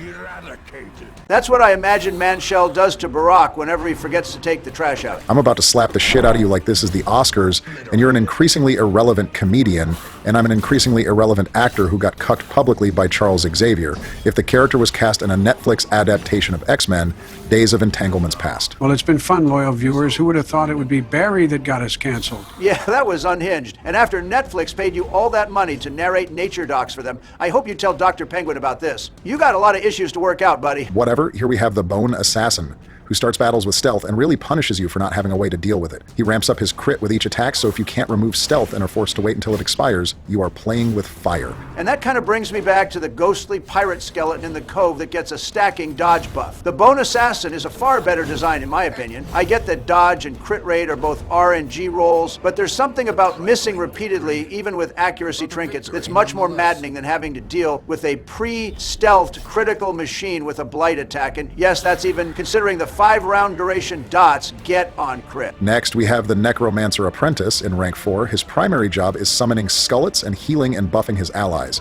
It's a good idea to take him out early on unless you are being pressed by a stress unit or a particularly powerful damage dealer. Going back to the Trophy Hunter, he has a cool mechanic where he keeps a kill counter. And the more kills he has, the more effective his skill thrill of the hunt is. It goes from a single target stress heal at 1 kill to also stress healing the Trophy Hunter at 2 kills. And finally at 3 kills, it buffs the speed of both target and self. This was nice work, Joe. Lots of busts and crests for our sanitarium, and you spent most of the mission in the dark with no issues whatsoever. He got a lot of GIMP 3 monster compositions. Let's not inflate the old man's ego any more than RN Jesus has already so far this run. Pretty interesting here if you have vanilla heroes disabled, but the Shield Breaker and Flagellant DLCs enabled, you oddly get a Crusader instead. Not sure why it works like that, though. All you assholes are finally back. Screw all of you for ditching me in the Hag's Hut last week, and fuck you in particular, Donald. If I get another flash drive with a video of Andre beating me up, I'm going to carry out the message James Comey posted on his Instagram, I swear to God. That guy's gonna get thrown in the gulag soon, don't worry, folks. Oh man, I knew we forgot something. Sorry about that, Gore.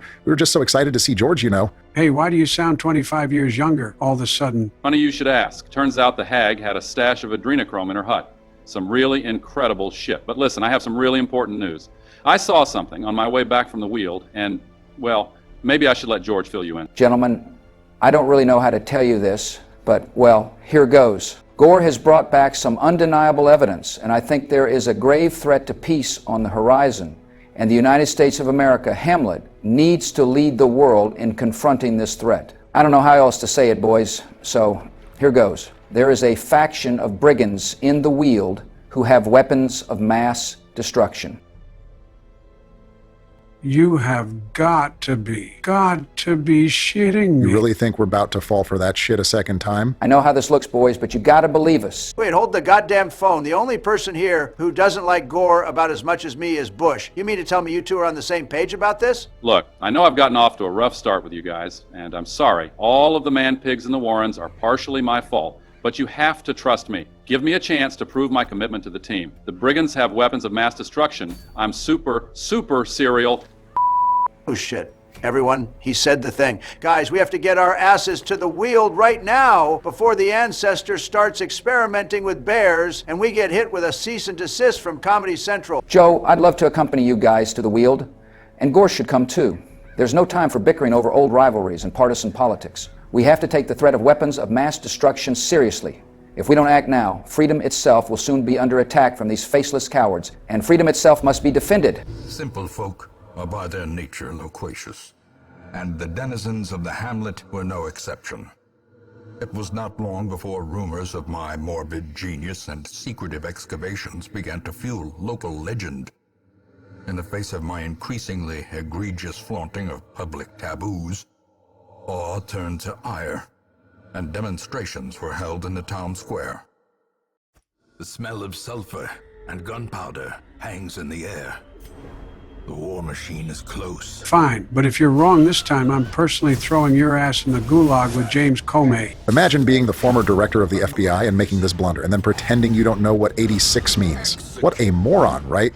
He's got himself backed into a corner because either he knew what it meant and he just publicly supported a political assassination, or he didn't know what it meant, in which case he proved Donald right that he's a dumbass and his firing was justified. Dude's gonna be an indentured servant in one of Elon's emerald mines soon enough. I said incriminating things in front of well-documented snitch Tekashi 69 and blew up my entire life in episode 5, and even I think Comey is a dipshit for this one. Yeah, sorry about that, by the way. It's okay, Joe. I realize you were so old and mentally unstable that we can't really hold you accountable for anything you say right around the time you blurted out that poor kids are just as smart and talented as... We are absolutely not about to touch that quote with a 10-foot pole. Joe, please change the goddamn subject so we don't get banned from YouTube before we get to carry out our plan. Wait, what plan? Oh, Jesus Christ. The first rule of secret plans is you don't talk about secret plans. It's right there in the freaking name. Secret. All right, now take it easy there, partner. Our truce is contingent on you being right about the weapons of mass destruction and managing to not piss me off while we search. The Talon Brigands make an appearance here, a faction added with the Falconer class mod.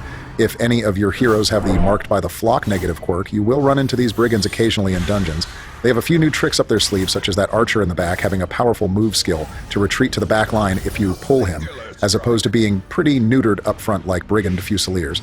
Notably, if you leave the archer until last, they will retreat from combat. The bloodletters are the ones that are truly cursed. They get 2 actions and they use one of them to attack you with a damn bird that can shuffle your party. Extremely annoying if your team is highly position dependent. Definitely keep that in mind if you are building a team with a hero who is marked by the flock. If possible, try not to run a mission with a Talon marked hero in the early weeks because they are definitely a bit tougher than your average brigands. Speaking of cursed, I really dislike double shriekeling compositions. They are tanky enough to eat several hits, so if you try to burst them down, you're probably taking multiple hits from their allies, and then they might leave behind a parasite anyway. But if you go for their allies, the stress inflicted from horrid shriek can be really troublesome. I really like the monster a lot. I just hate when they are in pairs. I don't know about that, Joey. Something about 2 birds effectively weakening their targets until they crumble has me kind of bricked up. I'm not even going to bullshit you. Okay, goddamn. Maybe it was an inside job. I'm referring you to Dr. Penguin in the Hamlet Sanitarium, George. You really got to work out these feelings in a healthy way.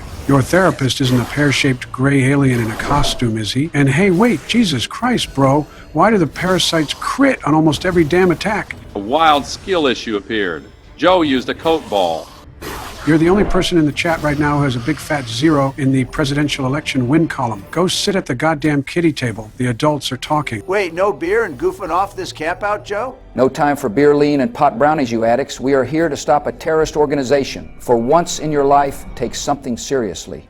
We can celebrate when the threat has been dealt with. And until then, get your ass to sleep so we can be sharp. Nothing comes before the mission, boys. Nothing.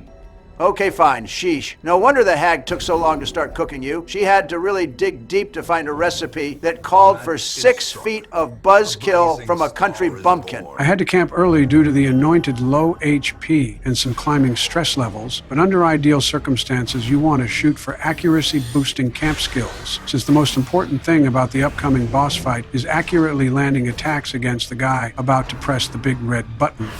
He's a dodgy little bastard, so accuracy and the ability to reach all ranks is extremely important. These Talon brigands are really a pain. Thankfully, this party has some decent shuffle insurance, so the bloodletter isn't causing too much havoc. I'm concerned about your Forsaken stress, though, Joey. It's really getting up there. He'll be fine. He has that dog in him. Yeah, but better hope you don't roll double stress dealers next. Damn, is that what it's like to have someone speak some shit into existence? I'm really sorry for the times in our early episodes when I kept doing it to you guys. That's annoying as hell. My bad, everyone. Why the hell is this guy even here? Is this a Make-A-Wish type situation or something? If I qualified for Make-A-Wish, you'd be tarred and feathered until you look like the giant chicken from Family Guy. That's some good old-fashioned Texas justice right there, boys. Wait, is that how orange chicken is made? Ha, I never knew that. Damn, I could go for some Chinese food right about now. As funny as the thought is, Joe, not gonna lie, I'm feeling some PTSD kicking in from seeing these ectoplasms after getting stuck inside one in episode 4. Please hurry up and dispatch them before they just keep multiplying. Or just sit there and let them make a giga ectoplasm. What the hell do I know? This mission might be doomed, boys. How can we expect Joe to take down the brigands when he's getting clapped up by monsters with only 10 max HP? Calm down, buddy. I'm about to hit him with the Wumbo combo. The Forsaken stress is the big issue here, Joe. When the small ectoplasms summon the big one, it stresses everyone out, and you don't have much wiggle room here before the resolve check.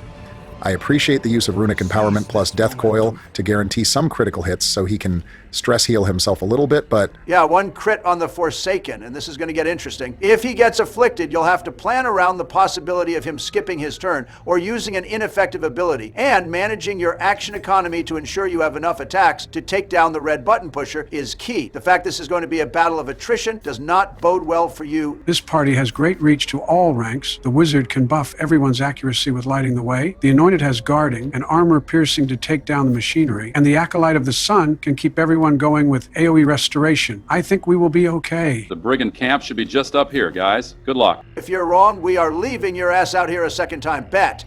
Here we go, partners. This is a battle against all those who seek to export terror. Let's make them pay, Joey. A marvel of technology. An engine of destruction. Great job with that intel, Gore. This thing is far too dangerous to be in the hands of those who would seek to harm the people of the United States of America, Hamlet. Let's get to work, Joey. There's the Fusilier in rank 3. This battle is going to hinge on taking out the Fusilier every turn, so he can't light the cannon and turn our heroes to dust. Sticking to the plan here, our wizard will light the way. Ah, shit, there's the critical. Innocent people's lives are on the line, soldier. You better tighten the fuck up and go make your country proud.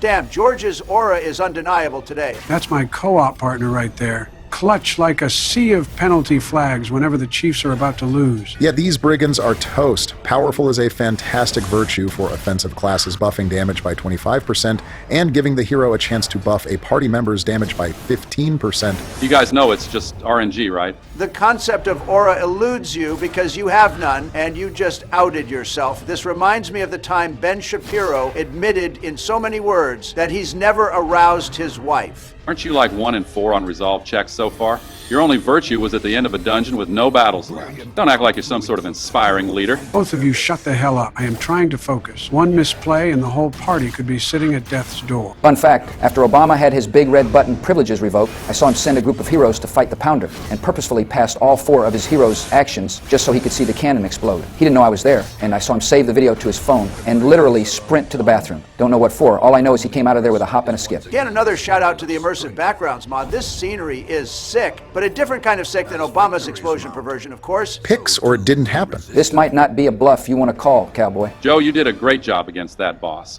Going all in on accuracy, trinkets, and skills, and bunkering in for a slow war of attrition was definitely the way to go. Jokes aside, Gore is right. The folks in the Hamlet can sleep easy. For now, at least, thanks to you. Thanks for the support, everyone. We got it done. Another boss down.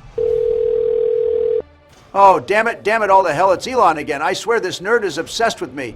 Efficiency this, sign this, bill that. I'm gonna go handle this crap, I guess. You guys wrap up the mission so I can go deal with this.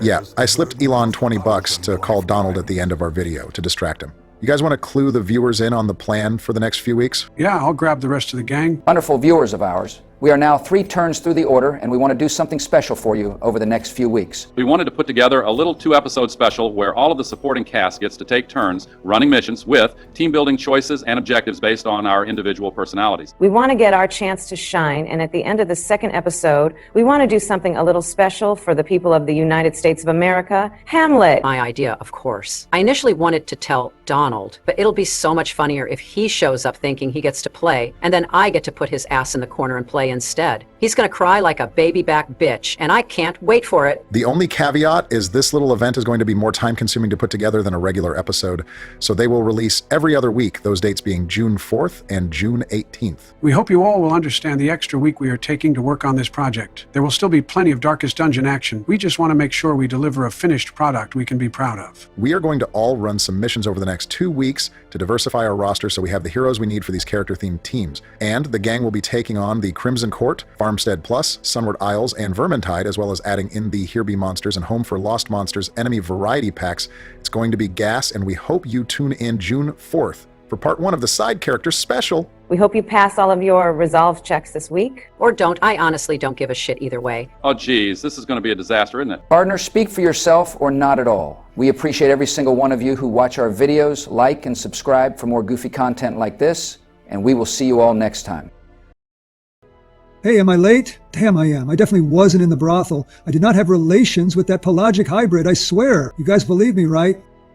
What the hell are you talking about? It's episode 10. It's my turn. This is complete and total bullshit. Did Obama and Sleepy Joe know about this goddamn coup? I'm so glad we are off this week. I'm hammered, bro. I'm so faded, man. I don't even know where we are right now. Is this Detroit? Looks and smells like shit here. Wait, is it? I saw someone take a dump in a creek earlier. I figured we were in Flint. Oh shit, Joe, it's Donald. Quick, we gotta hide. Operation Fat Ass Evasion is underway. Let's go back to the bar. I want to challenge the choir hunter to see who can fit more 1/3 umbilical cords in their mouth. I think I can beat her. Surprise, bitch. Hillary, you scared the piss out of me. Explain what the hell is happening right now. I'm the president of the goddamn United States of America. Hamlet, you can't do this. Oh dear, little silver spoon baby has never been told no, huh? Look, Donald, this is happening, and you can't stop me. Kick rocks before I choke slam you through a table like I'm the goddamn Undertaker.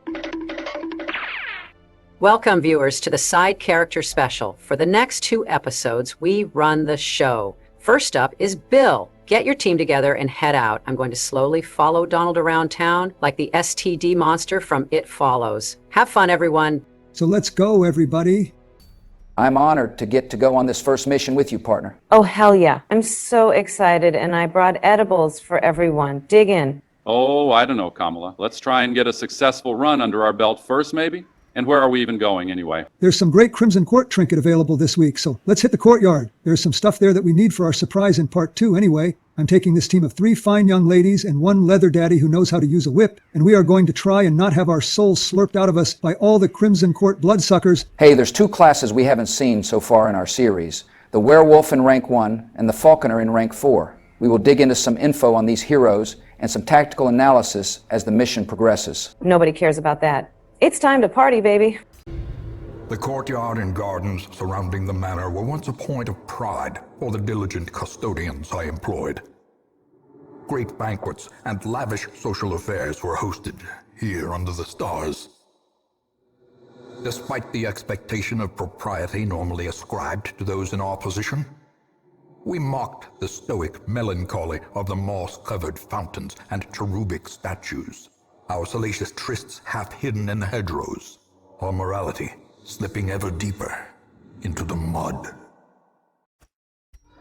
Soaked and sinking, these stone terraces and sprawling gardens were the site of long-forgotten revelry and well-remembered regret. Here we go, folks. The side character special is on. This is a bleed-focused team, which works really well against bloodsuckers. The Falconer is here to deal solid range damage to all ranks. The Druid provides a stun and restoration combo, with Summon Thorn from rank 3 to deal damage and dots. The Forlorn can target any rank and dish out AoE or single target bleed, depending on what the situation calls for. And the Werewolf utilizes cleaves and riposte, and switches back and forth between human and lichen form on her own throughout the battle. Stress healing is nice in the courtyard with the constant stress tick with every step, and the speedy sycophants using maddening whine as if they were Donald at the start of this episode. The Falconer's Spirited Cry applies a small stress heal and critical buff to the entire party. An increased crit chance not only boosts damage output, but also provides more opportunities for stress heals from crits. The Druid also provides some indirect stress healing from the long-lasting restoration ticks from Healing Mist. Since restoration is capable of critting as well, it's just a flat rate and cannot be boosted by increasing crit rate. Damn, the Falconer and Druid have been critical machines so far. I'm really digging this composition, Billy. I was worried you'd just try to enable some of those lewd heroes off the workshop and ignore team building entirely in favor of maximum boobage. Maximum Boobage is a great name for your memoir, Bill, but anyway, the Grizzly Tick is a Crimson Court Plus edition. They are weak initially, but can infect any corpses you leave and inhabit it like a skinwalker to reanimate the corpse, as you're about to see in a moment. Yeah, Courtyard Plus adds some pretty neat creatures and also balances out some of the monster AI so they don't use the thirst quite so often, which I'm sure many folks will appreciate, since it's a little easier to not end up with an entire team of infected heroes every time you visit the Courtyard. You also get 3 Crimson Court trinkets when you complete a boss mission in the Courtyard, which is amazing since it can be really difficult to get matching trinket sets when you have a ton of mod classes enabled. We are nearing the Crocodilian, so let me dish out some quick info on the Falconer and Werewolf. The Falconer has a free action stance change ability, Adapt, that switches the effects of a lot of her attacks. For example, her primary damage attack, Quick Shot, normally buffs her speed with use, but after Adapt it becomes Crippling Shot and debuffs the enemy's speed instead. Eye Thief is her accuracy debuff and mark attack, but after Adapt it becomes Ravage, ditching the mark for a bleed dot that's more powerful on marked targets. She's great in marking parties, but isn't quite as dependent on being in one to be effective like the Arbalest. Let me do the Werewolf. She starts in human form, and most of her attacks have a % chance of causing her to transform. She's much more powerful in her werewolf form, but takes stress each turn. As a human, she can cleave the front ranks, set up riposte, or howl at the back ranks for great reach if she is in position 2. When she transforms, she gains a permanent riposte. Her cleave adds a bleed dot. She can utilize a powerful stun that moves her back 1 and hit the entire enemy party with either a guard break and debuff or a lifesteal feast that deals bonus damage against bleeding. Damn, that was a mouthful. Bill, split this brownie with me. Don't mind if I do. Man, I wonder what the usual suspects are up to during their time off in the Hamlet. This is, I'm so happy right now, but man, am I slurring my words? No way. No, not way, man. You could definitely pass a field sobriety test. How am I doing? You're shit-faced, bro. Real talk. I'm so happy for you. About time you let loose. It's crazy. There's no consequences to drinking, like ever. Totally guilt-free fun. But wait, Joe, I hear Donald coming. We gotta run, man. Operation Fat Ass Invasion, take 2. Go, Obama, run like the Kenyan you are. Oh, Jesus Christ, it smells like fentanyl and Newports in here. I must have just missed them. I'm gonna find you, you assholes. Here, Donald, here, boy. I'm gonna rip your fucking head off and let Bill use your spinal column as anal beads. I'm sure they are enjoying some good, clean R&R. Let's hit that crocodilian boss fight, Billy. Hell yeah, everyone. The first mini-boss of the side character special. Let's do it. Mutation, unnatural and abhorrent. Oh geez, how long until some bored non-crocodilian shows up to get offended on the crocodilian's behalf by what the ancestor said? If you get us canceled before we get to release part 2, I'm feeding your bitch ass to Florida Man the Trophy Hunter. Relax, you two. Let me focus. There's 3 main team-building concerns when facing the crocodilian. First, you want to make sure your team can aggressively attack any rank, since the croc frequently moves all over the place. Second, you want to make sure your backliners can get back into position quickly if they are pulled by teeth ray. High backline move resist, or back move skills on your backline, and forward move skills on your front line makes a huge difference. Finally, once those 2 conditions are met, consider skills that can move the croc away from ranks 2 and 3. In order to use the deadly Apex Predator attack, it must first use Submerge from rank 2 or 3. If you can push him to rank 4 or pull him to rank 1 consistently, you can avoid Submerge and Apex Predator altogether. Damn, that was a nasty 2-piece combo from the Weird Lady person. Riposte works great on this boss. We could literally hear the exact moment your brownie kicked in. That must be some serious shit. Anyway, the Croc has high blight and debuff resist, solid stun and bleed resist, and poor move resist, so move skills are very effective. If you plan on stunning or bleeding, you definitely want some trinkets to boost the proc chance. I wouldn't count on blight or debuffs, even with trinket investment. Armor piercing also helps, since lurking fear buffs his protection, and accuracy is always appreciated to give you a chance to hit him while he's submerged, and has a big dodge buff. One last volley should do it. This couldn't have gone any better. Moving him prevented Apex Predator perfectly. Don't forget to bring holy water for heroes who do not have the Crimson Curse, since it can help your heroes avoid teeth rake bleeding and the accuracy debuff from swarming corruption. Bandages are also nice to have just in case. Damn, your werewolf just hit the vegetation? I didn't even know that was possible. They usually have like 200 dodge. Maybe one of the mods changed that. We will have to ask Donald at some point once he cools off a bit. Pretty sweet Crimson Court trinket for the Trophy Hunter. Adds 5 accuracy and bleed skill chance, and a stress heal on monster kill. Damn, Kamala, you should have warned me. These edibles are out of this world. I feel, like I feel amazing, but I feel like I'm outside of my own body, like my soul is being raptured straight to heaven, so I can kick it with God himself. In those younger years, my home was a hive of unbridled hedonism. A roiling apiary where instinct and impulse were indulged with wild abandon. A bewitching predator slipped in amidst the swarm of tittering sycophants. Though outwardly urbane, I could sense in her a mocking thirst. Driven half-mad by cloying vulgarity, I plotted to rid myself of this lurking threat in a grand display of sadistic sport. But as the moment of murder drew nigh, the gibbous moon revealed her inhuman desires in all their stultifying hideousness. Bill, wake up. Oh man, everyone. I think I was tripping my balls off when I saw the craziest shit. There was this freaky ball, and the Countess was eating Kamala's pop brownies, and the Ancestor was drinking Cuppy's lean. Damn, I gotta try one. Guess this also proves Bill really was in the flight logs. Crackheads, every single one of you. Who even is this guy, McGruff the crime dog? Lighten up, Grandpa.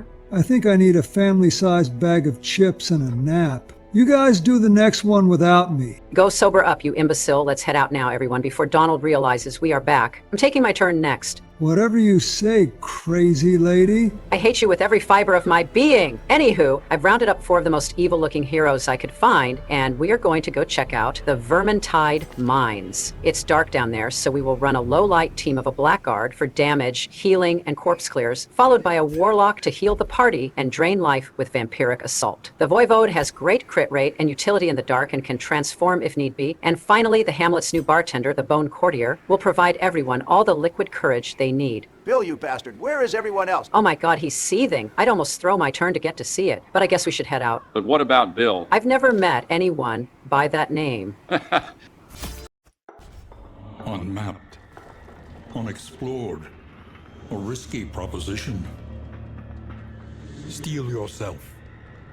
The hulking horror inside will not fall easily. So this is the infamous Vermintide region Donald's been yapping about for months. You wouldn't happen to be playing Vermintide specifically, so you could throw it in his face that you got to play his favorite region before him, would you? Oh gosh, Georgie, do you really think so low of little old me? It's definitely totally a coincidence that I've not only usurped the honors of introducing Donald's favorite region, but I'm also going to commandeer his play style and do it better than he ever could. Plus, smoking rats is basically my day job. So this seemed like a natural fit, you know? Damn, I gotta say, I'm a big fan. Finally, enemies of note. In rank 2, we have a warp fire thrower, a slow unit due to the flamethrower strapped to its back. They deal respectable damage and blight their victims. In rank 3 is the poison wind globadier, essentially the giant rat version of a plague doctor, who uses AoE blight grenades to damage, stress, and shuffle your party. The meat shield in rank 1 is a clan rat shield bearer. This region's guard spamming pest. Time to go to work. Damn, man, why couldn't I have been the one to take this mission off? It's always man-pig tunnels and giant rat caves. It's so damn nasty. Bringing a slow hero with a corpse clear is very useful in Vermintide mines. When enemies are struck, they often begin exhibiting signs of the Black Hunger, a nasty disease that makes them consume corpses at the end of the round to heal and buff themselves. A slow corpse clearer like the Blackguard can minimize this threat. You want to bring lots of shovels to the mines. Using one on this unfinished Doom wheel grants a random, positive quirk most of the time, but it has a higher chance of giving the warp engineer engineered quirk. This quirk increases trap disarm chance and boosts offenses against dangerous warp engineered rats, like the warp fire thrower and poisoned wind globadier. It's really useful to push a support hero up to or near 100% trap disarm. Even I sometimes forget to plan around a party's low trap disarm chance. The clan striker in rank 2 can stun or shuffle your heroes. They are generally a high target priority. The halberdiers in the back are straightforward damage dealers that are much less dangerous if pulled to the front ranks. Wait a minute. Whoa, now hold up. Okay, are we in a goddamn horror movie? Who is directing this shit? I hope it's Ari Aster or Jordan Peele or maybe Robert Eggers. Look at these scary-ass creatures Hillary picked for her team this week. I recognize Joe's reflection monster in rank 1, but who are all the others? Should I? Well, you know. Young lady, I think you have a serious drug addiction. Please seek professional help. If you won't do it for yourself, do it for your old friend W. Come on, let her have some fun. There are worse ways to cope with losing a presidential election to Donald the Hutt. Yeah, no kidding. I'm responsible for like half the unsolved murders from 2017. Anywho, got what we came for, a huge chunk of warpstone ore. This will give us all the fuel we need for the big event. Just wrap it up in something and don't handle it directly. That shit will fry your brain. Hold your horses, did you say fuel? Nope. Anyway, changing the subject. The Skaven Supplies Curio can be cleansed with herbs to produce powerful healing items for your heroes. There's a common single target and rare AoE heal item that also buffs healing received and cures bleed and blight. How about you give us that info on your new heroes, Hillary? Okay, fine. Jesus. In rank 4, the Bone Courtier is a speedy stress healer with some impressive offensive and support options in the dark. Bender heals a small amount of HP and a huge amount of stress. Knife in the dark has a sky-high crit rate. He can corpse clear and debuff speed, force an ally to guard him, does stealth, clear horror, and even utilize the ever-hated tempting goblet attack all players should be familiar with to debuff enemy dodge, accuracy, and protection. The Warlock is a bit of a reimagined occultist. Lightning shock deals big damage and bleed at the cost of hitting a random target. He has a couple of blight attacks that hit multiple ranks, a pull, and a reliable heal that also stresses the recipient. Vampiric Assault has lifesteal and turns the squishy mage into a self-sufficient nightmare for the enemy front ranks. And Avalanche is an extremely powerful stun that can hit any rank and marks the target, but it also marks himself and debuffs his speed. Similar to the occultist in attire, and the fact that he has strong utility skills that come with downsides, but he plays very differently. If you can get healing or defensive quirks on one, you can stick him in rank 2 and let him tear his way through dungeons with Vampiric Assault. Do note, however, that he is pretty position dependent, preferring the mid ranks, so moves and shuffles can be troublesome. Oh, good grief. Did we come all the way down here to steal some rat jewelry? For the culture, right? Gonna snatch it away from the natives and put it in a museum somewhere? It's a tale as old as time. Killmonger might have had a point, you know?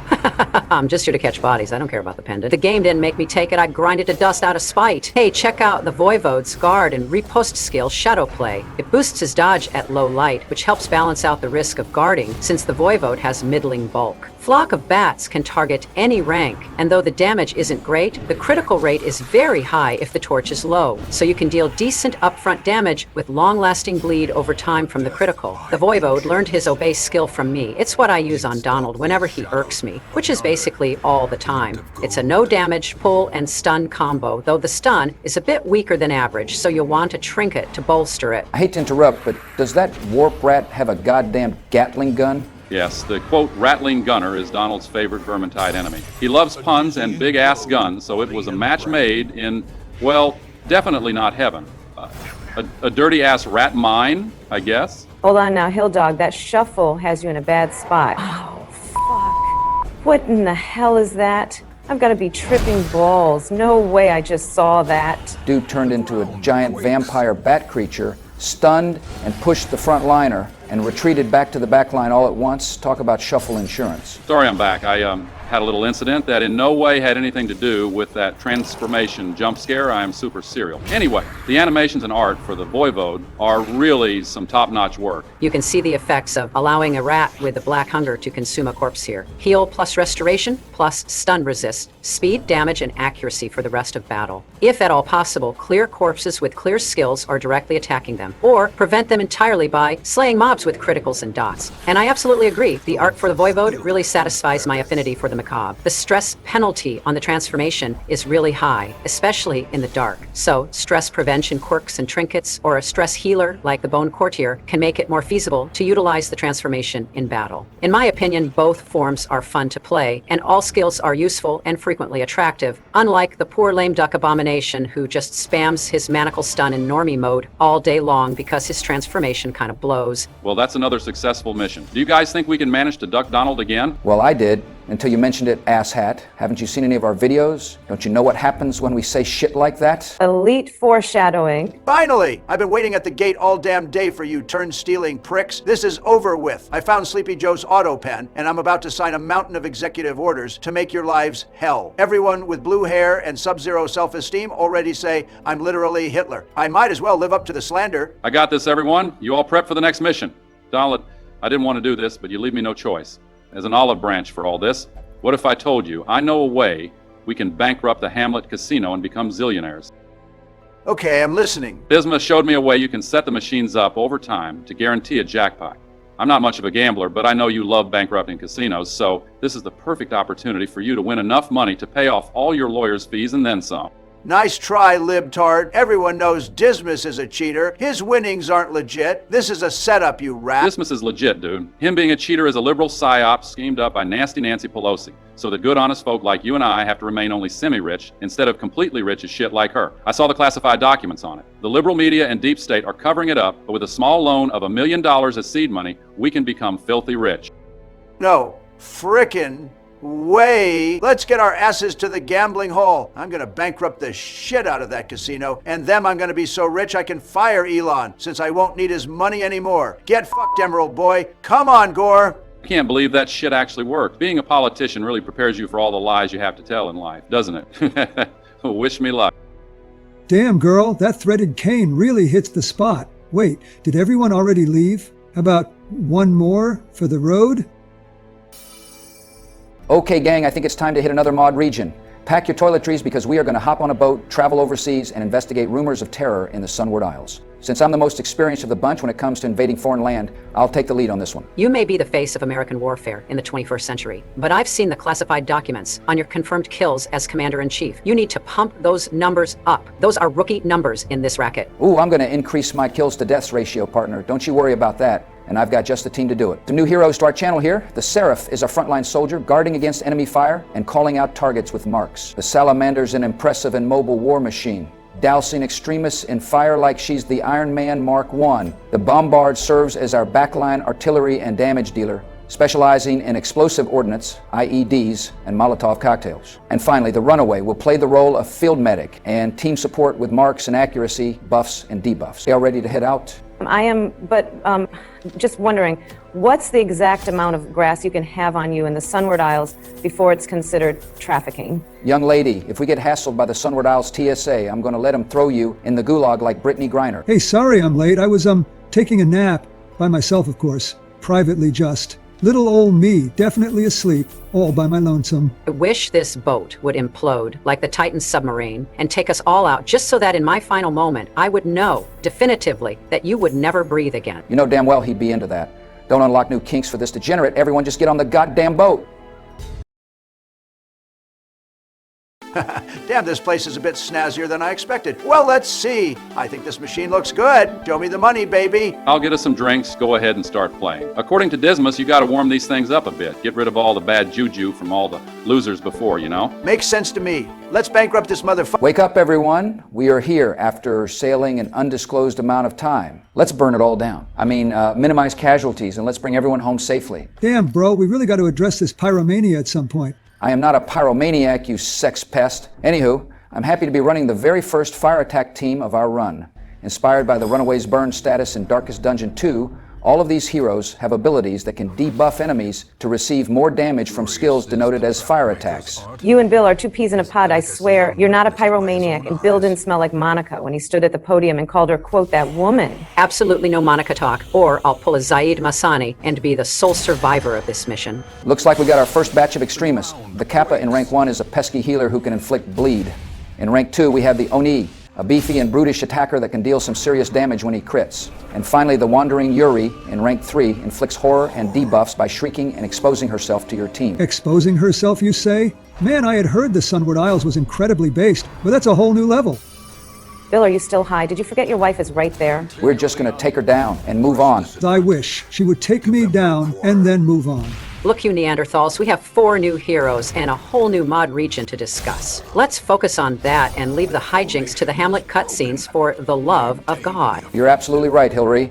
I'll take the lead on that. Like many other regions, the first Sunward Isles mission is a scripted introduction to the region. It shows off a lot of the things you'll be facing along the way. That blue minor Omamori consumable can provide your party with some protection from these yokai creatures, and can also be used on some curios to upgrade to a major Omamori for better protection, or clear a negative quirk if used on the rundown shack hallway curio. We also got Sunward Tactician on the runaway by using laudanum on the Esoterico table. I really like the art design of this region. It's distinct in its own right, but also gels very well with the vanilla art style. The Casa Obaks in the back ranks begin stealthed to mitigate their low HP, and due to their speed and ability to crit with a stress attack unnerving contact, you want to definitely have cleaves or stealth clears in the aisles to deal with these pests. Sweet Mother of Mary, did you see that tongue? There was a slurping sound effect and everything. Why the hell would the salamander dodge it? I gotta get me some of that. A cursory Google told me in Japanese lore, those umbrellas like to surprise people by licking them. Bet they are real popular with the ladies, if you know what I'm saying. I do, in fact, yes. Back on topic before Hillary makes a Taliban-style beheading snuff video of the both of you,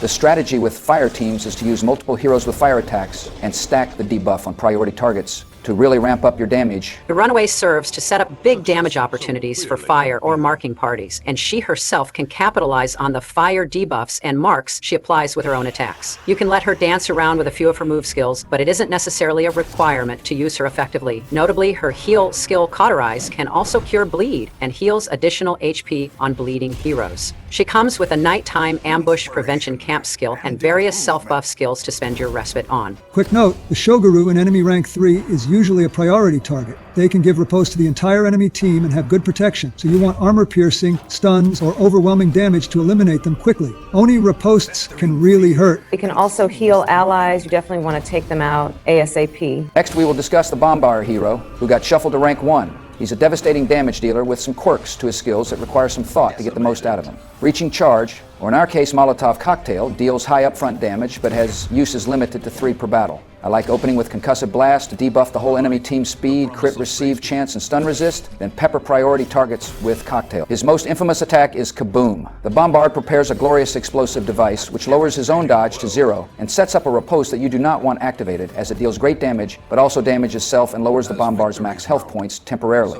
If you can make it to the next round without him being hit, likely using a guarding hero like the Seraph, activating Kaboom again deals enormous damage to the entire enemy team. It's possible to one-shot entire enemy mashes with the right setup. Speaking of kabooms, I made a promise to someone and I need to make good on it. Let me make a phone call real fast.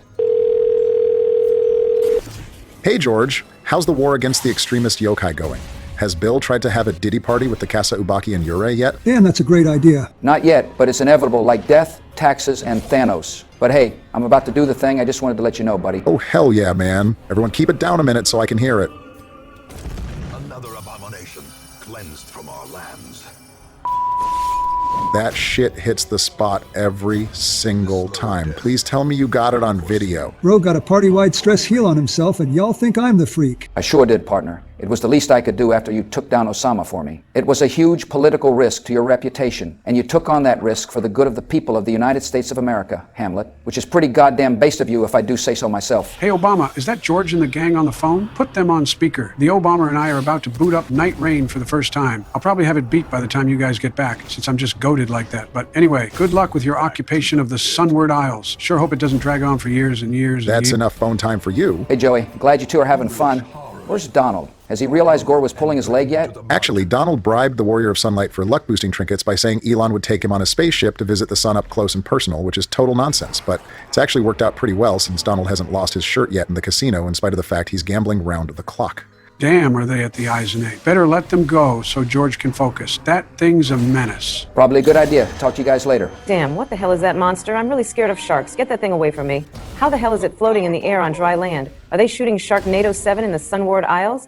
Let's go back to the boat and get the hell out of here. In the first draft of Sharknado 6, I was supposed to have a cameo riding a shark with a Gatling gun mounted on it, just laying waste to Washington, D.C. But Anthony Ferrante decided the sharks would be too overpowered and unrealistic if I was helping them. A shame, really. And I would have loved to have seen that, but the Isonate is a very dangerous size 2 monster that should be a priority target right away. With high stun resist and very high HP, it's very difficult to lock down and eliminate them. Voracious Gullet is a terribly powerful attack and guarantees criticals on bleeding targets. It has a high damage range to begin with, so it is vital that you bring holy water, bandages, or a bleed cure to the Sunward Isles, or these abominations can send a bleeding hero to death's door with a dot very quickly. Anyway, watch this, everyone. The way is lit. The path is clear. We require only the strength to follow it. Pretty sweet transformation, right? At low HP, the Seraph can transform, healing self and becoming a devastating offensive unit at the cost of damaging self with each action. We won't get to see much action here since the battle is over, but I can't wait to show off what she can really do in the future. Another casual W for the modding community. She's really powerful in fire attack and marking parties, and also a great option for guard tanking the Swing King, Prophet, and Brigand Wolf with her guard and self-protection buff skill Intervention. Let's camp out and buff up for the battles ahead. This has gone really well so far, George. Nice work. Say, what do you have in that tin can that's glowing neon green? Nothing to see here, partner. The runaway's going to tend to our campfire, keeping away ambushes and cooking up a nice meal for everybody. The stakes are on me. I wanted to say thank you all for accompanying me on this adventure. We will spend the rest of our respite letting the salamander buff herself up with Flame On and Overclock, and the runaway will patch up some of the Bombard's battle wounds.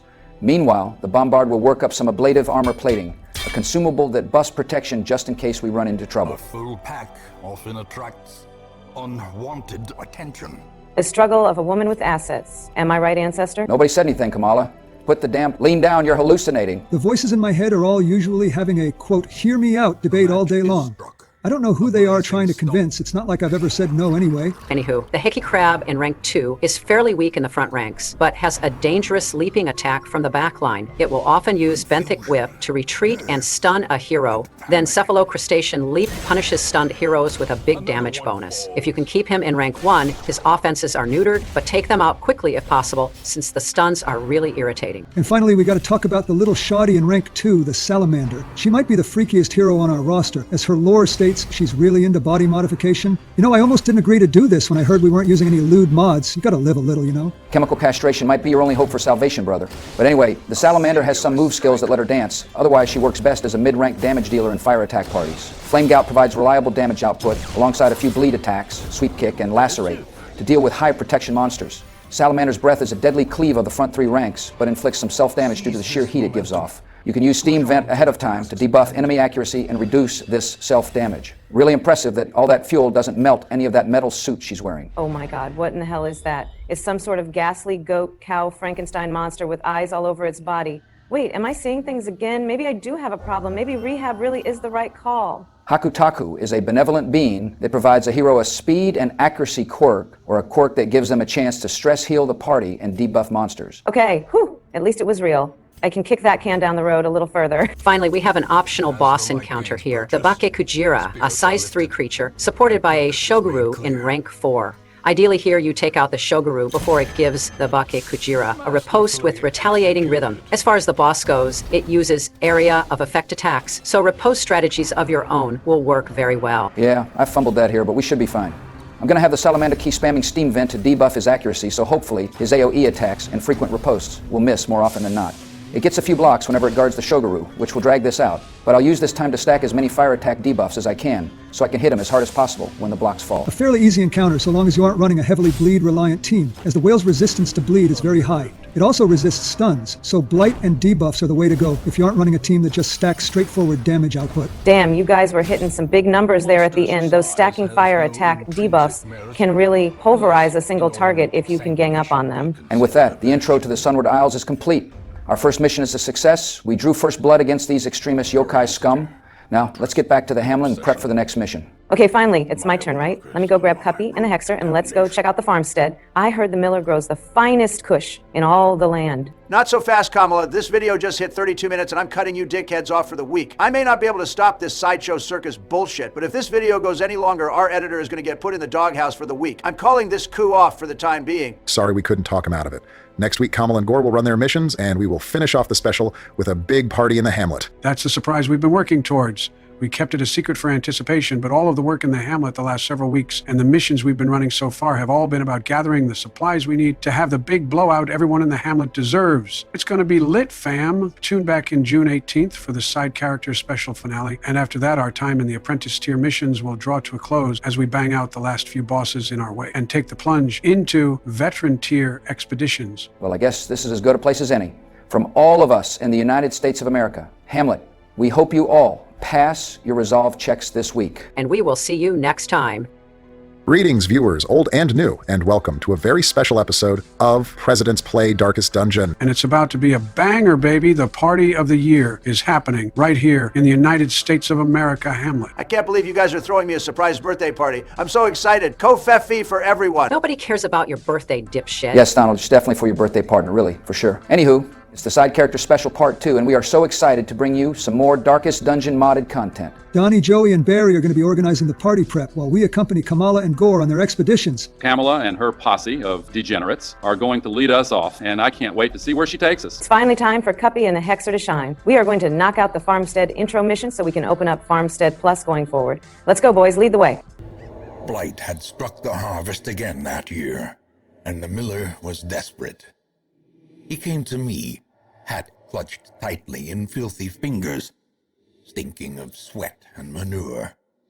Seated comfortably in my observatory, surrounded by telescopes and other delicate apparatus, I recognized his misfortune as an opportunity, and I agreed to lend him my expertise.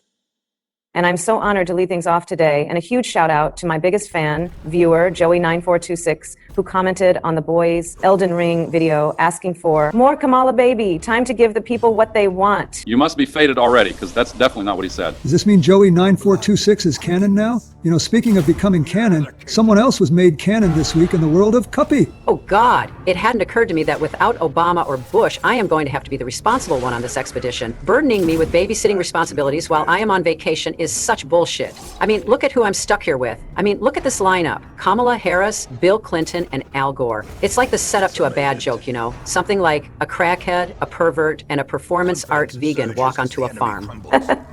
That's so funny. Oh my gosh, which one am I? That right there is probably why Joey said what he said. Just tell us about your goddamn team this week before I fucking lose it. Okay, all right, relax, man. Well, of course, we are starting with the OG himself. In rank 2, if you've seen our series so far, he needs no introduction. He's the king of keg stands, the bombastic breakdancer, the lizard of lean himself, Cuppy. When he isn't showering the shotties with undeniable riz and devising mischief and mayhem in the Hamlet, Cuppy utilizes a wacky support kit to blight, disrupt, and debuff enemy squadrons. Something's up with Cuppy's stress heal icon. It isn't above his head like everyone else's. Oh my God, I can't believe it. I knew Cuppy was based. I mean, just look at him. What a stud muffin, am I right? But I had no idea I was in the presence of the true kindred spirit. He doesn't get stress heals in his head like everyone else. He gets his stress heals in the body's one true stress relief apparatus, the groin. Just breathe. You can't kill him with witnesses. You can't kill him with witnesses. I didn't see shit. Please just keep me out of it. Oh my God, grow a spine.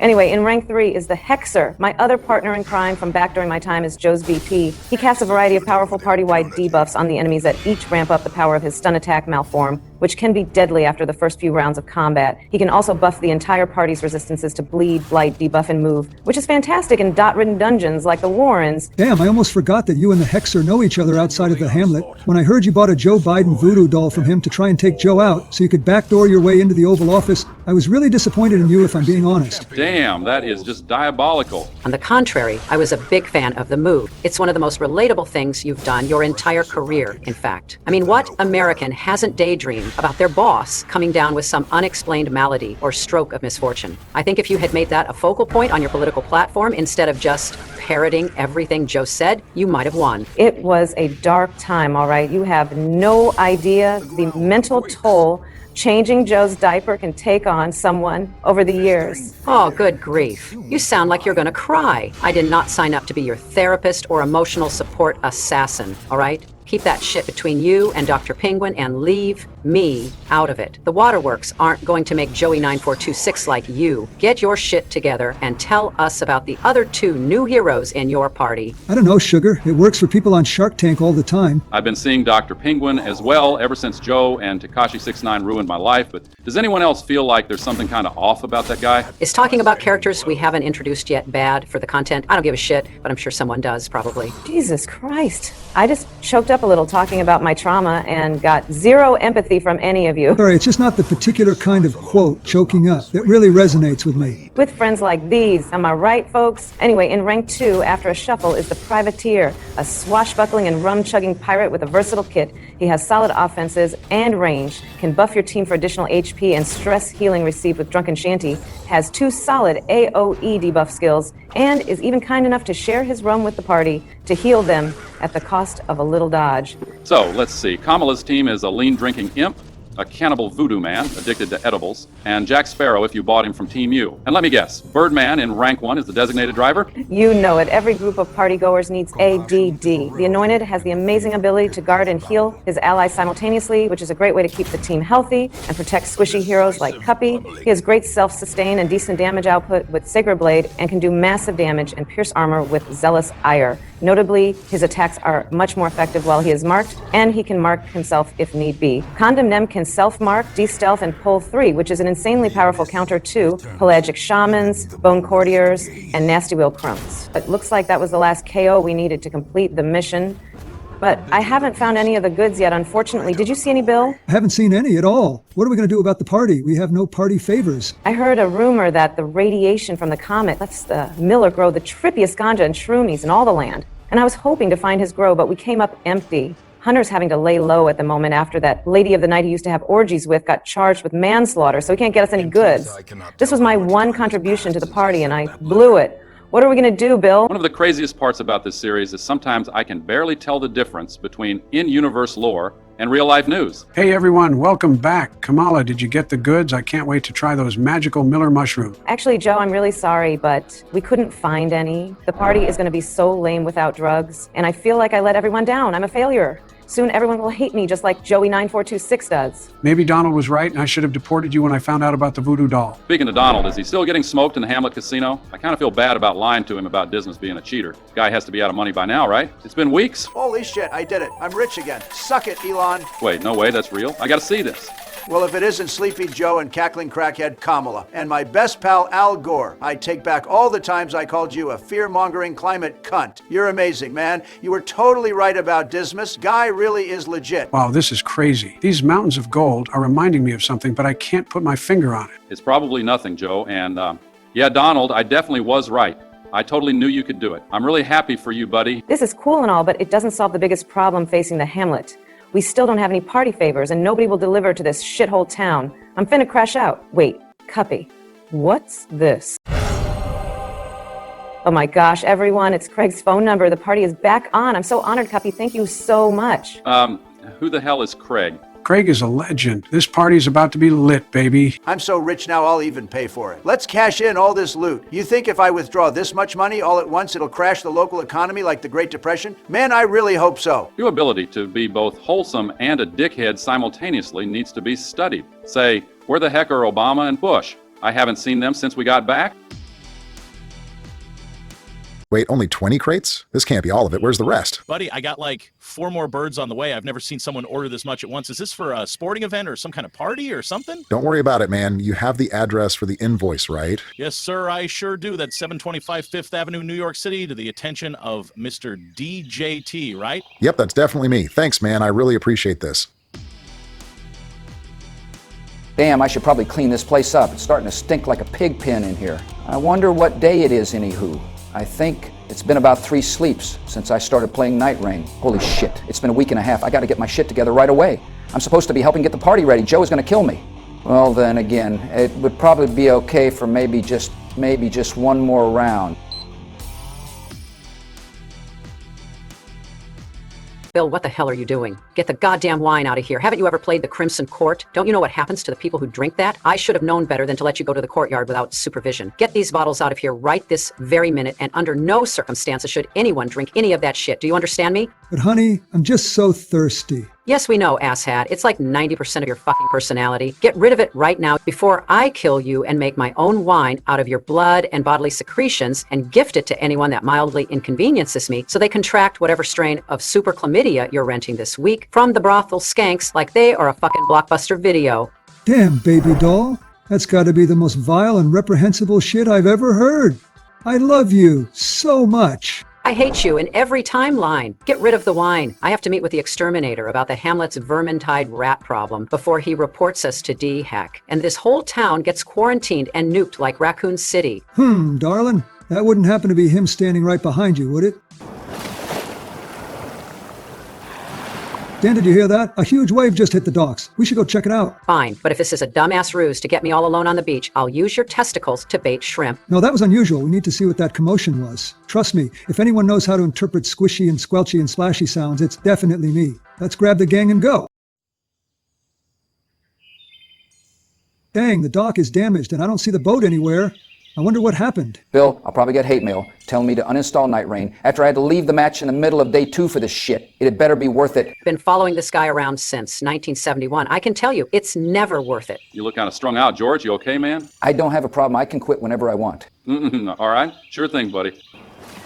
There it was again. Something is out here. I knew it. Let me call my team down here from the Hamlet and see what we can fish up. I'm in charge of food for the party anyway. Do you think it will be jarring for our viewers to abruptly switch from these scenes of us goofing off back to Darkest Dungeon gameplay? Bill, stop breaking the fourth wall before I break you. George, take a shower when we get back to town. You smell like unwashed ass. And Gore, I already told your team to head this way. They should be here any minute. Editor, cut to the boss fight already, damn it. Wait, did you say boss fight?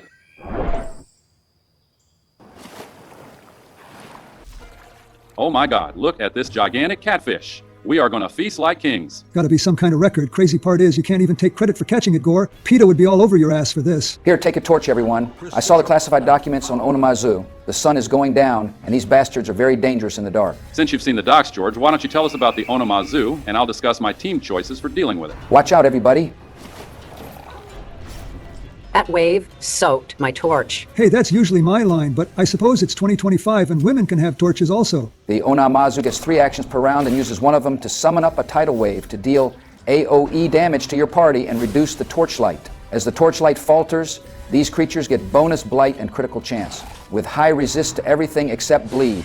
You want to focus on direct damage. Al, I see you brought 2 heroes with a riposte. Yes, sir. Riposte works great against bosses with multiple actions and AoE damage. This is the hunting party that I've been working with lately to bring some fresh meat to the Hamlet. I swear that place is a food desert. Not even gonna lie. When Donald told me there's no Texas Roadhouse for hundreds of miles, I almost refused to help with this series. Yeah, I was worried you wouldn't come. How goes the hunt for super jet fuel, Georgie? I have no idea what you're talking about, partner. Our new party member in rank 2 currently is the Arbiter, a beefy offensive unit that can run a melee guard and riposte set up front or deal serious damage with his rifle from the mid-ranks.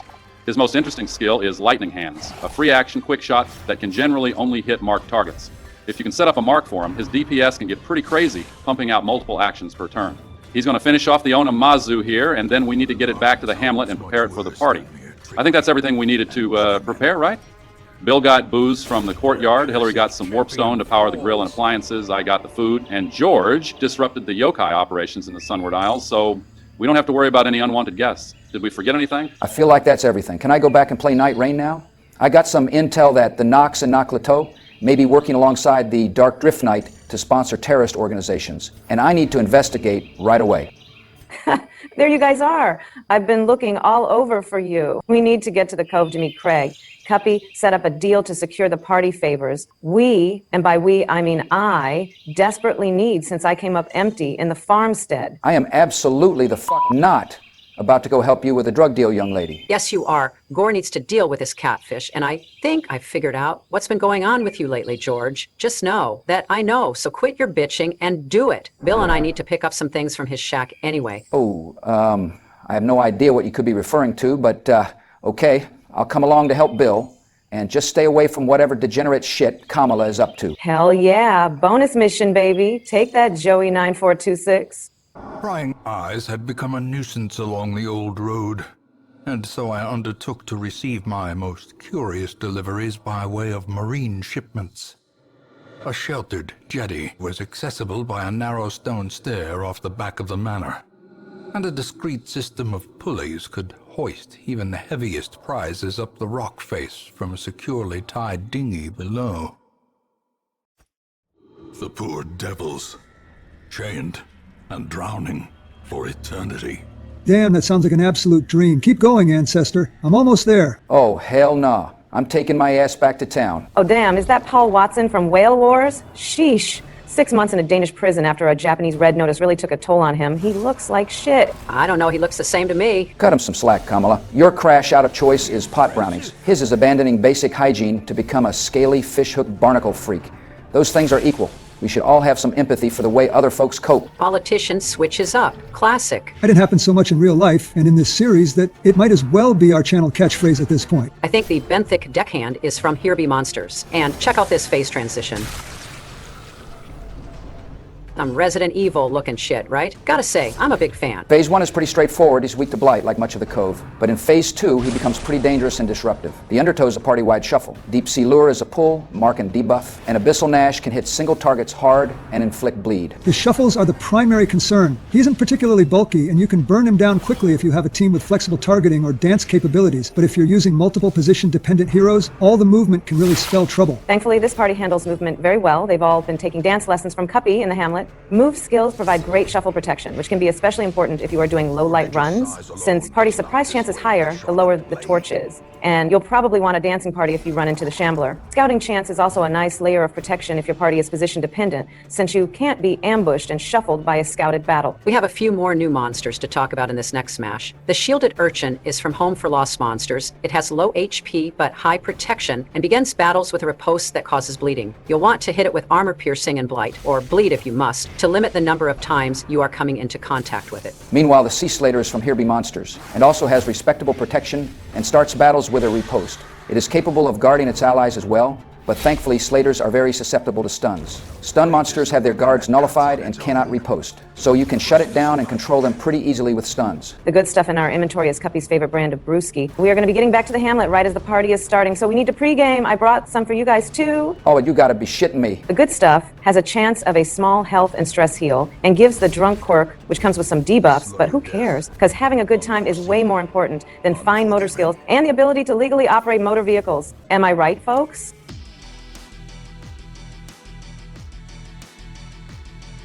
I really appreciate you seeing me on such short notice, Dr. Penguin. I think you're right. It's okay to indulge a little bit, as long as I don't let it get out of hand, hold myself accountable, and seek help if I feel like things are going too far. You've really been a big help, and I can't thank you enough. You really should come down to the party later and see the show.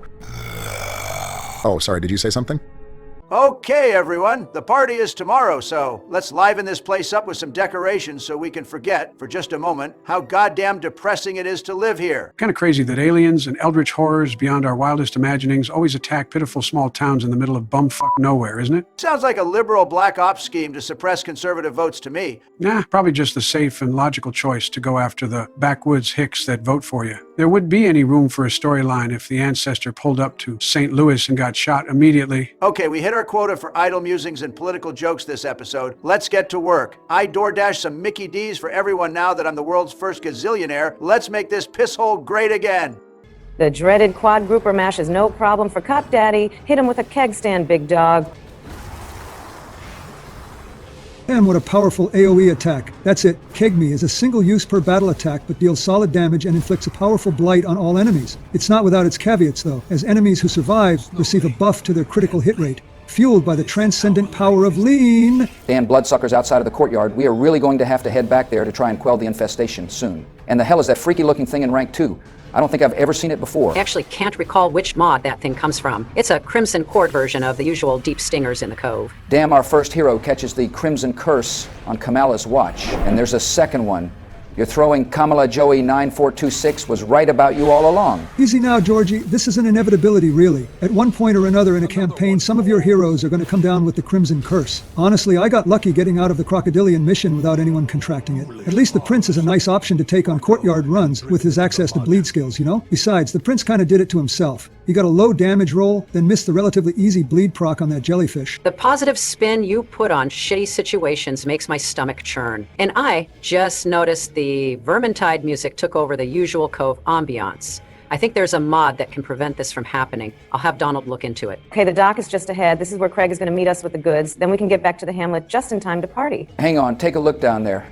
That's, probably not the boat you were expecting. Oh, shit. The hell is the Black Pearl doing in the cove?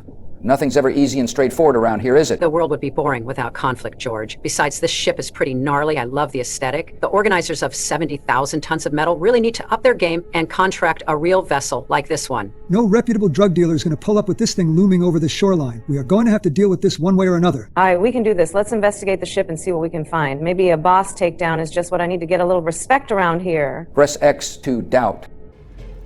Even in death, the captain shouts his orders, and the crew obeys. Wait, aren't those Hunter's suppliers? The Kraken really did a number on them. Like most criminals, they got too big for their britches and started dealing for someone out of their league. In this case, the ancestor. And it eventually caught up with them. Don't deal drugs, folks. Is that the big lesson from this episode? Okay, everyone, shut the hell up and let me lock in. The main thing you have to prepare for when facing the drowned crew is all hands on deck, which will pull a backliner to rank 1 and subject them to the drowned anchorman's heave-to. While a hero is ensnared by the anchorman, they take stress damage, and the drowned crew gains protection and recovers HP. It's basically the darkest dungeon version of a Pokemon stall team. The crew's direct attacks, boarding clutch, mutiny, and drink with the dead aren't all that dangerous, but over time they can wear your team down when coupled by the stress inflicted by the anchor and the potential disruption of party positioning from all hands on deck. There's several ways to deal with this threat. Move resistance on your backliners can help prevent the pull by all hands on deck. You can also defeat the anchorman each turn before he can use heave-to, though due to his protection you will need armor piercing or some serious damage output to take him down. Heroes who can dance effectively can also ignore or even capitalize on the crew's pools, continuing to deal damage as they reposition. The combination therein is the crux of Kamala's strategy here. The Anointed is the only position-dependent hero, as he needs to be in ranks 1 or 2 to use Zealous Ire. It has armor piercing and has bonus crit against Unholy, which is tailor-made for taking out the Anchorman. Meanwhile, Cuppy has a back 3 force guard and restoration skill to allow him to get back in position quickly, and the crew is very susceptible to the blight from Get Crunk Grandpa. The Acolyte of the Sun also has a back move skill and Blight Primordial Bite, and the Prince can move forward into position with Bull Rush if need be, or blight both the Anchorman and drowned crew if he's able to remain in the front line. Can't help but notice your team's been chugging the good stuff this whole fight. Let's crack some open and really get this pregame going. You too, George. Let your hair down for just a minute and have a little fun with us. Yeah, George, down the hatch. I'm curious to see what happens when your judgmental ass mixes substances. Wait, what was the first substance you holding out on me, Big G? No idea what she could possibly mean. And fine, give me a beer, I guess. What the hell, right? All right, Hunter's boys have been put to rest for good. I'll have Craig meet us on shore to do the deal, and then it's party time, baby. George, go help Bill grab what we need from his STD dispensary and meet us back in the Hamlet. No bullshit, you got me? Yes, ma'am.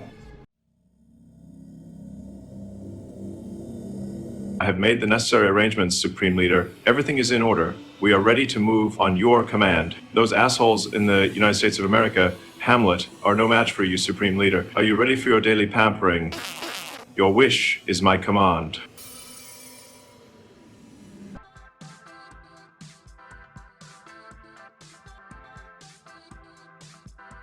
Gore, I gotta hand it to you, buddy. Whatever you're grilling up smells delicious. Thanks, Donald. Got to give the prefect some credit, too. He designed a generator that runs on warpstone to power everything in the Hamlet. I really feel like we are making a difference here, boys, and honestly, it feels great. We really got to get him some screen time on a mission in the next episode or two. Barry won't shut up about how much he loves the prefect's support kit. Speak of the devil and he shall appear. Hey fellas, I saw the gang pulling up to the Hamlet from the window in Dr. Penguin's office. They should be joining us any minute now. I'm heading to the bar to make sure everything is ready to go so we can throw down, baby. I'll come with. I need another beer anyway. Let me know when the grub is ready, Al. You got it, Jay Blizzy. Say, Al, now that I fired Elon from Doge and deported his bitch ass back to South Africa, I wanted to ask if you had any interest in running it. The commies in this country would wet their panties over having an environmentalist in a position of power. I'll spin it as bipartisan cooperation, and I really need someone I can trust this time. Wow, Donald. I don't know what to say.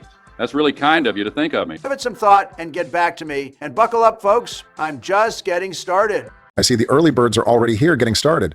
Looks like the bar is stocked to the brim with those new cuppy beers, and all of the lanky-built, scraggly-bearded, dweeby, hipster man-bun guys with a deodorant allergy in the Hamlet are going to lose their shit when they see these local microbrews.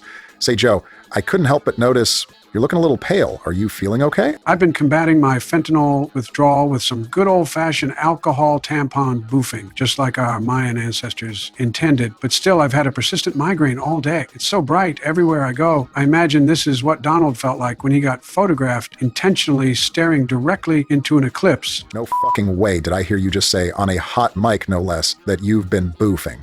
I haven't even heard that term since like 2008? I wonder how many of our viewers just pause the video to Google what that is. If you don't already know, please don't Google it, folks. You do not need the image of Joe Biden doing that shit to himself burned into your brain so it can terrorize and consume your sanity, grasp on reality, and outlook on the future of the human race. Whatever. I'm gonna go find Kamala and Bill so I can try out the new smack. You should get yourself a beer and stop being such a prude.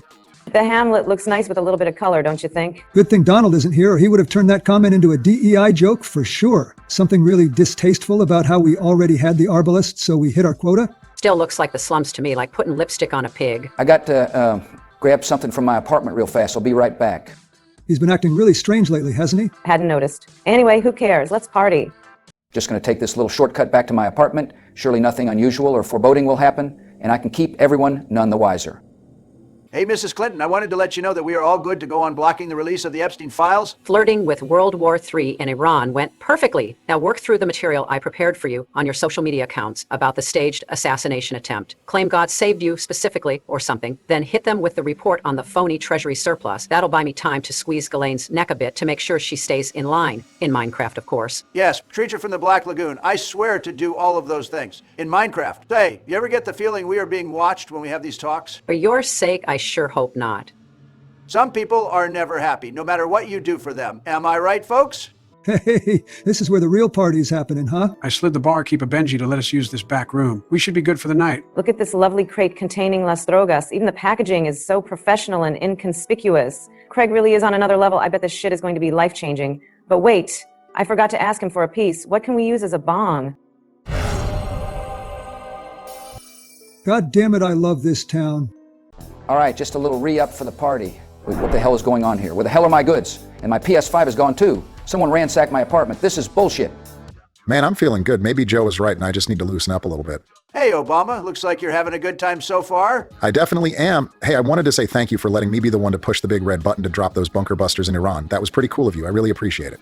Just another promise delivered by Big D Trump. Hey, fellas. Hey, how are you two feeling? I'm doing so great. Wait, what's the exterminator doing here? Oh no, he's definitely a narc. How's my sober face, guys?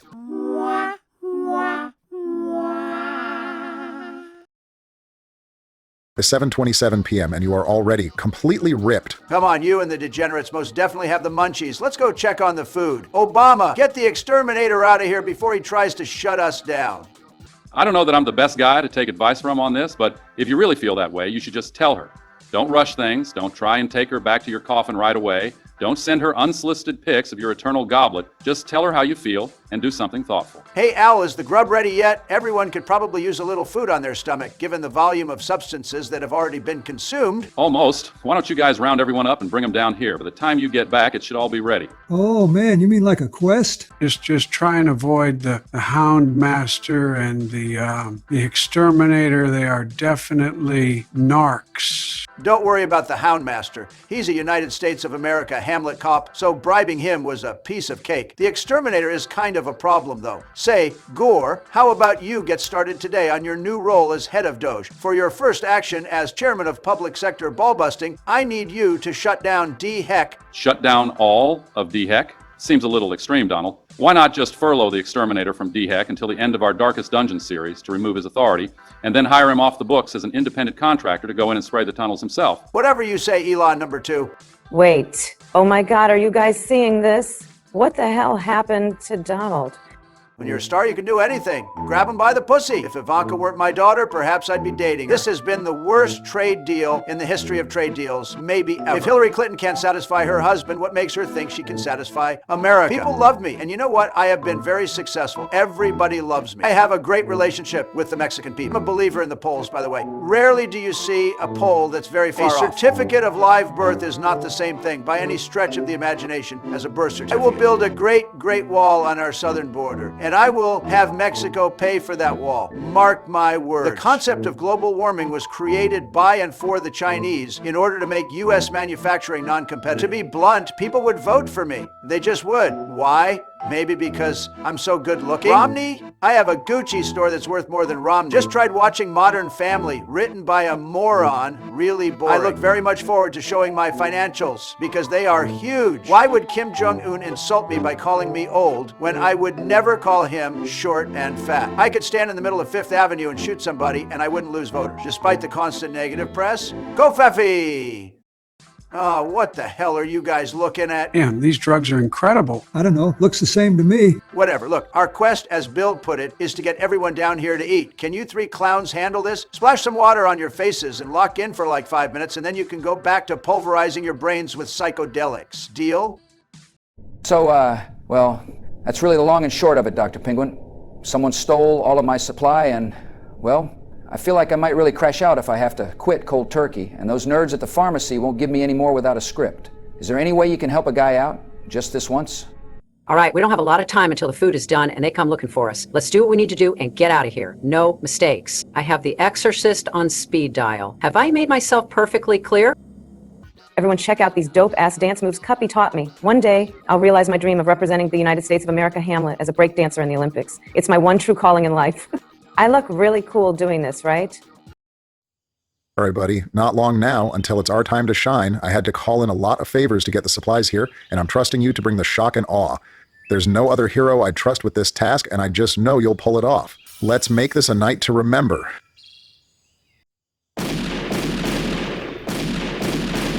Partners, nothing gets my blood pumping like recklessly discharging a firearm in a residential area like our founding fathers intended. Damn, I feel so fucking alive. Let's go another round. Hey, George, what are you trying to shoot down? I don't see the privacy of the American citizen anywhere around here. Bitch, do you really think the people who watch this will appreciate a Patriot Act joke? Besides, the only things you accomplished in office were spreading dementia awareness and handing Donald the presidency on a silver platter in 2024. You don't want this smoke, old man. Damn, George, I was just kidding. Take it easy. Say, I might be tripping still, but why are your eyes glowing? Partner, I have no idea what the hell you're talking about. I'm just normal George, without any half-assed edits to convey a crippling addiction I surely do not have. Definitely nothing strange or suspicious here. Okay, that's probably true. Anyway, whenever you're done with your liberal interpretation of the Second Amendment, come down and eat. I gotta go re-up in the meantime. All right, I think I'm in the clear. You guys care for a little sniff? Man, oh man, look at all these amazing deals. BOGO lashes, complimentary penicillin. It was so cool of Donald to sponsor all the Hamlet vendors for the party, wasn't it? Some rich guys are really pricks, but he's definitely one of the good ones. Anyway, I'll take the usual Madam Choir Hunter. Just keep on stomping until I pass out or your heels snap off. The safe phrase is, I did not have sexual relations with that woman. Alrighty, do your worst.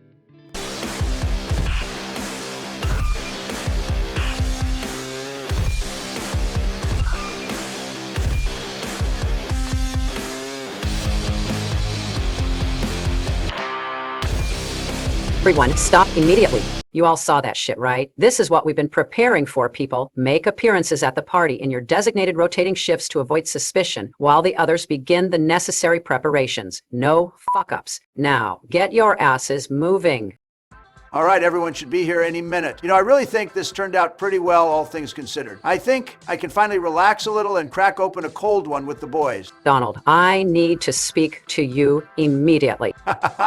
Come on, Schiller, read Jesus Christ. I've stayed sober all damn week setting this up while everyone else partied, so I could make sure this all went off without a hitch. And look at the result. Everything is going great. Mission accomplished. Stop busting my balls for 5 minutes and let me unwind a little. Now listen to me, dipshit. This is important. Come on, Hillary, cut the guy a little slack.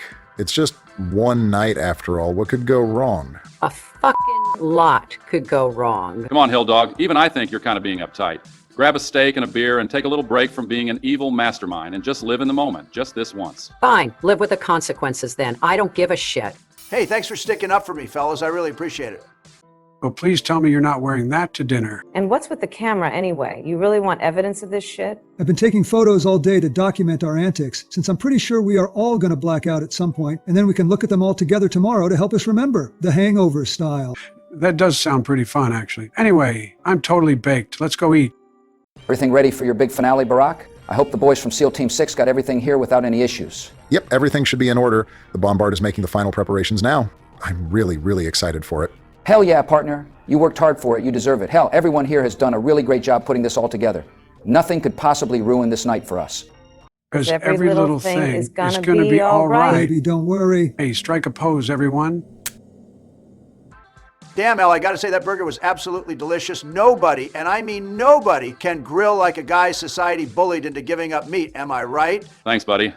I'm just happy I was able to contribute. And hey, happy belated birthday, Donald. You've really been putting in an effort to do for others lately, and I wanted to say I'm proud of you. We still have to work on your social media tirades, but one thing at a time. It was no Texas Roadhouse, but I do agree with Donald. That steak was pretty fucking delicious. Hey now, here comes the local degenerates. Hey everybody, come get some of this delicious food. Hey, what the hell? Are you kidding me, Bill? You wore the goddamn gimp suit to dinner? You're a walking, talking biohazard. Only a matter of time before the faces of everyone around you starts melting off like it's goddamn Chernobyl. Damn, what's his problem? I'm not breaking any laws. Technically legal and horrifying are not mutually exclusive, Bill. But I think George may be in need of an intervention. Hey everyone, I have a little surprise in store and I think it's ready to go. Follow me over to the edge of town.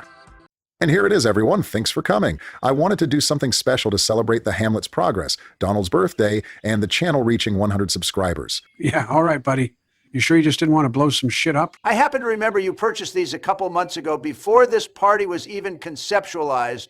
But if you want to say they were for my birthday, I think I'll let it slide. Or whatever. Well, without further ado, I'm going to turn it over to fellow Equix Affiliates Anonymous member, the Bombard. Take it away, big guy. Oh boy, here we go. Ah, man, the red, white, and blue fireworks is a nice touch, Barack. Yeah, the risk of wildfires and blowing off fingers is so damn worth it when you see pretty thing go boom in sky. I feel so goddamn American right now. Damn, I love this Hamlet. You're right, Bill. It's sort of shitty here, but it's ours. And that makes it special.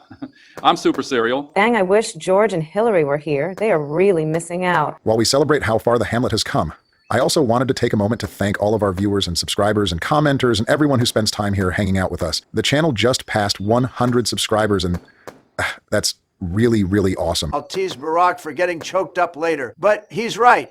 We wouldn't have made it this far without you, and we really appreciate it. We have so many things in the works for the channel, and we hope you'll come along with us as we game, goof around, and get prepared for the veteran tier Darkest Dungeon expeditions. From everyone here in the United States of America, Hamlet, we hope you pass all of your resolve checks this week, and we will see you next time. Take it away, Cup Daddy.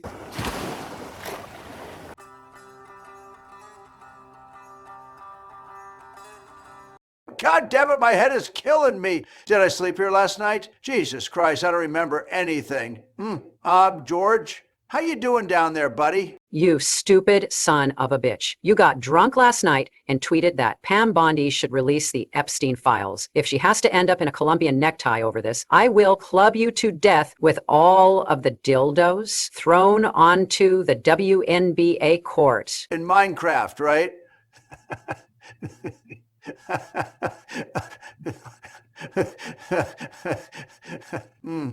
In Minecraft, right, Hillary? Damn, what I would give for something even more idiotic to conveniently happen and distract the public right about now. What the hell was that? George, get your hillbilly ass up. Something's not right. So I hope it's okay for me to ask Joe, how's the cancer treatment going? The hexer promised me it wasn't the result of what I did, you know, but I'm still really concerned. Things just wouldn't be the same without you. Oh, it's okay. No worries. Regular treatments weren't going so hot, but I found some promising alternative medicine, and I'm really optimistic. Damn, you hear those kabooms? Do you think Barack fell off the wagon again after last night's fireworks? I don't think so. It was brainstorming with Gore on how to do damage control after Donald did some drinking and tweeting last night. Sounds like it was coming from just outside of town. We better check it out. Okay, I just got off the phone with American Eagle. They are on board with running the ad campaign soon, so long as we keep that sweatshop in India quiet so they can handle it internally. That's fine. They'll take care of it. Who did you suggest for the ad? Sydney Sweeney. Oh, great choice. Those cannons will keep everyone distracted for a while for sure. Have them run the ad in a couple of weeks. I got wind that the CEO of Astronomer Andy Byron is having an affair with his CPO, and they are attending a Coldplay concert soon. I slid the Kiss Cam guy a Benji to snap them in the act. That's genius. Everyone hates CEOs. They'll eat it up. Plus, Coldplay is ass. Coldplay is definitely ass. But they are willing to play ball, so we should be set. Damn, did you hear that? Is there another fireworks show today, Barack? Nope, and the bombard is still sleeping last night off, so I have no idea what that was, but it didn't sound good. Take the presidents alive. This is your top priority. Do whatever you wish with the heroes. Operation Fooling Knife is a go. Sir, yes, sir. You heard the man. Move your asses. Donald, we are under attack. We have to defend United States of America, Hamlet soil. Hey, George, what are the gun laws in the Hamlet? I don't want some internet white knights to try and cancel me for shooting armed intruders. Partner, you know damn well this middle of the nowhere-ass town is a stand-your-ground state. This right here is every Republican's wet dream. Oh, hell yeah. Let's shoot these motherfuckers. Bill, get your ass up and get out of here now. But honey, I'm not in trouble, am I? I thought we both agreed we like Madam Quire Hunter. It's not about her. She is a consummate professional. The Hamlet is under attack from you-know-who. The troopers are right behind me. Head out the back and find a place to hide. And we knew this day would come. I just didn't expect it so soon. I'm sorry you have to clock in and work during your vacation, sugar. Grab one of their intestines for later. I want to be tied to the bed by the blood of your enemies. I hope you get shot first. Darling, you say the sweetest things. Ma'am, this town has been seized on the authority of the Supreme Leader. Come with us, or we will put you down. Hello, boys. I want to play a game. You are all expendable assets, tools, drones, throwing yourselves at the feet of whoever will pay the highest price. Your lives are entirely meaningless, just blips in time in a universe that couldn't give a shit whether you live or die. And given the perilous position you now find yourselves in, you haven't given a shit either. Today, I offer you a chance at redemption, at salvation, for the careless way you've treated the gift of life. You will vote which one of you is to die so that I can turn your intestines into a sex swing. Choose one to die so the rest may live. But decide quickly or I'll put all of your heads on pikes outside the Hamlet like I'm Vlad the fucking Impaler. Live or die, boys, make your choice. Sarge, the door is jammed. I can't open it. Oh my God, that's Hillary Clinton. Tick tock. Time's almost up.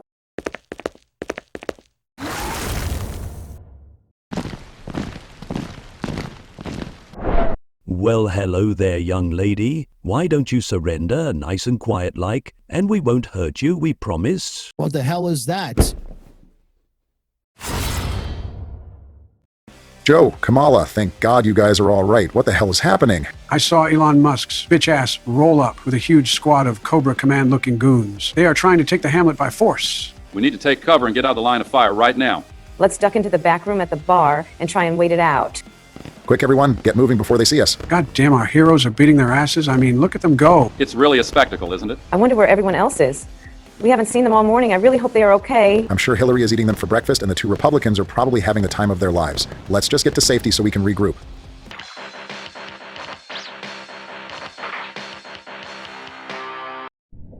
Dr. Penguin, freeze. Don't try anything or we will shoot. I can't see anything. What's going on? What the hell was that?